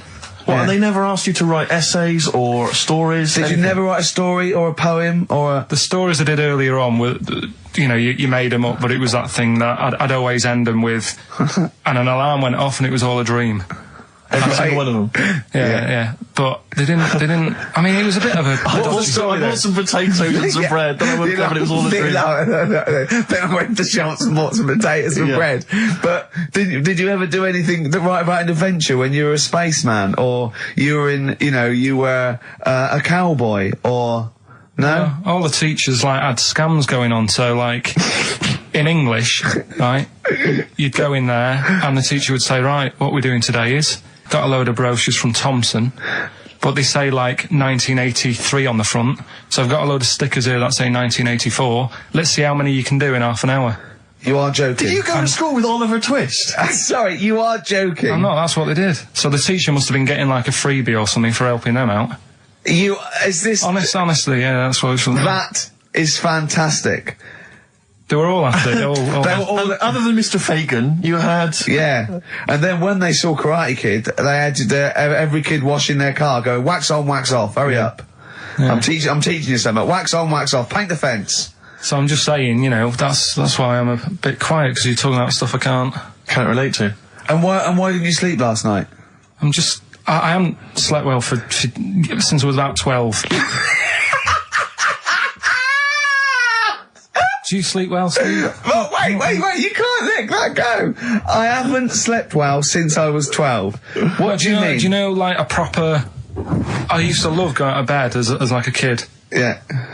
Whereas now it's am I going to sleep tonight? And I sort of wake up about 4 times. Right. Whereas when you're a kid, I remember really loving, going to bed. There was one time where I actually laughed myself to sleep because I couldn't believe me luck. What's wrong with him? What do you mean you laughed yourself? Have you ever had it when you're really tired and you get in bed and the pillows feel it's all cold. Yeah. And it's I can't believe this.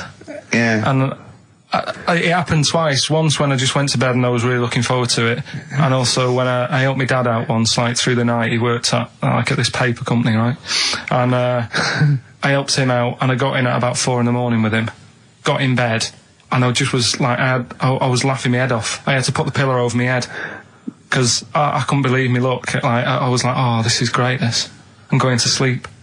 I just have to say, life up north is so extraordinary. No, but you must be the easiest kid in the world to please. No wonder she knew she could just go get a cake. It's sort of what was he expecting people to say? He were expecting an extra hour in bed, but we got him cake as well. I love that. Any supper, brilliant. Brilliant, yeah. Your own bed. How long was it before you got your own? What did you used to do before? Just some straw in the corner? No, it's just that thing of when you're really tired and... And do you ever do this with Suzanne now? Do you ever laugh yourself to sleep with her?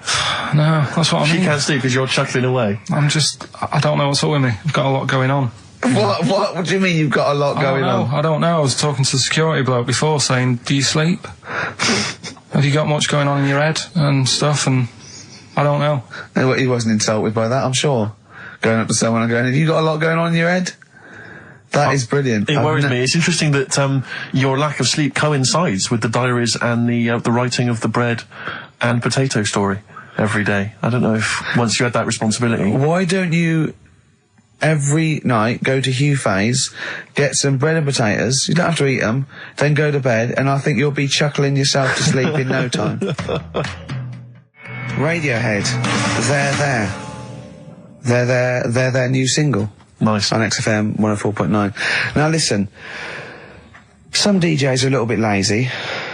They get playlisted, or they get people to phone in with requests. Mm-hmm. I mean, they sort of work out what they're going to say. Now, we choose our records, don't we?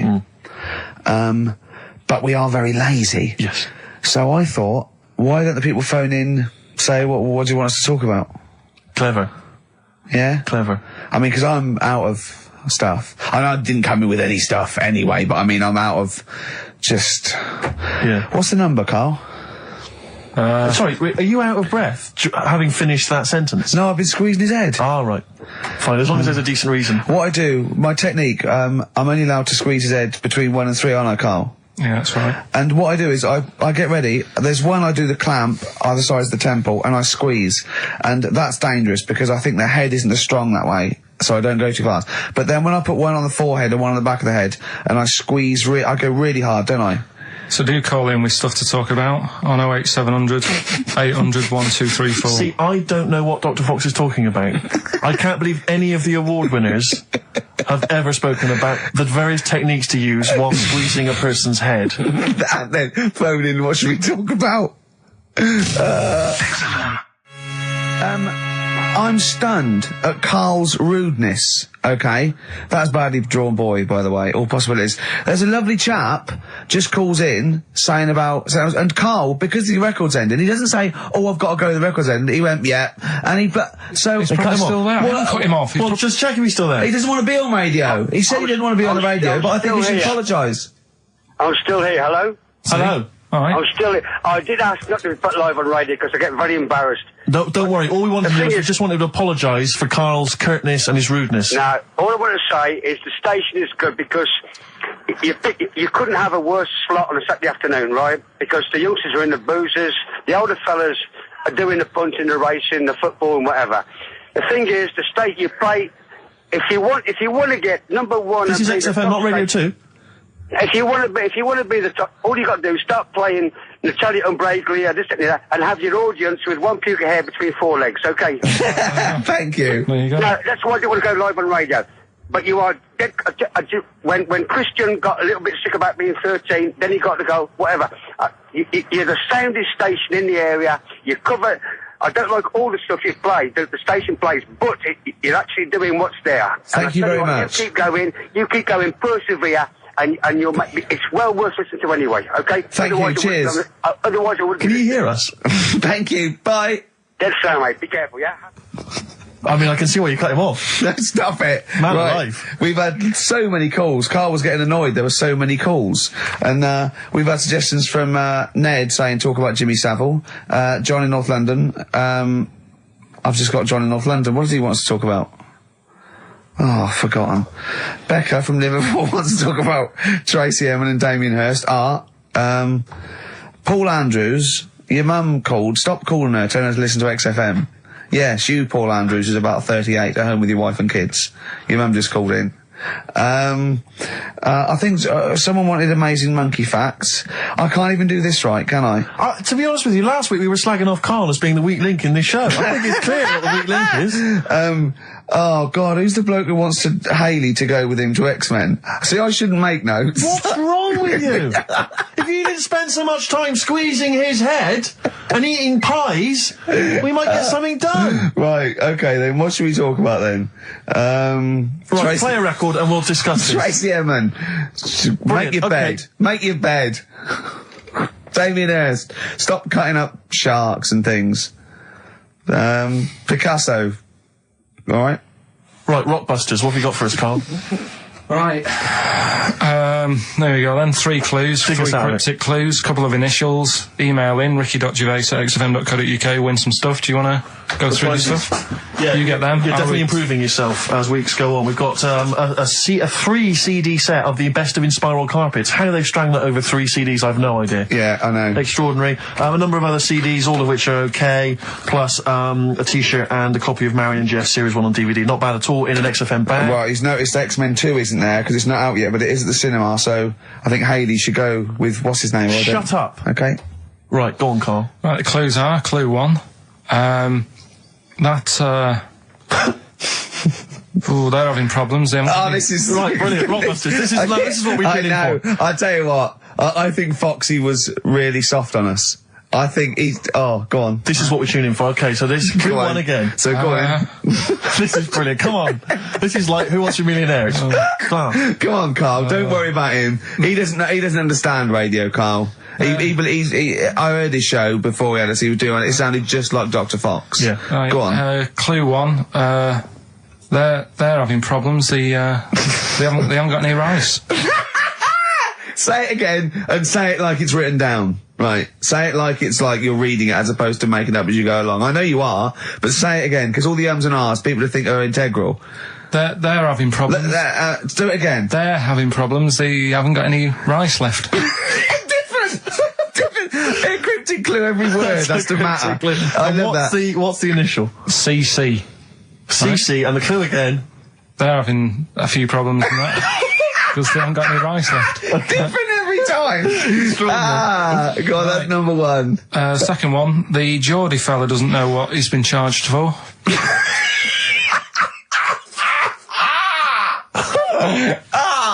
Okay, and what's the initials there? DW.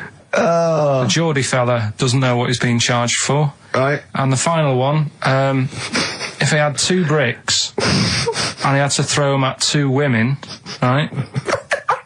Stop! Right, you've got to go through this without going, right? Oh, yeah, just do it again. Just say it again. Think what you're going to say, then say it. I had 2 bricks. Oh, no, it was if I had before. Well, I've got to put... Stop it a minute! Stop! Because I'm going to burst. Right, Carl, work out what you're going to say and say it! Right. Okay, just calm down. Can we just everyone calm down? Okay, right. I had 2 bricks to throw at 2 women, and I didn't hit either of them. Right, okay. The initials MM. Right, so quickly again. They haven't got any rice. I've got that, and it's brilliant. That is a brilliant one. Okay. Right. They've run out of rice. They've got problems on their hands. CC. Right. The second one, Geordie fella doesn't know what he's being charged for. Right. BW. And I had 2 bricks to throw at 2 women. Didn't hit any of them. Right. That's MM. Email in Ricky.Gervais@XFM. Brilliant. Play a record. Win some stuff. It's email only. Ricky.Gervais@XFM.co.uk. Evan Dando and the Lemonheads. That's a track called Rudy with a Flashlight. Of course, Evan's got a new album out, but working for an alternative radio station, Rick, it would be ludicrous to think there was a copy of that lying around. Oh, do you know what I mean? But email only the Rockbusters. That's what this is all about. Rockbusters. Coming up soon. Monkey News. Indeed. Plus, of course, I have very special guests this afternoon, Tattoo. Oh, yeah. Be in a minute, won't it? Look forward to them. Adverts? Yeah. Excellent. White Stripes. 7 Nation Army. On XFM 104.9. Carl, are you thinking of starting a family? Only if, like, an accident happens or something. Yeah. Were you there, Rick, when we were chatting about this the other day? Oh, yeah, no. What did you say, Carl? Well, we were talking about his career and because he's on MTV, and I was going, oh, you got to do this now. He's going, look, if it happens, it happens. I've said to Suzanne, if it happens, it happens. He goes, well, what are your plans? I was saying with Baby, she said, are we going to have kids tonight? I go, look, if it happens, it happens. I go, well, how will it happen? He goes, if a condom splits. Amazing. I love the idea that that's the way you plan for a child. Imagine telling them that. Where was I conceived? Can't remember. The condom split. Yeah. You're an accident. I love that. The romantic nature of that is just I was told I was an accident, but, you know, it doesn't matter, does it? Yeah, it doesn't matter. That makes a lot of sense. Yeah, but it doesn't matter. Do many people sit down and say, right, do you think we should? Yes. Well, they lay down. Yeah. I'm busy. You can't sit down, you haven't got time for that discussion. No, it doesn't mean the conception. I think it means bringing up a child till it's 18. But the thing is as well, it's one of them, innit? It's like, if you think about having one, you go, well, the sort of negatives, you know, outweigh the positives, yeah. I think. Right? Go on. But if you have one, you go, oh, it's not that bad, is it? So what are the positives and what are the negatives? Like I say, the negatives outweigh it. I can't think of that many positives. They get in the way, don't they? Cost you a lot. Costs a lot of money. Same with marriage. Like Suzanne's saying, we'll get married, so what for? Well, marriage doesn't cost anything. Well, it does. Well, no, if you go to the registry office and then buy a house. But then what's the point? Well, tax breaks, you know, presents. I don't think you get them anymore. Do you? I looked into that. You old romantic. Would you rather have a ring or a 3% saving? Yeah. Oh, I love it. I love it. Well, I don't see the point anyway. I got down on one knee and presented her with some inland revenue forms. yeah. Just to show the benefits. That is great. I mean, if you are planning it, I think you got to involve me and Steve in the radio station because it'll be. I mean, you take quite a lot on, don't you? So if you've got a kid at home and you're not sleepy, you haven't slept since you were 12, you've got this, you've got MTV, you've got a kid. You know, it might be one step too far because I wouldn't want to push you over the edge. Well, go on. Sorry. No, I just was going to say I was talking to Suzanne last night about it and saying, you know, about earning money and that. And she said, well, you're already sort of earn a little bit more than me. So, you know, if you get loads of money, she said, I'd be happy staying at home and doing nothing, maybe looking after a kid. I said, oh, so that's not happening. Right. I said, I could have a load of money now tucked away. I could have won some money and I wouldn't tell you. I still want sort of that check off her every month. Because I get a cheque offer to sort of pay the bills. Yeah. And I think you need to keep that in a relationship. Sure. Do you know what I mean? Work as a team. Yeah. Yeah, that's not working as a team. Of course it is. Well, no, you share everything. Sharing everything is working as a team, whether you earn most or whether some 35 grand back. It's not like you think that, oh no, I won the pools, but I give her half, she'll get lazy. She'll just sit around the house doing nout. So she's still got to go to work in a job she hates. Yeah. I'll tell you though, she thinks that it'd be the worst thing that could happen if we got a load of money. Because she'd want to go to Egypt, I'm not going. Why would she want to go to Egypt? I don't, that's what I said. No, why would she? Why does she want to go to Egypt if she wins a lot of money? She said it's meant to be pretty good. So the incredible wonders of the pyramids and the Sphinx and so on, that's not of any interest to you?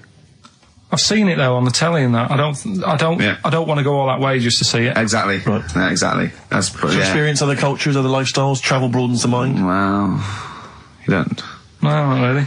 You've seen enough different ones here, haven't you? Yeah. There's parts of Wiven. Oh, you haven't seen yet. Yeah. Okay. Well, you don't want to make enough money. You don't want to make a lot of money because you're worried that Suzanne might want to go to Egypt. And then that'll be... No. And that's going to tear you apart. I don't want to tell her that I'm making a lot of money. I can still tuck it away. Right. And what will you do with it? When are you going to spend it? When you turn up in a big converted limo, go da da da da da da da da da da da da. Come on, we're going to bingo. Where'd you get the car from? Never thee mind. Right? Won't she be suspicious? When you've got a pet chimp. You know what I mean? What would you spend it on? Is there nothing that you want for? No, I've never... No, there's now at the moment, honestly, it's I'm quite happy. Do you know what I mean? I don't ask for much. But you're not happy, you're always whinging and moaning. Always whinging. Clearly there's something wrong. What if someone gave you... okay, right, let's be serious. We're not talking about billions, right? But if someone gave you a cash injection, just a one-off cash payment of £250,000, okay, what would you do with it? I mean, that's too easy, because that should obviously be a house. That should be the best house you can find in London. I probably want to go and see a tornado. Right. That's on your list. Okay. In many ways he's so sweet, but I want to shake him. Can I just point out to you, Karl, I don't know if you know this, but if you get caught in a tornado, you do not whisk off into the magical land of Oz. And land somewhere nice. Yeah, and crush a witch. Still in your rocking chair. Yeah, it doesn't happen. It's quite dangerous. But you'd go and see a tornado, number one, fair enough.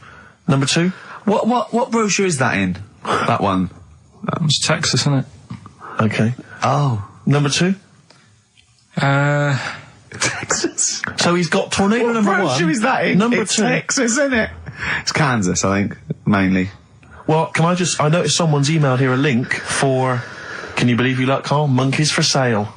Now, I don't endorse this in any way, but here you are. Here's a monkey for sale here. Oh, that's terrible. $2,500. It says male, very smart little guy, loves to play and gives kisses, wears diapers and clothes, has been around lots of people and loves them, healthy and loves to eat.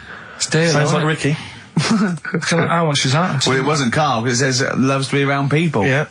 There's a gibbon there. A gibbon for... Too pricey though. It's like that Donald McIntyre programme he did, that Cheapest Chimps programme. He didn't do Cheapest Chimps. He didn't do a programme called Cheapest Chimps. You're saying that, but... Well, he didn't. There's that no point. Did Donald McIntyre do a programme called... Play a record a minute. Play a record. Oh. Cracking tune. Now, if you're down in Texas, chasing your tornado, this would be on your stereo, surely. Surely, if you're in Alabama, it'd be in... Well, he doesn't go to Alabama. It's Texas. That's where the tornadoes are. Do you not listen to what he says? Kansas. Kansas. Lynyrd Skynyrd, of course, Sweet Home Alabama. Always worth a play, I think maybe once a month. Yeah. Brilliant. Karl, we're talking about having kids and stuff. I've always been quite thankful that Ricky's never wanted to have kids, because I just think he would set the worst example for a child that he possibly could do. Just in conversation the other day, just happened to mention that he's taken to eating in the bath. Yeah, well, let me explain something. Right. I've got busy schedules, yeah. I get up, I meet Steve at a certain time, and I go, I've got to go at 3:30 today, Steve. I'm working out at 4. I work out 4 till 5. I have to have something to eat before I go out, and I often meet Johnny for a beer at 6 or something, or go somewhere. So I thought, oh God, if I go around and have a bath straight after, then I have something to eat. I go, well, I've got, sometimes there's chicken legs, right, and they're greasy. So one day I thought, hold on, I'll go to the bath with the chicken legs. I'll eat them in the bath, and it's brilliant. So I'm sitting in the bath, I eat the chicken egg, it's really greasy, right? I just throw it in the bin, just go under the water, come up, I'm clean. I've eaten, I'm clean, I get dressed, I go, I'll meet Johnny. I've lined my stomach, and the good thing about that is that when I come home, after 3 beers, and I've eaten the chicken, I go, there's only bread left, I just wipe it round the bath, I got a lovely bread and dripping sandwich. That's not true, that bit. But I do eat in the bath. I mean, the second week of doing it, I was just eating in the bath. I think I was in chicken legs again. I'm eating in the bath. Jane walked past, just looked in at me, and she went, Christ, Caligula. What? Just me, a fat Roman emperor eating. Caligula, to be honest, is just too cool and impressive. Not Caligula, Old Man Steptoe. Have you seen the one where he's in the bath eating pickled onions? No. He sat in the bath, he literally sat in the bath, eating some pickled onions, some of them slip under the water, he fishes them out, put them back in the jar. I'd never do that. No, you'd eat them. You would never, well, they wouldn't let food go by like that. But it's so... But it's the fattest chicken, it's big, greasy slabs of chicken. Yeah. You're throwing the bones on the floor. No, I'm putting them for the wolves to scavenge. I'm putting them in the... Stop biting your nails, Carl. Not only can you hear it, it's really rude. I don't know, what...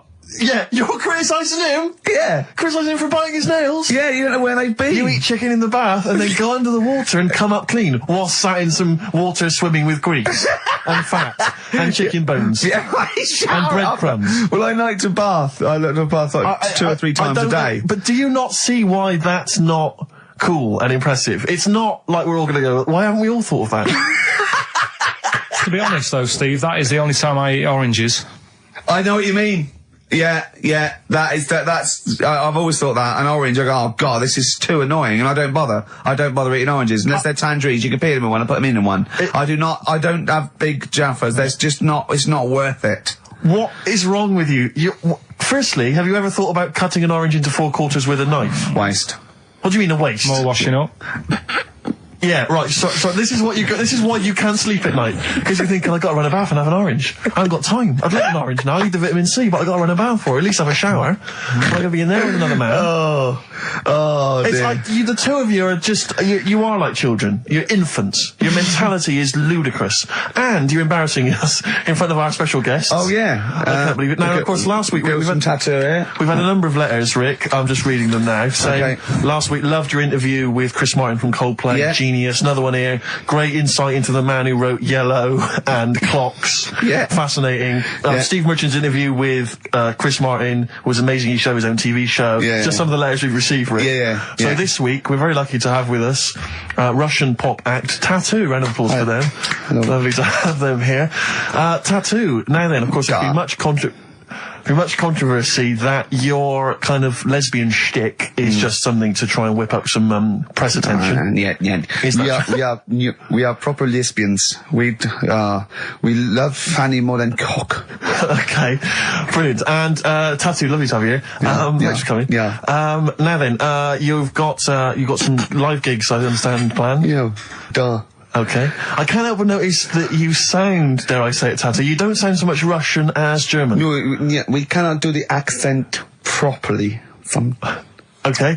And, Tattoo, it's a joy to have you. Thanks for coming down. And finally, your lesbians would, for instance, either myself or Carl be able to convert you from the lesbian ways? We like the muff so much that the knob is no good for us. Alright, well, thanks very much, Tattoo. Yeah, thanks, Tattoo. Thanks very much. Cheers. Next week, share. Brilliant. So if you've got any guests, special guests you love us to interview, then let us know. Ricky.Gervais at XFM.co.uk. And we'll try and get there. Oh, dear. Play a metal card. Rockbusters answers next. I was going to say, well, do you want to do that? No, let's do it next. After the record. Just going to say something. What were you going to say? About gays and that. What? In a bit. What were you going to say? Oh, we'll look forward to that. Martina Topley Bird. Need one on XFM 104.9. Right, there goes the girls from Tattoo. See you later. Well Thanks, done. girls. Cheers. Right, a couple of listeners Carl, what were you saying before we cut you off? Yeah, it's just like, you had the girls in and that, and it reminded me, I was talking to Steve in a week. Yeah. I think it's, when people were talking about going out to Stringfellas and that. Yeah. I was talking about seeing naked people. Yes, I asked him, I said, when he used to watch, say, he accidentally flipped onto BBC Two and some ballet was on, would his eye ever been drawn to maybe the gentleman's lower regions rather than the ladies? The gentleman's package? Yeah, would your eyes ever be accidentally drawn to that and you couldn't resist it? And you said yes. Yeah, because, right, and I don't think I'm Oh dear. Oh, go on, I mean, fair enough. No, right. I'm always looking at the beautiful ladies, but fair enough. Yeah. No, go on. But... Right. Have you ever looked at Wayne Sleep's testicles? I went out. Have you ever looked at Wayne Sleep's penis and testicles?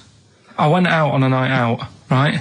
And it was it got to some point in the night where 2 women and 2 fellas got on stage. Right. Right.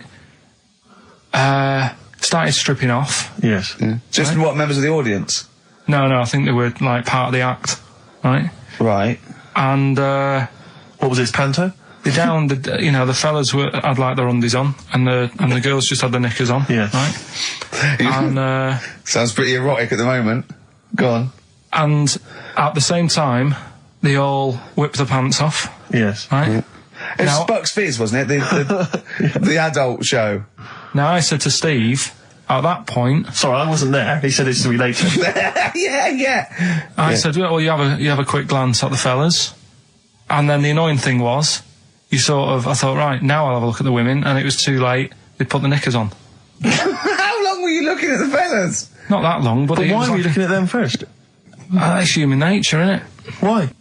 I don't know, but I'm sure you would have done the same thing. You just sort of think, well, how are they shaping up? So it's a comparative test. So who had the biggest knob? Which one of the blokes had the biggest knob? No, it's like, normal. But this is a whole new side of you. This is a whole other area. So you look at ballet dancers, you look at the gentleman's. No, I don't. package. I just was when he said this, it reminded me of this night when I was walking home thinking, didn't get a look because I was messing Where up. was this? What event was this where people are stripping off? Carl, I tell you what, you are the most interesting man I've ever met. But are you comfortable being nude and that? We've done this. Well, I don't know what this is. We did this last week about, are you comfortable being nude? No, I think I know, I was talking you're about probably that. most comfortable being nude. It's just probably not in public. Well, Ricky's only really comfortable nude when he's eating. Yeah, there's nothing to get, Yeah, you can just wipe yourself down. Yeah, you just sit in the bath, yeah. No, but I talked about that, and then when I went home, I was talking to Suzanne about it, and she said, "What's all that about? You don't like being nude, right?" And I said, "Well, it's not." It's like I'm part of an Alan Bennett play. It's just, I love the way you talk. Remember once, right? I don't know if I should talk about this really, but well, that means you should. So go on. Go on. Oh yeah, right. We went to Tenerife, right, one year, and I was still living in Manchester. I'm scared now. Yeah, I don't know what's I'm actually scared. I'm thinking about Suzanne, but she's. Well, working. I don't want to know anything about Suzanne, to be honest. No, but it involves me more. Let's hear the story. But I'm just explaining to you that I don't like being nude. Yeah. So you're in Tenerife. In Tenerife, right? Didn't have much money. Stayed in this apartment that wasn't that nice, right? Had the cockroaches in it and stuff, right? Yeah. Didn't have much money to go out at night. So we're in this sort of death trap of an apartment, right? Anyway, so when I was younger, right, had a bit more energy. So he's 30. 80, I know. So start having it away a bit.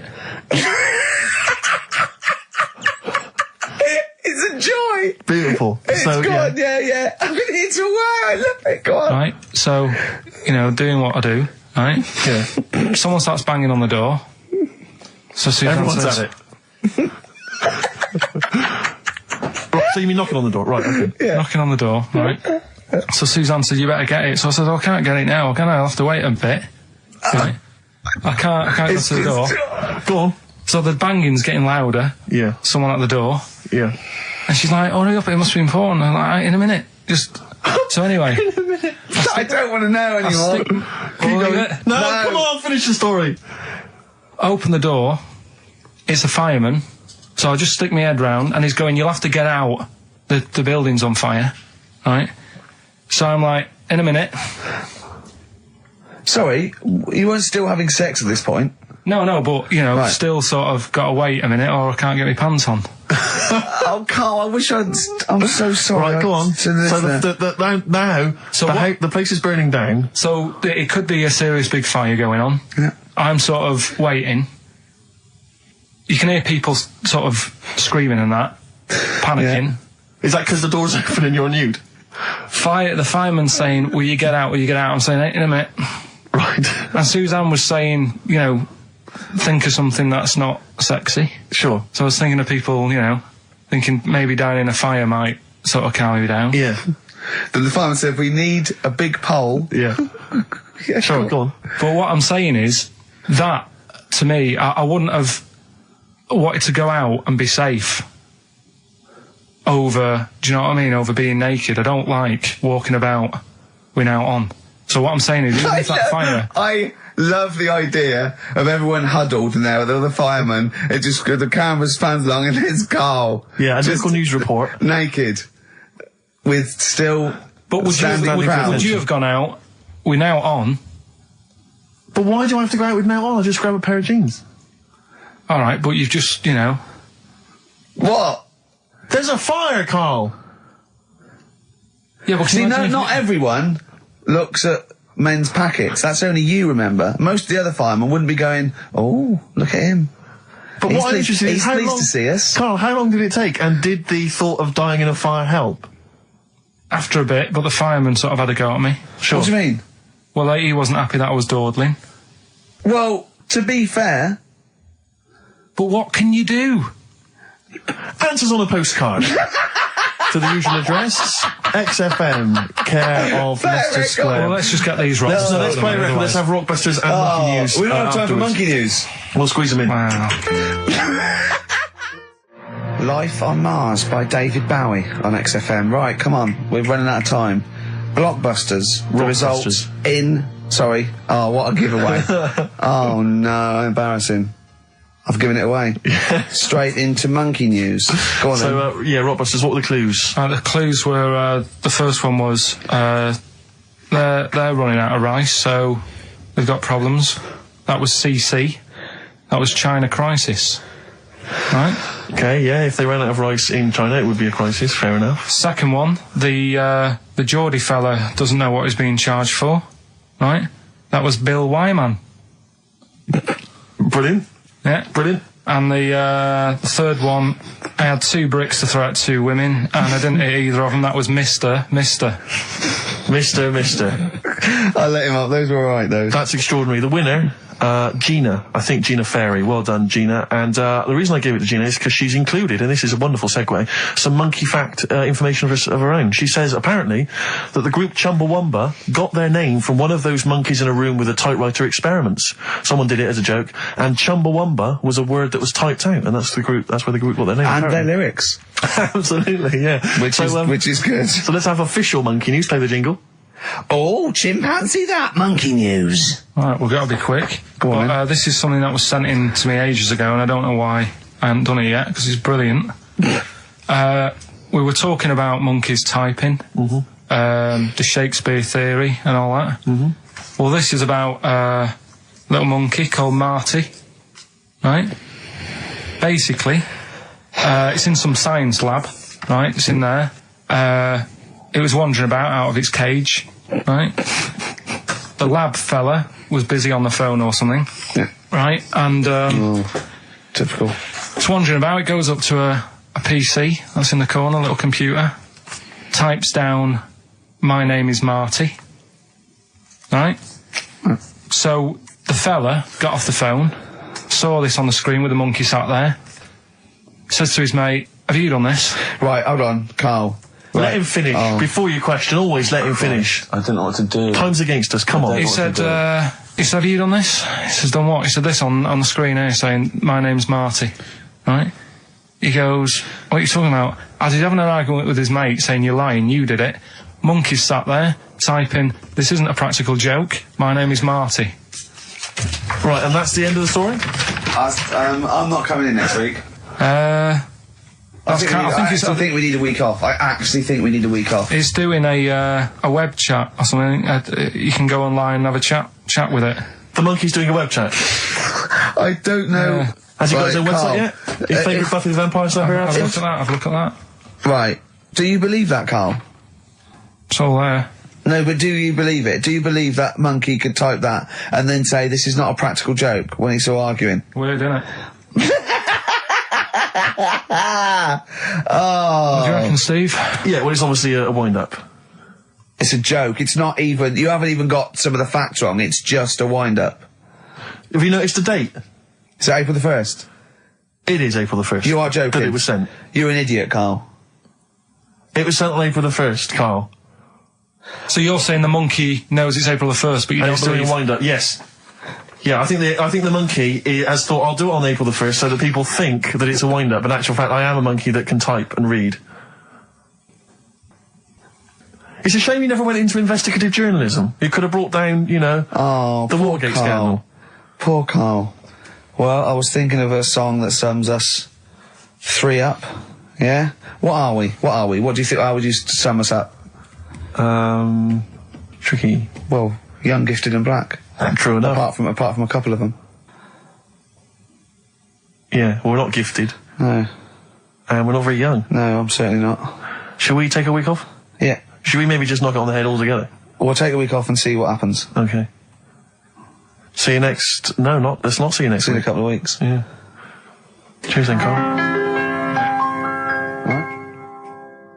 104.9 XFM. You alright? This is Carl, producer of Ricky Gervais and Steve Merchant. They're not about today. Ricky's on holiday. Steve couldn't be bothered. So I'm left here with all the DATs. That's a digital audio tape of all the shows they've done since they've been here over the last, I don't know, year and a half or something. So we'll play you some of the best bits. Alright, so here's the first bit. Exactly. Carl you had to go to one of those well clinics, didn't you? No, I haven't gone. Why? Because I'm not happy with it. What? I'm not happy with the whole... Well, it's just... Do people know what them places are? They'll give you a whole... Have you heard of them? Yeah, I've had one, yeah. They check everything. Which, you know, Suzanne, my girlfriend, was like, you know, you're 30-odd now. When was the last time you went to the doctors? And I haven't been for ages, because... I never go. I never go. Unless I think I'm honestly going to die there in agony. They can always find something. Jane made me go to one of those things, those boot things where they do it's couple £100 and they give you a complete head to toe, don't they? But head to bottom is what it is. They do the old finger up the arse thing. Now, what is that testing for? Well, I like that he said it quietly, because he's on the radio. You can't say arse. Yeah. I say it quietly. Say it quietly. Yeah. Arse. Yeah, arse. That's what our mistake was, because we got a complaint upheld, didn't we, for saying... And I'm talking about a male chicken here, which is a cock, as you know. Yeah, and we said that word, right? So if we'd have gone, cock, we'd have probably gotten away with it. You can get away with murder. If you just, If you just whisper it very So quietly. go on then, I'm not going, because I'm not having that done. I don't understand what they're going to find up there. That's... Your head? No, but why can't we just... I mean, it's the heart that I worry about the most. Do you mean that in a kind of romantic sense? No, I mean, like, you know... If they'd have to have a long finger, wouldn't they, to check that out? They go, it's something wrong with your left ventricle. Yeah. Now, this thing about the doctors, they hold your testicles and they make you cough. Yeah, they don't hold the testicles anymore. They just put it sort of like by the side of them. And what's that testing for? I don't know. I think it's something to do with if you got something wrong with your diaphragm or something like that, you can't do it when they press there. I don't know. It shows them something. So it's not doctors having a quick feel. Right, so you can't... well, that's good, because do you remember when Carl said he's going to die of cancer? And I said, why? He said, I don't check my balls. I said, why? He said, I don't like the feel. So they feel it for you. They feel them for you, and you can just relax, shut your eyes and think of England. But don't mess with them. What do you mean? You can do more damage messing about with them. Just leave them. And there's two anyway. You can afford to lose one. Yeah, I don't think that's the point. I think the point is it sort of spreads, doesn't it? You know, you've got to check the... I mean, I'm not saying, you know, if don't do it because they spend a lot of money saying to people, you know, have a quick feel if you got the time, what have you. But I don't worry about it. Leave it alone. Why, out of interest, why do doctors stick fingers up your arse? Check the prostate. Check the prostate? Yeah, because if it's swollen, it could lead to all sorts of problems. Again, they're not having a laugh, Carl. They're not going, hang on, look at this bald little mank fella. But there's no nice way. I'll feel his balls, stick a finger up his arse and send him home. 300 quid, please, on you go. What about me art? It's fine. And they're all laughing. Roger, Jeff, stand behind that two-way mirror. yeah. What's this? I'm not going anyway. So. Really? You're not going because you don't want... No, I'm not happy with that. It doesn't even matter. It's not the fact he's a stranger. If it was someone who I knew, it'd be just as bad. That'd be worse! Imagine that! At a dinner party. Oh, God. Oh, look, hello, Roger and Selena. Do you mind... Roger, do you mind... Would you allow any of the celebrity doctors to do it, though? Dr. Dre? Any of those? Doctor Who? I just don't understand in this day and age. Would you allow Christopher Eccleston to stick his big northern finger up your... Do you got a song on, anyway?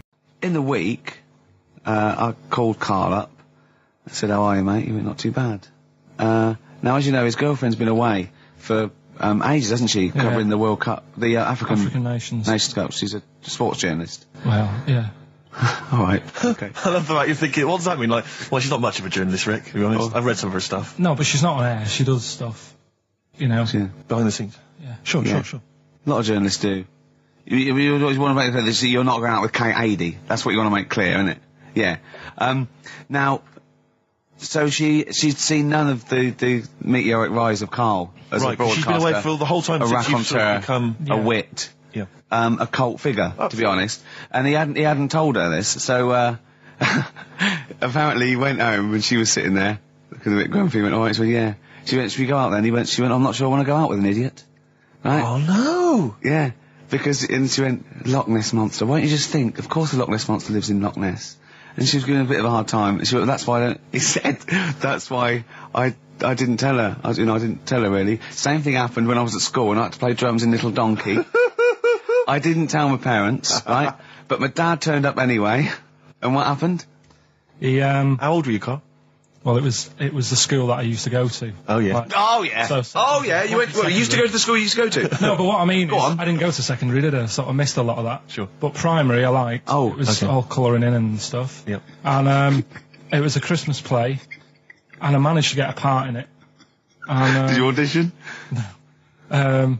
Got a part in it, and I should have been playing the drums to the one about Kings. We Three Kings. Yeah. I was meant to be doing that, but Little Donkey came on, and it was one of those... What do you mean came on? That was like next up on the next song. Right. And it's one of them songs that you can't help sort of tapping along to. Yeah. Do you know, like if I was to go yeah, you'd have to finish it with... Yeah. Do you know that they actually send that into space? Do they? And... What, hoping that aliens will respond with that? Yeah.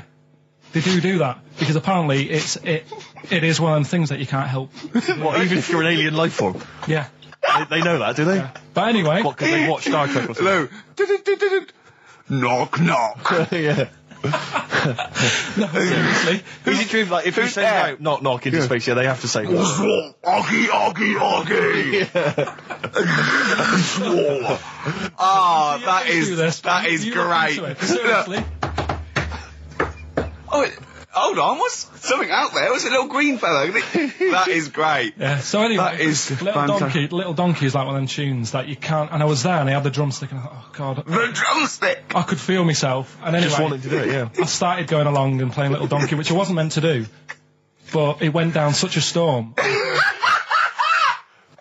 What, were there people like parents and that dozing off, and then suddenly they heard your version of Little Donkey, and they thought, wait a minute, now it's really picking up. What do you mean? I'm glad we paid £1.50 for this. What do you mean it went down such a storm? They're going, hold on, was it like when People have Ringo... lighters in the air. You know, like when Ringo joined the Beatles, now going, boo, Pete Best, but he went... Yeah, they went, whoa! Oh, God. No, but the teacher just said, oh, it went down really well, you can do that again tonight. Right. When you're in it again. But anyway, so my dad was there... And you hadn't told him about this performance, so he just turned up off his own back? I never took the letters home and stuff to show my mum and dad, because it just put me off. So, anyway, he turned up, don't know why, he must have heard from someone else's dad. Yeah. He turned up, and he swore about me, which Did he? I don't. Could you use Do you think a word it's allowed that's... to be said? The word? Of course it is. Right. If you got a kid in the car or anything, you can turn it down now. Yeah. Right. But he said, there was a guy stood next to him with a camera, big video camera, filming it, and he said, "Yeah, film it, but try and avoid getting the twat in the hat in the shot, because I had one of those porters, you know, the little round pork pie hats on." Right. This is so sad. What was this a nativity play? It was about Jesus and stuff. Yeah, well, there was a porter there helping him with his bags. Of course it was, I forgot. I mean, Mary and Joseph, they got there. Yeah, because it was the hope, you know, because the inn was full. Yeah. But I think the porter doubled up with the inn and the stable. Right, that was nice. So of he him. yeah, He carry bags over, yeah. Yeah, no, so yeah. You're right though. I don't know why I was wearing one of them, but I was. And And your father said that, and how did you know your father said that? Did you he told hear me it? about it later. Oh, he told you about it later? Yeah, I was talking about stuff I'd done at school, and he said, "Oh God, remember that?" And I spoke to him the other day about it. Right. And yeah, Oh, God. shame. So that was the end of your sort of drumming career, really? Because it could have been, I mean, you know, the audience loved it the night before. Yeah. You could have, like, been, who knows, a whole new world for you. Yeah. Have you done any stuff? I've never drummed. I wish I had, man. I wish I had. That's a movie story, but... Is that, and that's why you don't tell, your mum and dad don't know you on the radio, do they they? think, when they were down the other weekend, they had to come in, I just said, "Oh, just go in and press the buttons." Because they could listen on Sky Digital, couldn't they? They could do. But you wouldn't want that, would you? I don't want that. No. Play a record, and I want to talk to you again a little bit about this later. Yeah. Right. I mean, I'm a little bit concerned about your toilet discussion. What exactly is your point again? I was just a bit bemused. You see, it's a tricky one. All I'm saying is, right, there I was at the pub quiz, I go to the toilet, not thinking about anything, I try to go, right, there's a little gay fella next to me. I love this little gay fella. Now, the weird thing is, there's nothing stopping him having a little glance, right, because he's allowed in the fella's toilet. Yeah. Now, I'm not allowed to go into the woman's toilet and have a little look round. Right. So all I'm saying is, should they have another toilet area? What, for gay people? Yeah. And so this would be gay men and lesbians? Is that going to complicate things? Well, I mean, I can only assume. I mean, to what point? I'll ask you a question, right? If you're intimidated, that's a shame. But you know, most gay men aren't looking at your knob. You know that. What do you mean? I can only say that 99.9% of gay men who use a urinal standing next to what they assume is a heterosexual man aren't looking at his knob. And what they're doing then? They're emptying their bladder. No, but the thing is, I can't talk. You're saying like, you know, about would you have one toilet for lesbian women and gay fellas, right? What does that mean? Yeah, would it be mixed? Would it just be? Well, would it have a man on one? That's heterosexual man. One little picture of a woman, and then what? What would the little icon be? A man and a woman. A man and a woman. Just having a chat. Yeah. In pink and dot lines. But you couldn't mix them, because then what would happen is you'd get people who are going, "Oh, I'll play up to this a bit." What, pretend to be gay? And yeah, you know, sort of grow a moustache and shave their head and pretend to be a lesbian. Right. Yeah. So I see. So you know, people pretending to be gay so they could go in and have a look at the lesbians. Yeah. Right. So that would mean that we need 4 cubicles now, would we? Yeah. No, this is fine. 4 cubicles. So every pub How many toilets do we need? Every pub's now got 4 toilets.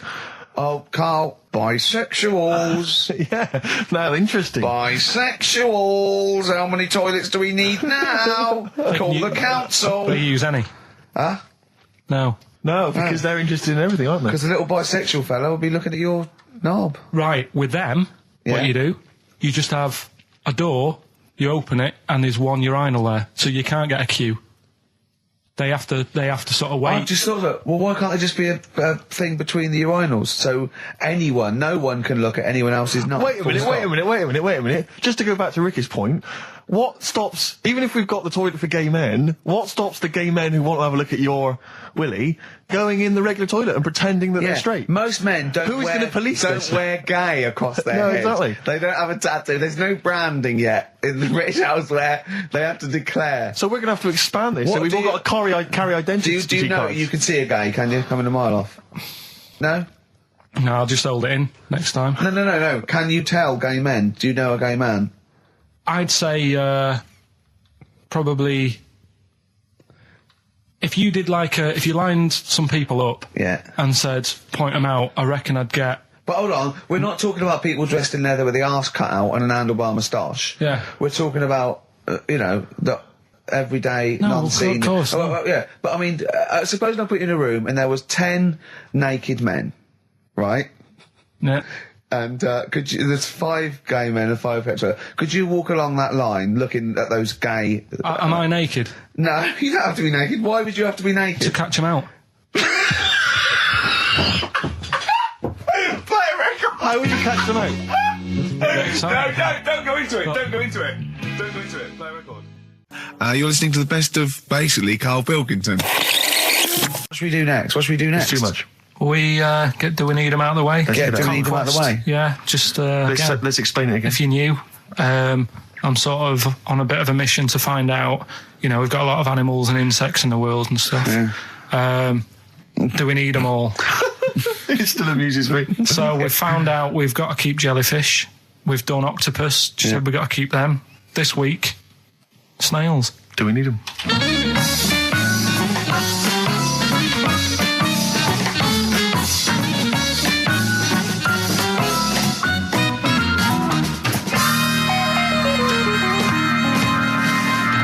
Just doing some research, right? I'm sort of working my way through different creatures and insects and stuff that's on the planet. Yeah. Right? And finding out if we need them or not. Right? Yeah. Do you know much about snails?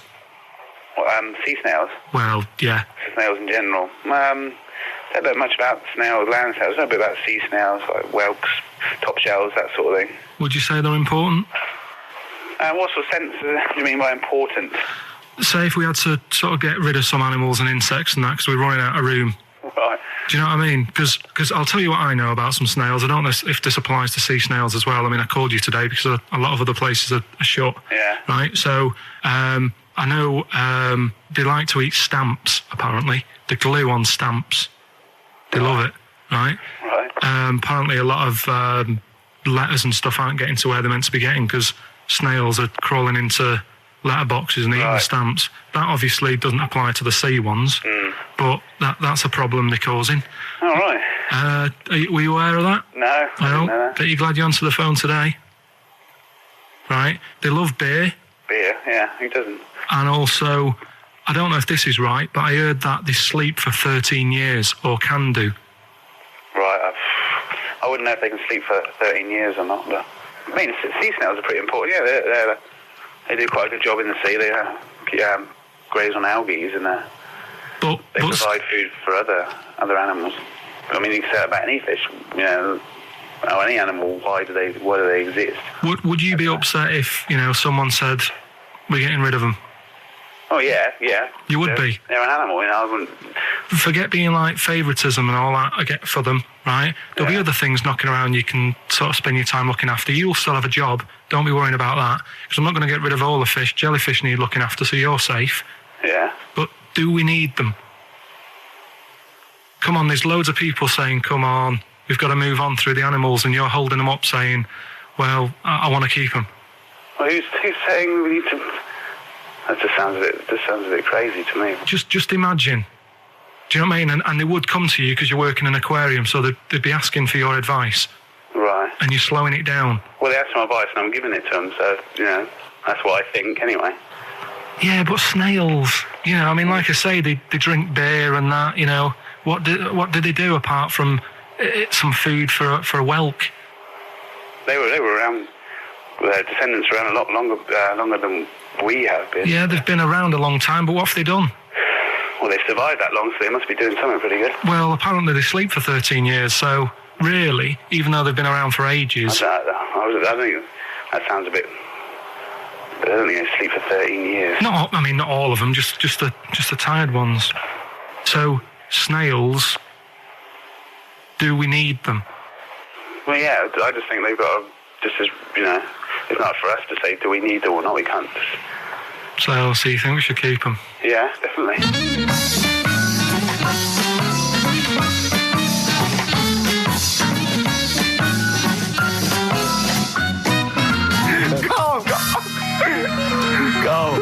proud of you. That He was getting really quite annoyed. I know. What did he think he was doing? What? I don't know what you tell these people. I mean, you don't get their permission to play this out, do you? You just don't tell the them. thing is, right, I sort of told him what it was about, but we won't say who he is or where he works, because it doesn't matter. I just needed to speak to someone who knows. I know the fact that you were trying to get an answer out of him by suggesting that he would be safe, because he could look after jellyfish if he gave the okay to destroy snails. He was getting livid, you can tell. Oh, God. Brilliant. So he's been around a long time, but what have they done? That was great, Carl. Play a record. Well done. Bit of Amy Man. Oh, I'm obsessed with this song, Red Vines. It's brilliant. When we were talking to Carl in the week, the thing we were talking to Carl is that you come up with something that's sort of like quite innocent, and he goes, well, once, right? And you realise that it's comedy dynamite. He doesn't know it, but we want to go save it. And he let out, you were filling in a form, weren't you? It was all like your girlfriend thinking you're a div. And it's happened before, isn't it? Because she came home and you'd filled out a form to get a job once, hadn't you? Yeah. What was that for? Granada Telly. And on it... Well, let Carl explain. Yeah. You see, this is what annoys me with job applications, because rather than just saying, do you want the job and what can you bring to this business? Yeah. Do you want the job is a good one. Because the thing is... That's sort of the one for the boys. No, listen, right? Because if they say no, I don't think they want the job. Yeah, but listen. Go on. I mean, I presume with what you do, you have to take people on and stuff. What, in a fight, you mean? You know what I mean? Yeah. And I think it's more important that you're willing to graft and put the hours in. Sure. Than say that, you know, you did well at school. Yes. Sure. Because if I wanted to, I could have done well at school. Of course. I just didn't want to. Yeah. So where's this going? So you had the application form. So when it came to the qualifications bit and that, I couldn't fill them in because I didn't have any qualifications. And it was also asking about your languages. And I put down English quite good. English quite good. And his girlfriend came over and seen the form that he'd sent off. This was a copy of it. Yeah. And so she went, oh, you know what I mean? So that's what started, you know, the disappointment. So they're going to get that and think that you're not English. I don't think I've got it. It was ages ago. Right. How long ago was it? Oh, well, it was when I was still in Manchester, so 5 years ago. I don't think you've got to know. No, I think you'd... That could be a long list. I mean, there's probably a lot of admin problems in that organisation, but they probably... But what I meant by it is that, you know, I can speak English, but I don't know all these long words that people use all the time. Yeah. Oh, God. Oh, can I just tell this quickly? In the week, I'm talking to you now, the listener. Usually I don't. Yeah. Carl said, about embarrassing him on air and that, and he's worried about his education, and he was worried about not knowing long words. Like, we come up with any long words. And he said, no, I was scared, you were going to ask me something about, someone, and he's Eastern European leader. His surname is Milosevic. And Carl said, so I learnt it this week, and learnt it so you can't catch me out in case you start. I said, what? And he said, he thought about it, and he went, Flobodan Milosevic. Got the surname right, though, didn't he? So what's his name? Right? What's his name? That's how Bill and Ben would address this leader. How would they have said it? Flobodan Milosevic. What's his name? Slobodan Milosevic. Yeah. Well done. Ricky Gervais with me, Steve and Carl. Carl, why have you got a headache? You got a headache? Just a bit stressful because the moves on this week. Oh, you're moving house? Oh, by the way, the XFM listeners came round to my house and bought the futon and table. Did they? Were they happy with it? Quite normal. They were well happy. Yeah. Couldn't believe the luck with it. What do you mean quite normal? What do you mean quite normal? Well, it's always a bit scared, isn't it, getting people round. I imagine they were scared. No. And were they excited to see you? Could they? I mean, they were, you know, could you tell that they were pretty pleased to see you? No, I don't think so. I mean, you're Karl Pilkington. Yeah, but the fellas sort of. I mean, they brought the whole family round, which was a bit odd. Well, it's not often they get the chance to visit a living creek. Anyway, no, they were nice. And you're moving now, yeah? He said he phoned me up today. You know, it was absolutely tipping it down. Right? He had to cycle in, right? Because he said, because of the move, he doesn't want to leave his bike round there. Right? And he said, and Suzanne, I can't say this in case he's listening, can I? He won't know. He said Suzanne's hired the oldest removal man in London. You should hear him. And the thing is, right, we booked him because everyone else happened to be booked out, but this fella's free, right? So he called up this morning. I've never spoke to him, but he was on the phone. He sounded about 90. Yeah. Can't thinks that he's going to have to do all the work. And the thing is, right, it seems to be all he cheap. wanted some Werther originals. Right, listen, it seems to be cheap because it's £50 an hour. But how long is it going to take him? Yeah. So, when's the move on then? When's the? he's coming round. He came round today to bring some empty boxes, and he was struggling with them.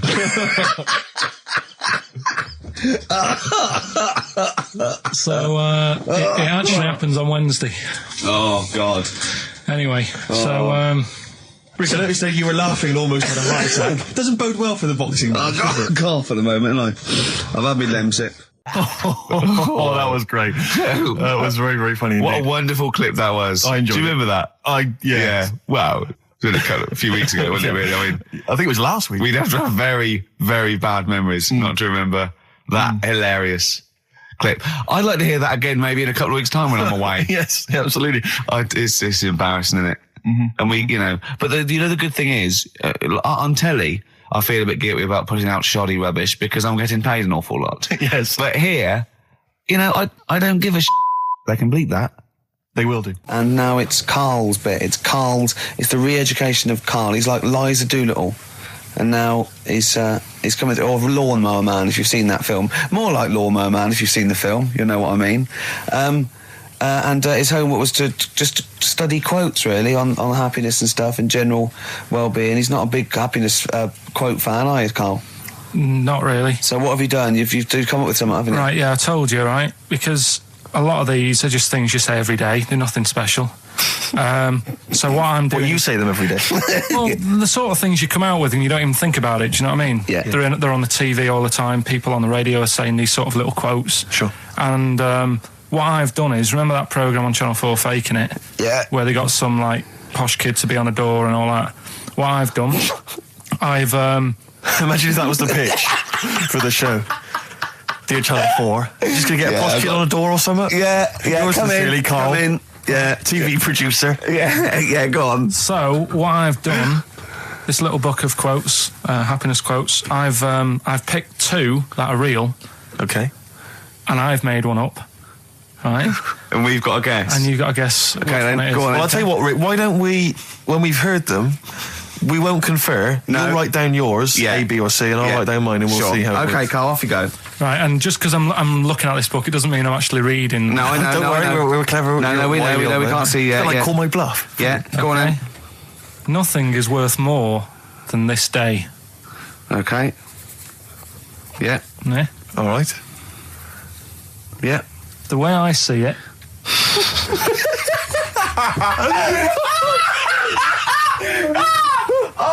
Oh God! My head's gonna burst. No, hang on. My head's gonna burst. No, Hang on. this might not be Karl's. It might not be. How do you know I haven't tweaked them a little bit? Yeah, good Okay, point. fair Good enough. point. No, good point. The way I see it, if you want the rainbow, you got to put up with the rain.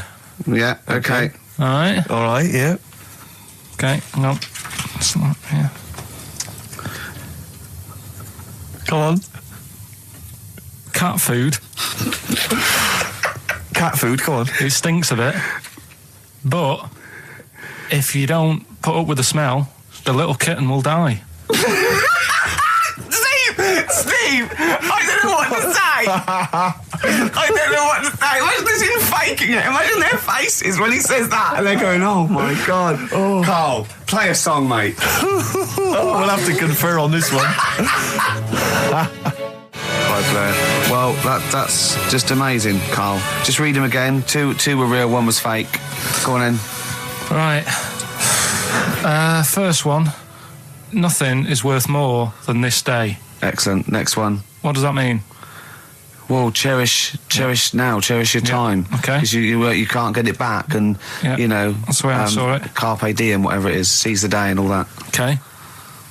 If you want the rainbow, you've got to put up with the rain. Yeah, of course. Yeah, rough with the smooth. It's not all plain sailing, but rainbow's beautiful, but it comes because of the rain, which you might not like. So make the most of everything, and good. Cat food doesn't smell good, but if you don't put up with it, then the little kitten will die. Right, no, Karl, that is a good effort. Now, that one's yours. I mean, obviously, right? Right. Right, no, but it's a good effort. right? I mean, it slipped seamlessly into the others. Yeah. Don't think it didn't. No, but it's good. I mean, we knew it was that one. But what I will say is, it's good. But what you don't know, maybe subconsciously, is, I mean, it's very similar to the putting up with the rain and the rainbow. But that's good. Why do you think that? Well, what does mine mean? Well, even though it smells bad, it's good for something. Right. So I didn't look at it like that. What do you look at? I kind of thought... Was yours more specifically about cat food, generally? Because, normally it's an analogy. Yeah, or a metaphor for something, much bigger. Well, no, the way I mean, Dolly Parton, who I think did the rainbow rain thing, she wasn't specifically concerned about weather conditions. No. It was a sort of general idea. It's all about life. Yeah. Well, that's what I've done. Go on. I've used an everyday thing. Yeah. And put it with today's problems, right? Go on. So, my girlfriend, she might like to go shopping for clothes. I hate it. Right. But because I love her, I put up with it. Ah, that's nice. Yeah? Yeah. So, you love that little kitten. You can't stand the smell of the stuff, you got to feed it. But because you love it, you go, well, I'll put up with this just for a few minutes, and then I can, squeeze its head later and give it a little... Sorry! Squeeze its little head. No, yeah. Well, that's just the thing that I do with cats. Put it in a bag and drown it in a lake. I can feed it and then I can throw it against the wall. Exactly. So you didn't see it like that, did you? No, that's very good. So it's about love, is it? It's about putting up with the bad things for something you love. Yeah. Well, that's nice. But Carl, you seem now to be convinced and rather smug that you've tricked us and that you've fooled us and that we didn't understand it. Well, I say that's your fault, not ours. No, it's not, though. I mean, look, that man in Forrest Gump, he was a bit of a nutter. And he came up with the life is a box of chocolates thing. Yeah. Now, if that was in this book, you say, oh, yeah, brilliant, good bit of work. But if he was sat here doing the show with you, you'd be taking the mickey out of him. Sometimes I feel he is. No, but Carl, I could. In fact, if people are out there, we're too lazy. Could you write down everything Carl's ever said? Because I think we could publish that. Yeah. He said one today. He saw my salamander. It's not a euphemism. He saw my salamander, and it's just sitting there in the tank. Your exotic pet. Yeah, and he's worried about there not being a lid on. And he said, I went, what are we worried about? He said, wow. He said it sits there for 24 hours a day, obviously planning to get out. Well, it's got nothing else on its mind, and it's the daft thing is, he has actually got the lid ripped up a little bit. And he'll be looking up there, and it's going to get out. But what's the worst that could happen? What's it thinking? What do you think it's thinking, this salamander? It's got its eye on the DVD player. I can have Ian be down the market. Well, it's like those people who, those cab drivers that you'll meet at sort of 3 a.m. who've just got a car. Yeah. And just went out with a car. Yeah. And just, I'll pick people up and charge them. Yeah. I got in one once. I said to him, a guy just pulled up. I said, he said, I was in East London. I'm going back to North London. I said, going to Swiss Cottage. He went, sure, hop in. We set off. He went, do you know the way? I said, well, not really, no. I thought you'd know the way. You're in a cabbie, aren't you? He went, no, don't really know the way there. I said, have you got an A to Z? He went, no. I thought, well, if you're going to go out just on the, just winging it as a cab driver, two things, take a map and a torch. He didn't have either. He said, well, I'll probably get to Camden. I said, well, I'll direct you from there. Drove on for about 5 minutes, making conversation. About 5 minutes later, he went, do you know the way to Camden? I thought you knew the way to Camden. I don't really know the way. I thought I did. Oh. It was lewd. Let me out. 4 quid. Exactly. And that's, I don't know who's got that sort of time on their hands that they just think it's 3 a.m. I'm at a loose end. I think I'll go out doing a bit of cabbing. Wow. Yeah. Because your dad was a cabbie, wasn't he? Yeah, he was. Yeah, couldn't stand it, but it's good money. He was he wasn't like a chancer though. What was he doing when he put that little Forrest Gump in a weedy bin? That was part of the cab company thing. They had to do like a charity event once a year, and he did it one year. Never asked him again. Tell the story again. I'd rather not, because we got a few sort of complaints about it. Why? Why did you get complaints about it? Because he put a kid in a bin, and it's not the thing to do. So, but we could use it as a sort of sobering lesson for people. Yeah, tell it like a you shouldn't do it. Nah, but that's how I did it last time. But people still didn't like it. All the stuff I tell you, we don't take the mickey out of people on purpose. No. It's real life, innit? And that goes on in life. Yeah. My dad was saying that in hospital, though. Do you know I was in hospital? Yeah. He did some jokes about old people and that. And he said, at the end of the day, if something makes you laugh, it's funny. And if it makes you laugh, you can't help laughing, can you? Do you know what I mean? So, what you're meant to do. And laughing's good for you. Yeah. So... But being laughed at isn't as good for you, is it? No, but there's probably more people laughing at one person, so if you balance it out, there's only one person who's upset and there's a bunch of people laughing. So it's That's genius. Give me an example of that. Give me an example. Well, for instance, Karl Pilkington as he talks and the people listening. yeah. No, give me an example of like, so, you know. I can't because, again, that's what I'm saying. I can't tell you the story because there might be someone out there who...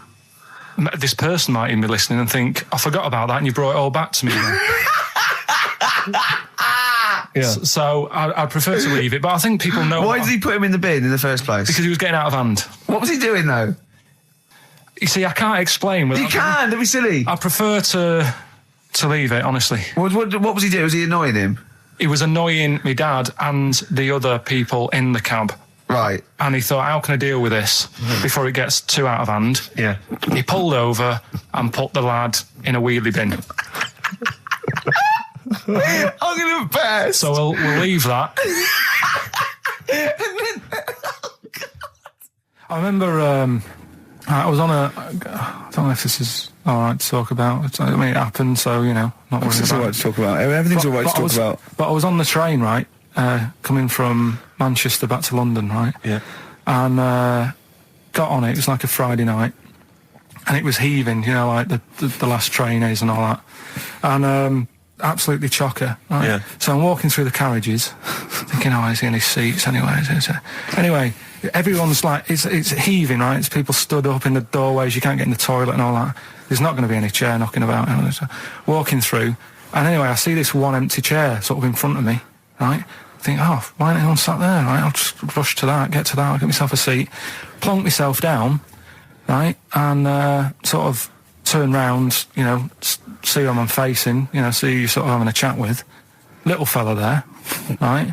Little, Down syndrome kid, right? Sat there, and he goes, all right. And I thought, oh, right, not bad, but do you know what I mean? They're always talking, aren't they? They ask a lot of questions, right? So I was like, oh, here we go, 2.5 hours, and I couldn't get up because the thing is, that's obvious, sure, right? So that's like mean. I'd never want to be mean. Do you know what I mean? No. At the end of the day. So anyway, so I think I know. I'll go to sleep. Clever. Right, so I shut my eyes and he leaves me alone and all that. So then my phone goes and I think, right, what do? Do I ignore it?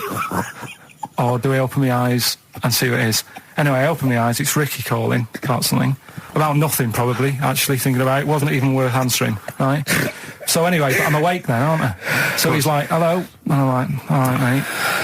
And he says, you're muscly. You're right. Oh, God! And I said, yeah. And he goes, you know, why? So I said, no, just am. It's, again, stressing me out because I was thinking, why am I muscly? I don't go to the gym. And, you know, I mean, I'm not muscly, I'm in good shape and that. Well. So then he wants an arm wrestle. On a crammed train from Manchester, so I've got another hour and a half of this. When you talk back, he'd soon have got up and left. If you'd have started asking him questions, he'd have got up and left with a drivel you come out with. So anyway, do you know when you're under pressure, you're thinking, well, he's said that I'm muscly, right? So do I do it or not? And there's people watching, you know, not joining in, not sort of having a laugh and that with me, just like watching but pretending they're not. Oh, and I'm God. at one of those table seats, and he kept saying, come on, I want to arm wrestle. So, and he was getting loud, and I thought, I best just have an arm wrestle. What do you mean? What do you mean? I best just have an arm wrestle? Well, what do you mean? Get it over and done with. I had to... if he's going to keep asking, I had another hour and a half on the train. Oh, God. So anyway... Oh, my God. I'm thinking who won. Well, were people putting bets on? It was working. It was stopped, and just as well, really. What do you mean it was stopped? Was it game? No. He was winning. I was struggling a bit, right? Yeah. And he was really like, you know, taking my arm down. And then he sort of let go and started laughing. And I thought, thank God he let go, because I would have made, you know what I mean? If I lost that, everyone's in the train looking, and all the rest of it. I've never It's suddenly serious to him. He's got to win this. Pilkington. But then he just, then we were chatting about favourite food and that. He likes sausages. And I said, he said, do you like sausages? I said, yeah, they're all right. I like a bit of Chinese and that as well. And he was saying, I can't have Chinese. Not allowed Chinese. Why? Don't know. He just said, it's not allowed to have it. But yeah, I had a good long chat about stuff and that. But so you enjoyed it in the end? In the end, it was all right. Yeah, it's just. What do you expect? Okay. No, but it's that thing, isn't it? It's whenever you're faced with something different, it's always awkward, isn't it? And that's the thing. You're talking about him now, are you? And I think I did all right because everyone else was ignoring him, but I probably made his day pretty good. Yeah. We were a nice bloke. I like the idea that newlywed couple are probably thinking that's going to be a similar journey down to Cornwall. This is the Best Of Show on XFM 104.9. I'm Ricky Gervais, with me Stephen Merchant. Yes. I hope you're enjoying the Best Of. I'm amazed that these are the highlights and that we've strung it out this long, Rick. But the good thing about this is, we're not here, we recorded this a couple of weeks ago, just the links, right? This has taken us about 10 minutes for the whole show. We get paid the same. Why don't we do this every week? That's a great idea. High five. Listen to this clip. It's brilliant. Okay, what's the next one? What's the educating Ricky? I don't know. See, like I say, I was looking around and there's stuff that is interesting. Right? I was looking on the web. But there's no point. Well, it's just that I found one about... what's the point? About a lad who 8 years old... Yeah. But he's still breastfed. Now, I don't know if you can get anything out of that. Is that what his mum said?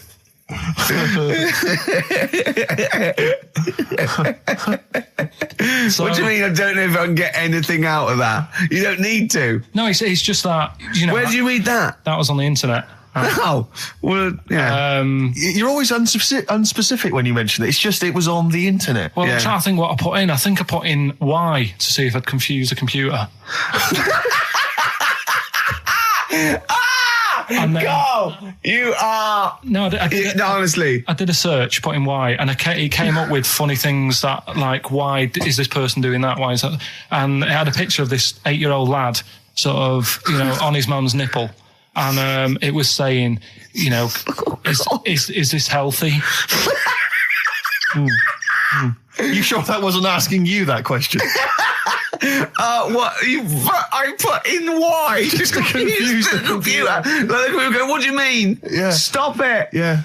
Oh, look, last week I was walking home with him and I went, he was saying something stupid and I went, I've got a competition for next week. Let's do a phone in and it's called Karl Pilkington, Genius or Fool. Yeah. Right? And he went, No. I went, why not? He went, well, it'd be confusing because they say there's no difference between genius and being a fool. They do that, don't they? No, but it's rubbish. And people say there's a fine line between madness and genius. And, it's a ridiculous soundbite. They don't say there's a fine line between a genius and an idiot. Well, the people who do are idiots. Yeah. So what would you do there, though, just to sort of wrap that little thing up? What would you do? That lad loves his mum's milk. What are you asking me to come up with? No, I'm just... A title for the story? No. It's just what would you do? Right? What do you mean, what would I do? Well, it's causing a bit of a problem in the area, right? What area? In America, I think it was. Oh, America are a problem, are they? George Bush is worried about this kid who's breastfeeding at 8. Imagine it like this, right? Right. So, Carl, what are you asking me? About this spurious story you saw on the internet? I saw it on the internet. There's an 8-year-old lad, he likes his mum's milk, and he's saying, is this right? Should it No, it's not. on? But what do you want Ricky to do about it? It's not his responsibility. Yeah. No, but the little town that he lives in, they're all causing an uproar, right? Going, this isn't right. I can't let my kid play out in case he's in the garden with his mum getting a bit hungry, right? So, oh, God. What should they do? Because his mum's saying, well, he likes it. Yeah. And he, what do you do? I don't know the laws. No, but I'm not asking you to sort out the laws. I'm just saying, if you lived in that neighbourhood, what would you say? If you went up to him and said, look, everyone's getting a bit fed up with this, look. I'd say, what would I do? What do you mean, what would I do? what are you asking me? Right, it doesn't matter. No. What are you asking me? What are you asking me and Steve and the public? I'm just saying, say if you live next door to this woman. Yeah. Right? The kid's hungry, 8 years old. He's out playing on his bike and he goes, Mum, I'm getting a bit peckish. And he goes, all right, son. She whops one out. And he starts having his milk, right? You live next door, you're putting your washing out and you see this going on. You're getting a bit sick of it because it's gone on for months. 8 years, I assume. Why is it your business? Why are you such a nosy neighbour that you're concerned? What would you do, Carl? Let's turn it back on him. Yeah. What would you do? What's your solution? What would you do? Well, I thought I'd say, right, why are you doing this? And she'd say, because he likes it. And I go, all right then, put it in a bowl first. And you think that would sort that out? No, because I was thinking about the whole thing, right? And you do that when you're a baby and everything's all right, innit? Yeah. No one bats an eyelid at a little baby having a bit of milk from its mum's breast, right? Yeah. You'd almost say it was natural. But you grow out of it. It's like you don't see. It got me thinking about things you don't see. And you don't see. Did you put this into a computer? Show me things you don't see. What else don't you see? Well, you don't see like an old man having a Twix. You never. So what? You know the terrible thing about all this, Steve, is he's right. You don't see an old man eating a Twix. That's a terrible thing. So what they have got, right, they've made old man toffees, haven't they? They've come up with Werther's. Is that a song? Oh God! You don't see it. So they've got their Werther's, right? Yeah. So, look at him! You think he's giving a lecture at Oxford? It's not going anywhere. No, go on, sorry. Go on. I'm just saying, right. You grow out of things. Yeah. And the old man, I'm sure when he was a kid, he'd have a Twix. Yeah. Now it doesn't look right, so he's having... It doesn't look right! So... Right. I don't think Werther's originals were specially designed for old people. I think they were sweets that just happened to have been made for years. That's why old people eat them. Yeah. They didn't go, hang on, there's a market here. I've noticed old people aren't eating Twixes. Quick, let's make some old man sweets. But the little advert, he gives it to his grandson as well, doesn't he? He goes, I have a Werther's original.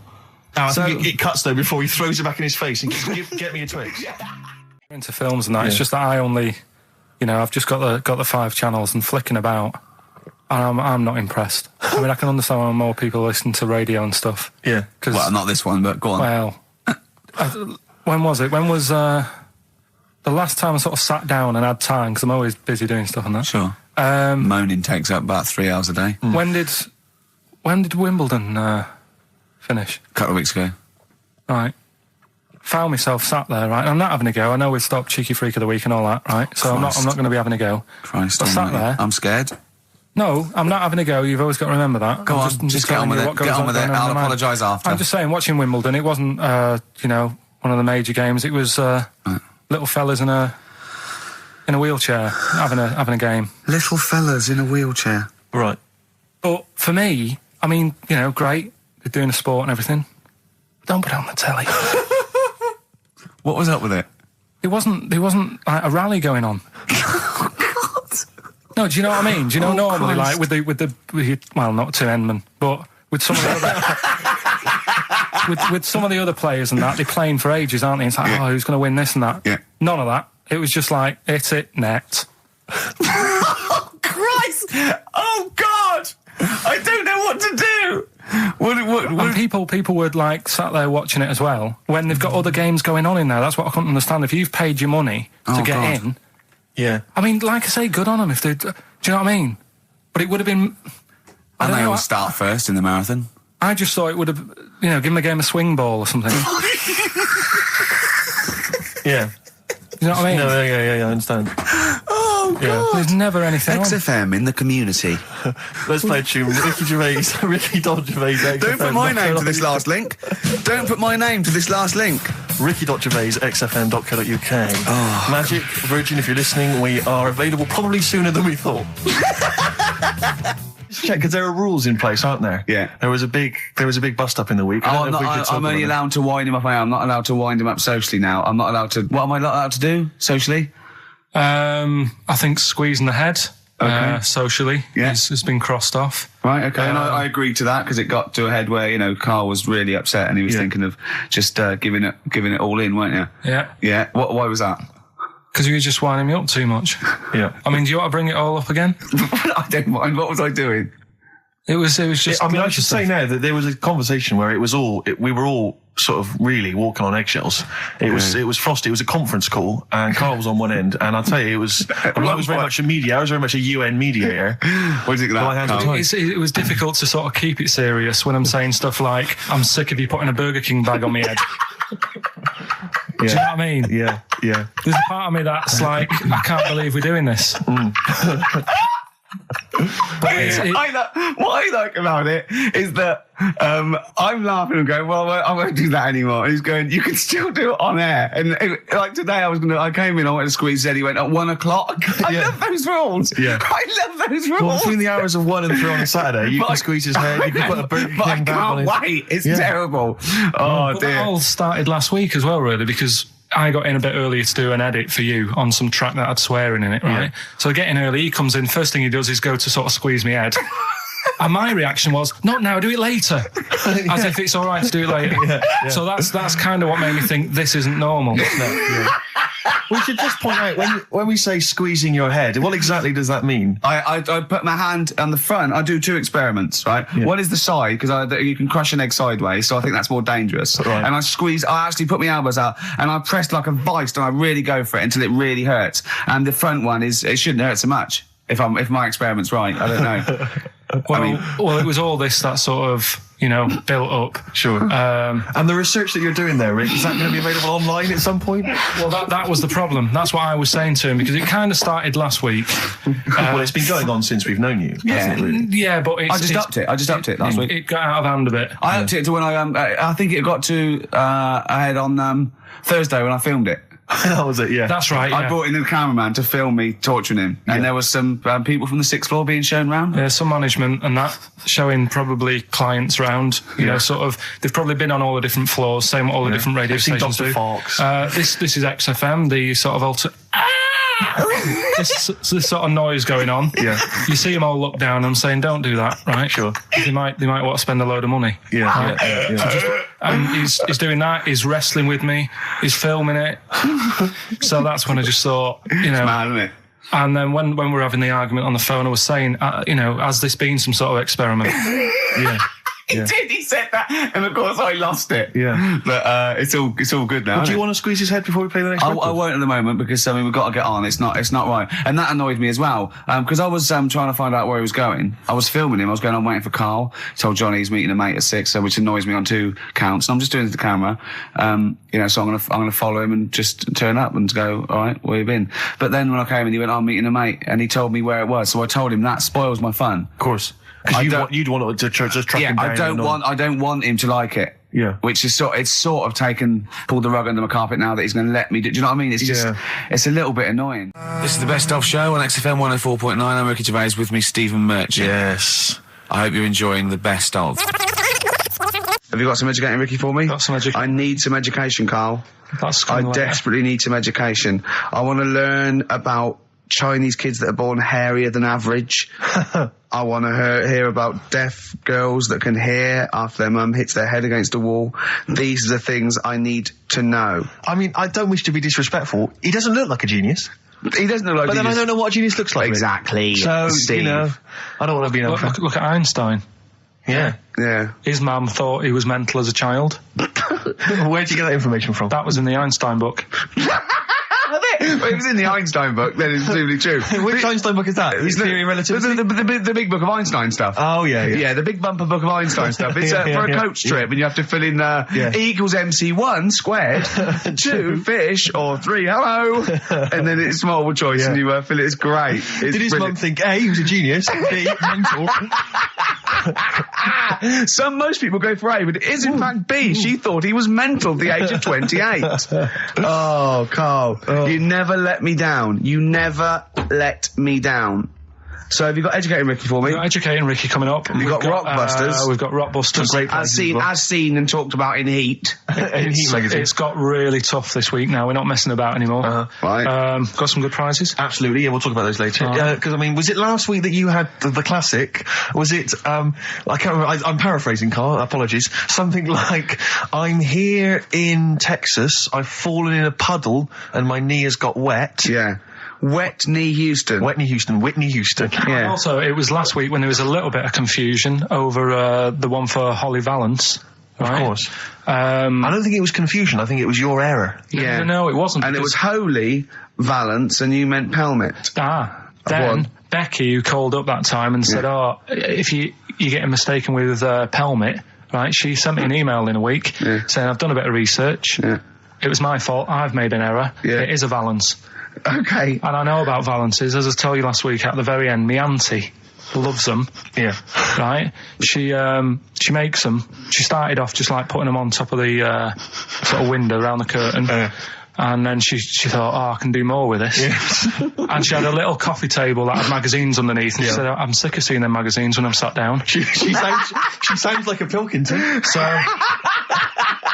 I'm sick of seeing them magazines when I sit down. So she put a Valance around the table. She just got Valances around everything now. Right? Then, next step, she tapes everything. She never actually watches telly. She tapes it all because she gets sick of listening to the adverts and that. Yeah. So she tapes everything. So she's got loads of videotapes and that.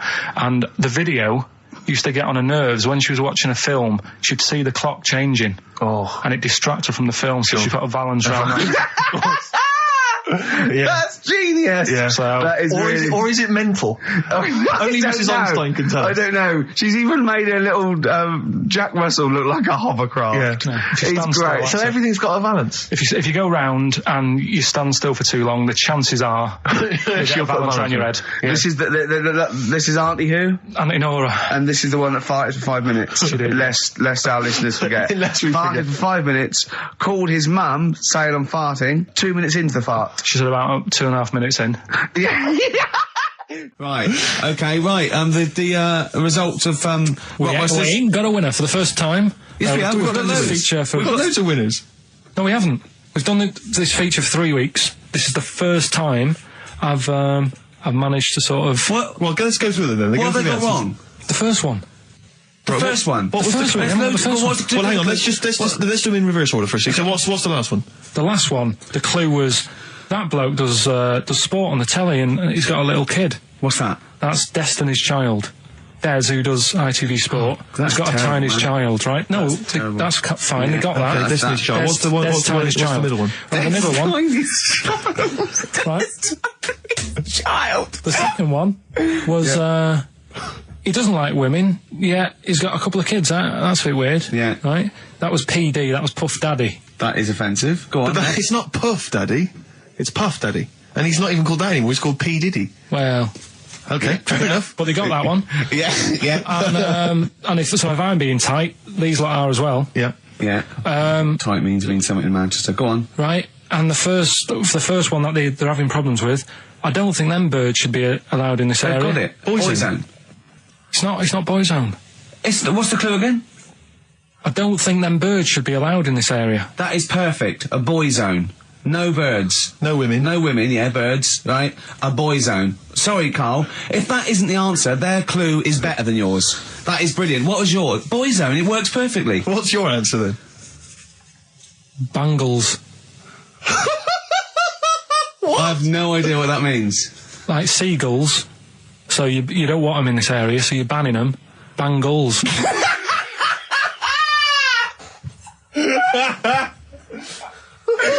Oh! Well, give it to Boyzone, because Boyzone's better. Don't use birds being allowed in this area, it's a Boyzone. I think we should have a rollover. Carl beat them. Carl beat them. You have to use his logic, surely. But theirs works. You can't do what am I thinking. No, that's not what I'm thinking. It perfectly. It works perfectly. I think you've got to give it to the ones that got the Boyzone. Well, how about, right, because they didn't actually get into my head and my way of thinking, heaven right? forbid. How about we just keep back the David Attenborough and they can have, I'll chuck in the Hellraiser, right? Okay. And Blondie album and the Madness one. Yeah, okay, pick a winner at random. Pick a winner, Steve. I'm going to give it to Paul Sloman, who got those answers, and he also says, P.S. Carl, you're a moron. So I'm giving that to Paul, and good luck to him. Right, well. He's got a crazy night tonight. If we can rush these over to him, he's got a cracking Saturday night. Well, if I'm a moron, I might get your address wrong when I send them to you. Ooh. Coming right back at you, Paul. Yes. Right. Bit of David Bowie. When's that ever at anyone, Steve? Never. Lady Stardust off Ziggy Stardust and the Spiders from Mars on XFM 104.9. I'm Ricky Gervais, Steve Merchant. Karl Pilkington is in the middle of educating me. Educate me. Did I tell you the time when the doctor said I was going to die? All right, keep talking. Right, ages ago, must have been about 15, right? And at lunchtime there was this. We used to have a choice of stuff to do at lunchtime, right? We used to have like a burger place that had an arcade machine in it, right? So we used to go there and play on that and have a burger. Or there was this baker's, right, that my mum worked at, and did great cakes and stuff, right? So she used to like bring some home and that, but she couldn't always bring them home every night because, you know, they'd cost money, and she used to get them for free. And they used to say they'd rather chuck them away than give them to the staff because there's a chance that the cream might be off. Right. Right, so they used to chuck them round the back. So I used to go around the back with my mate and eat a load. Brilliant. Eating out of bins. No, it wasn't out of bins. They were still in trays, but they just stacked them up near the bins, right? So this got out. I mean, it used to be chocker. Once the school found out, everybody used to go there, and it'd be like, well, have a cake. The headmaster crawling through, fighting the kids off. Right, so I'd have, you just eat, 6 jam donuts or something, and then you'd spend your dinner money on the arcade machine. Brilliant. Right? So it was a good afternoon, really, right? So you'd do that, and this one day I must have had 6 or 7 jam donuts, a few Congress tarts. What's the Congress tart? I love them. I can't get them in London, right? So I'd have some of them. And if anyone can get a Congress tart for Karl in London, please let him know. So anyway, this day, that was just a normal day. Do you know what I mean? Twice a week, you'd have a load of cake. In your life, yeah. Yeah, so normal day in your life. Were the frog boys there with the webbed hands and the big heads? And the horse in the settee? But the day after one of these days, I had really bad cramp in my belly. Right? Okay. I was like in agony, could hardly walk. So I said to my mum, you could hardly stagger to the free cakes. So, I was in absolute agony. I said, I don't like doctors, but you'll have to get a doctor in because I don't know what it is. I can't walk. She gets the doctor round. I won't say his name, but he said, well, doesn't look like he's got long left. Blimey. So I was a bit like, hang on a minute, I've only had a few cream donuts. Yeah. My mum was panicking. Sure. He went. My dad came in from work. She said, something's really bad with Karl. I think it's serious. The doctor said he ain't got long left. So he said, what? He said that and just left. So she said, yeah. He said, I'll have to call him then. So he called him up, said, what's all this about? Karl hasn't got long left. How long's he got? So he goes, I was only messing. It's just had some bad cream. Can you believe that? Well, the thing is, I like the fact your mum didn't ask any questions. I know. She didn't go into detail. Can you explain more, doctor? No, I got to show off. But she doesn't. I don't want to diss you or your family, but I imagine if I was there, I'd have known the doctor was joking. Yeah. That's all I'm saying. I mean, I sound very arrogant there, but I imagine he went, what's he been doing? I had about 6 cream cones. Oh, right. Oh, wow. He hasn't got long to live then. I'll see you later. Yeah. That's what I think the doctor did. Yeah. I just like the idea your mum just let him go. Yeah. Terrified, thinking, well, I'm not going to probe him. He's that's it then. Dad comes in. Hi, honey, I'm home. Anything happened? The doctor said Karl's going to die and then left. Did he? I'll call him. But anyway, that's why these sort of things fascinate me.